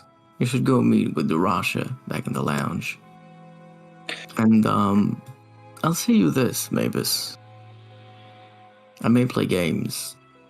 I may seek and hide information. And I will exchange and sometimes extort.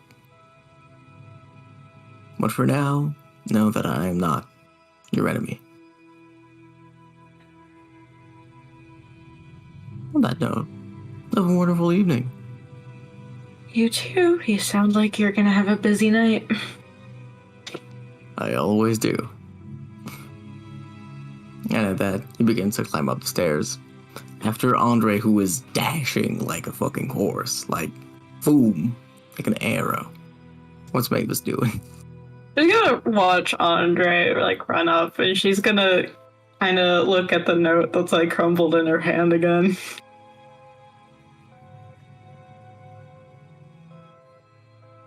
And then she's gonna put it away and walk towards the lounge. That's where it sounded like they're heading.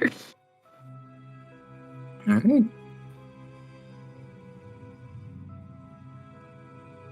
I like to get a feel for everybody. Are y'all tired? You think we should end it here? I'm good for the most part, but that's just because I've been hyped up by the session. Yeah, I'm a bit hyped, but I know. It's been a moment. Yeah. Yeah. How you feeling? I'm good. Alright. It shouldn't be just so much longer, maybe half an hour. Hmm. You go up and reach the lounge once more. Andre, you would be the first to reach there. Ah, Oh wait, no, really? You said you went back downstairs, right? No, I just went out, so I feel like she'll probably be like waiting at the staircase. Alright. So you'd see Andre running up the stairs with the might and gusto of 1,000 armies. Hey, whoa, why are you running? excuse me. He runs Why? Where does he go? to the lounge. You go to the lounge. Because he Yeah, like you- the last thing he heard was that Daraja was meeting Rayla in the lounge, so he's hoping that she's still there. And indeed she is. She's from the back, poured herself a drink of something. It's a clear liquid that has a bit of a tincture of rosé. Fancy. Ah, yes. Pardon me. Excuse me. Whew, Oh, need a Andre. second. Oh, that was much farther than I thought. Okay. In regards to New Orne, Yes. do you have any use for that statue to the Velvet in there? She stares at you for a moment, blinks, drinks from her glass, stares at you once more, finishes her glass, pours herself another one. I'm sorry, can you repeat that? I don't think I heard you properly. I was wondering if you have any use for that statue in New Orne, the statue to the Velvet that I mentioned earlier. No, not particularly, but there would be ramifications if you were to attempt to move that. Really? Like what? Consider, you've been to New Orleans, correct? Yes. What was its healthcare infrastructure like? I do not recall much. Exactly. That's because of the statue. The people do not know it, but they rely on it for good health and energy. If the statue were to be taken away, they would collapse from exhaustion and sickness.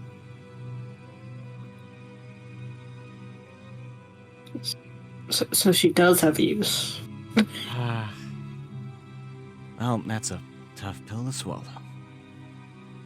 Why? Why were you asking? I need some things for Kano to make something for me. Ah, I see. I don't really come across many objects that have a good amount of heart in it, so I was hoping. I didn't realize the statue had that much of an influence on the town. Oh, well, I do happen to be rather potent in heart. What is it you're looking for? Just either some tier 2 objects or one tier 3rd. Tier 2 shouldn't be too hard to find. But yes. Where are you? You're still lost in the mountains, aren't you? Lost is the correct word to use. I'm glad we're on the same page. You're familiar with the localities of Bethinde, correct? Yes, You know the village of Kurtrain, don't you? I believe so. Great. If you go into Kurtrain, you'll see there is a servant of heart guarding the place from the depths of the sea. He should have a few artifacts of 3rd level and higher. And he may be willing to trade, part ways with, or otherwise give. He's not an unfriendly chap. You just need to know how to approach him well. And how is that? Also, there are 2 cities named Kurtrain. Just Sorry, go ahead. Is it the same one that protects each, or is it multiple? If I were to tell you they were linked at the base and had 2 heads, would you believe me? I would hope that's true. She gives you a wink. Andre's internally screaming.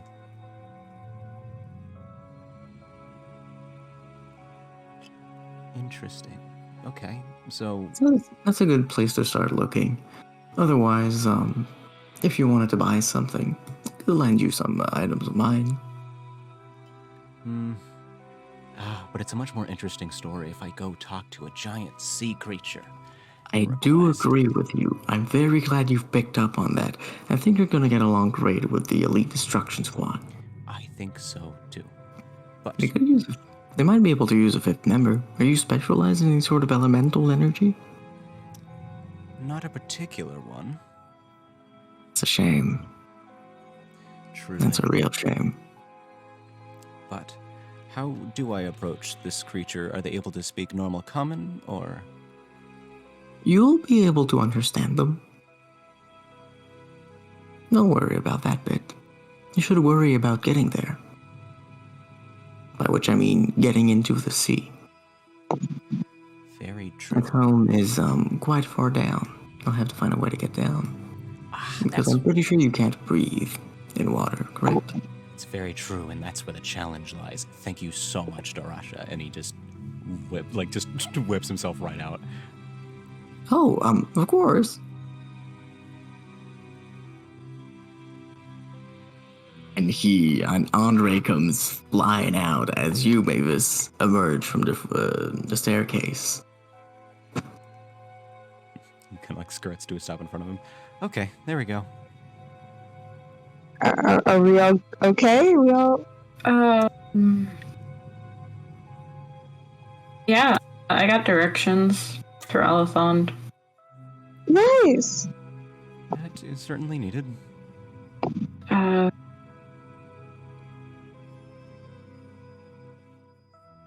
looking around, is there like anyone standing with us, like near us? No, Mira is not there. But after a few seconds, Arasha does come. Okay.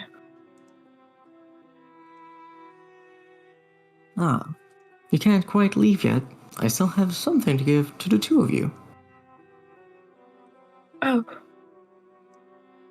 And she takes down the same daggers, 2 of them, that you gave to Rayla. I see. Oh, actually, Rayla, would you do me the honors? Please explain to them what these do. Okay. I was gonna like try to pull out her dagger, but she's gonna try and do like a cool like little knife trick with it. Where it's like, she just twirls around her fingers. She's gonna give these to us, and we're supposed to use them to kill the worms that are gonna come out of Mavis. And that's just really it. Good to know. He reaches out a hand and takes one. thank you. Now, I do warn you to be careful. The worms have been growing in power, and especially with Velvet being unavailable to aid in stanching the flow. They will be getting more frequent and more powerful. If you ever find yourself in an environment where the horn is not able to reach, there should be very few of these. But if ever you do, come back here immediately. Okay? Positive. Alright. So theoretically speaking, would one of those places be somewhere filled with, I don't know, undead? No, I see no reason why that would be an issue. Got it. Thank you. Well, on that note, it was very nice meeting you, and I'm quite happy at how our meeting has gone. I wish you great luck on your adventures, and see you later. Yes, thank you. Thank you. Thank you. Who has the key again? We all have a key now. No, these are different. Oh, Someone had who?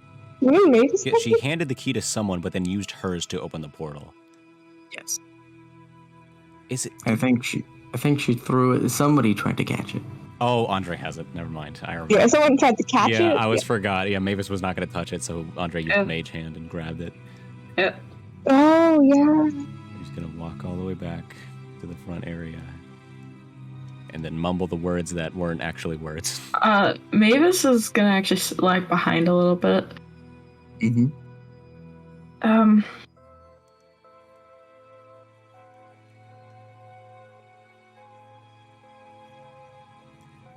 Do you need something? I truly thought. I don't know where I stand in your plan to handle the worms, but thank you for now, for at least letting me live. Of course. Nobody should be deemed evil or forced to die for something they didn't do. You're as alive, at least to me, as anyone else. No one deserves to die because of something they didn't do.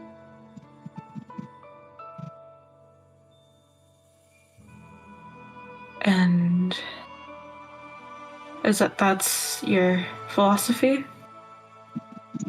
Well, part of it at least. The innocents are to be protected, aren't they?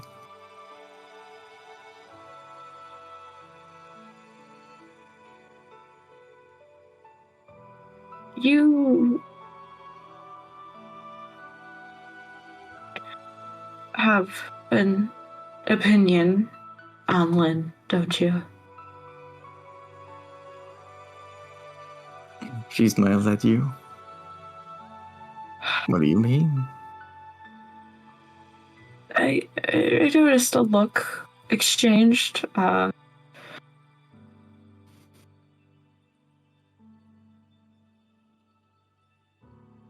But her ambitions are going to lead her to. That doesn't break the rules. As long as she doesn't start proclaiming the Ordo Limiae as responsible, that's none of my affairs. Okay. The mundane world changes, just as does the invisible one. Those are simply facts. Trying to avoid change will not work. The difference is the mundane world is subject in many ways to the invisible world. And we cannot let the issues that plague us, the worms most of all, be what alters the mundane world. People, wills, hopes, dreams, the movements of nations, the world itself will determine what happens in their own world. If the actions of the mundane world have led to anger, that is the change it has brought upon itself.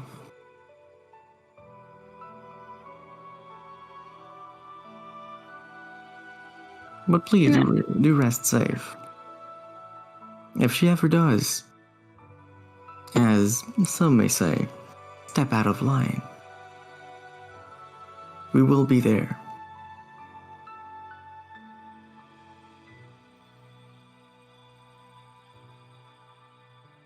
You know, I actually do believe you have good intentions.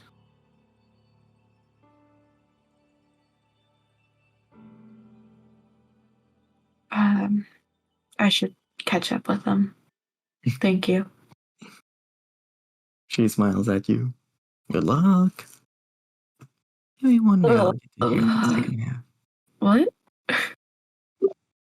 Wait, what did you have her say under her breath? You didn't catch it? I didn't catch it. Yeah, that's a shame. No, would my perception catch it though? It would. You She DM said- it to me. Oh. No, she said, maybe one day I'll get to hear that second half.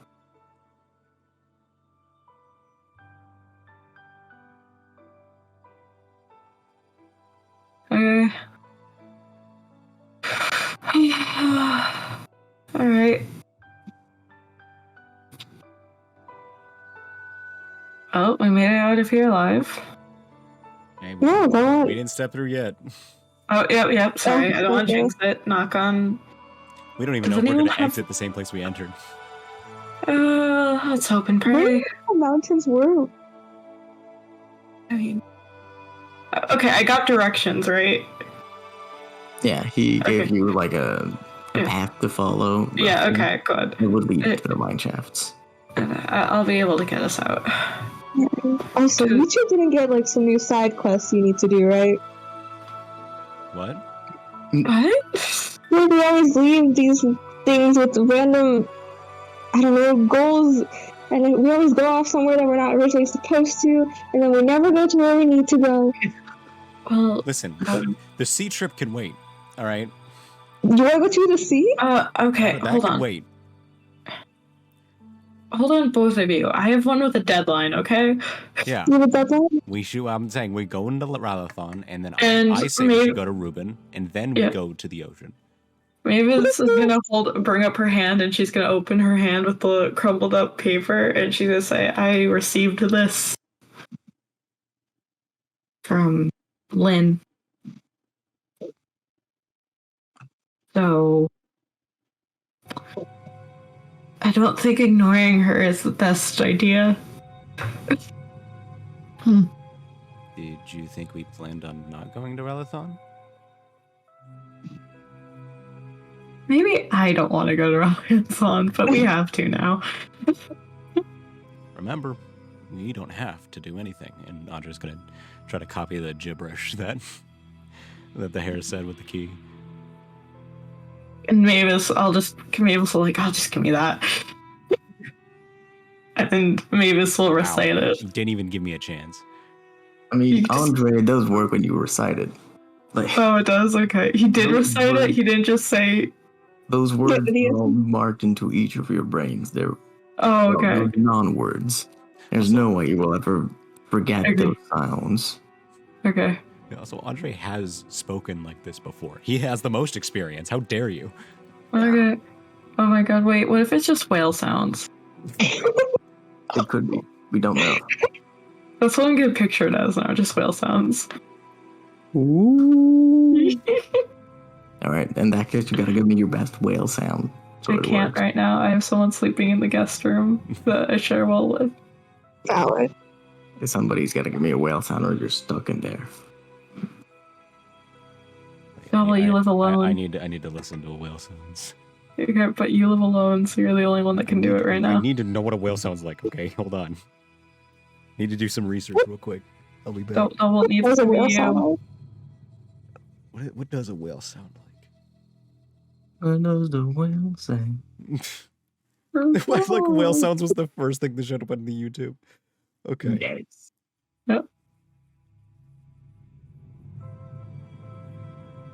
How do I wait? How do I replicate this?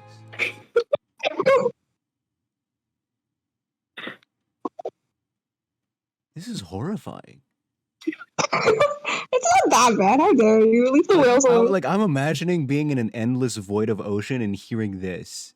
Yes. Okay, isn't that awesome? It can be both horrifying. They're Okay, so I'm actually it's getting so that. pretty sounding.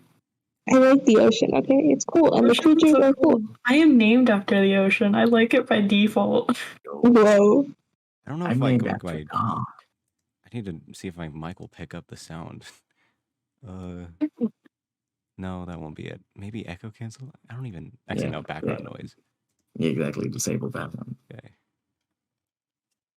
I need to how do I even begin to how do you make this sound?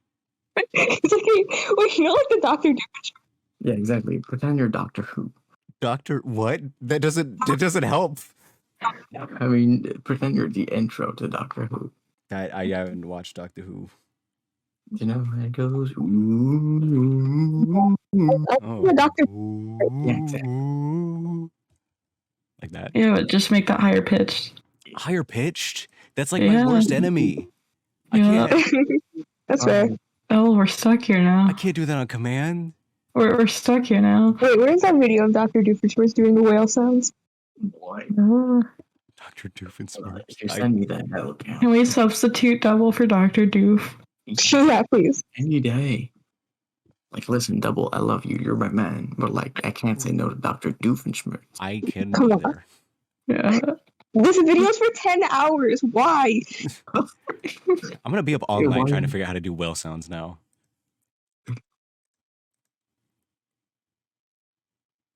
10 Beautiful. This is beautiful. This is when his girlfriend left him for those whales. So sad. Yeah. Get here.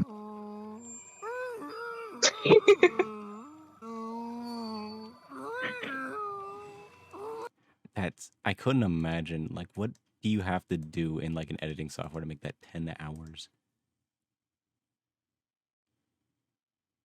Well, you just do the first one, and you just keep doing it till you get to 10 hours. Yeah, that's the thing. Like that's just like is there like a replication? Yeah, option? it's the first one. You do the first loop, and then it's copy Well, paste. that depends on the editing software, I think. My soul has been filled with grace. All right. Good session, lads. What do you mean?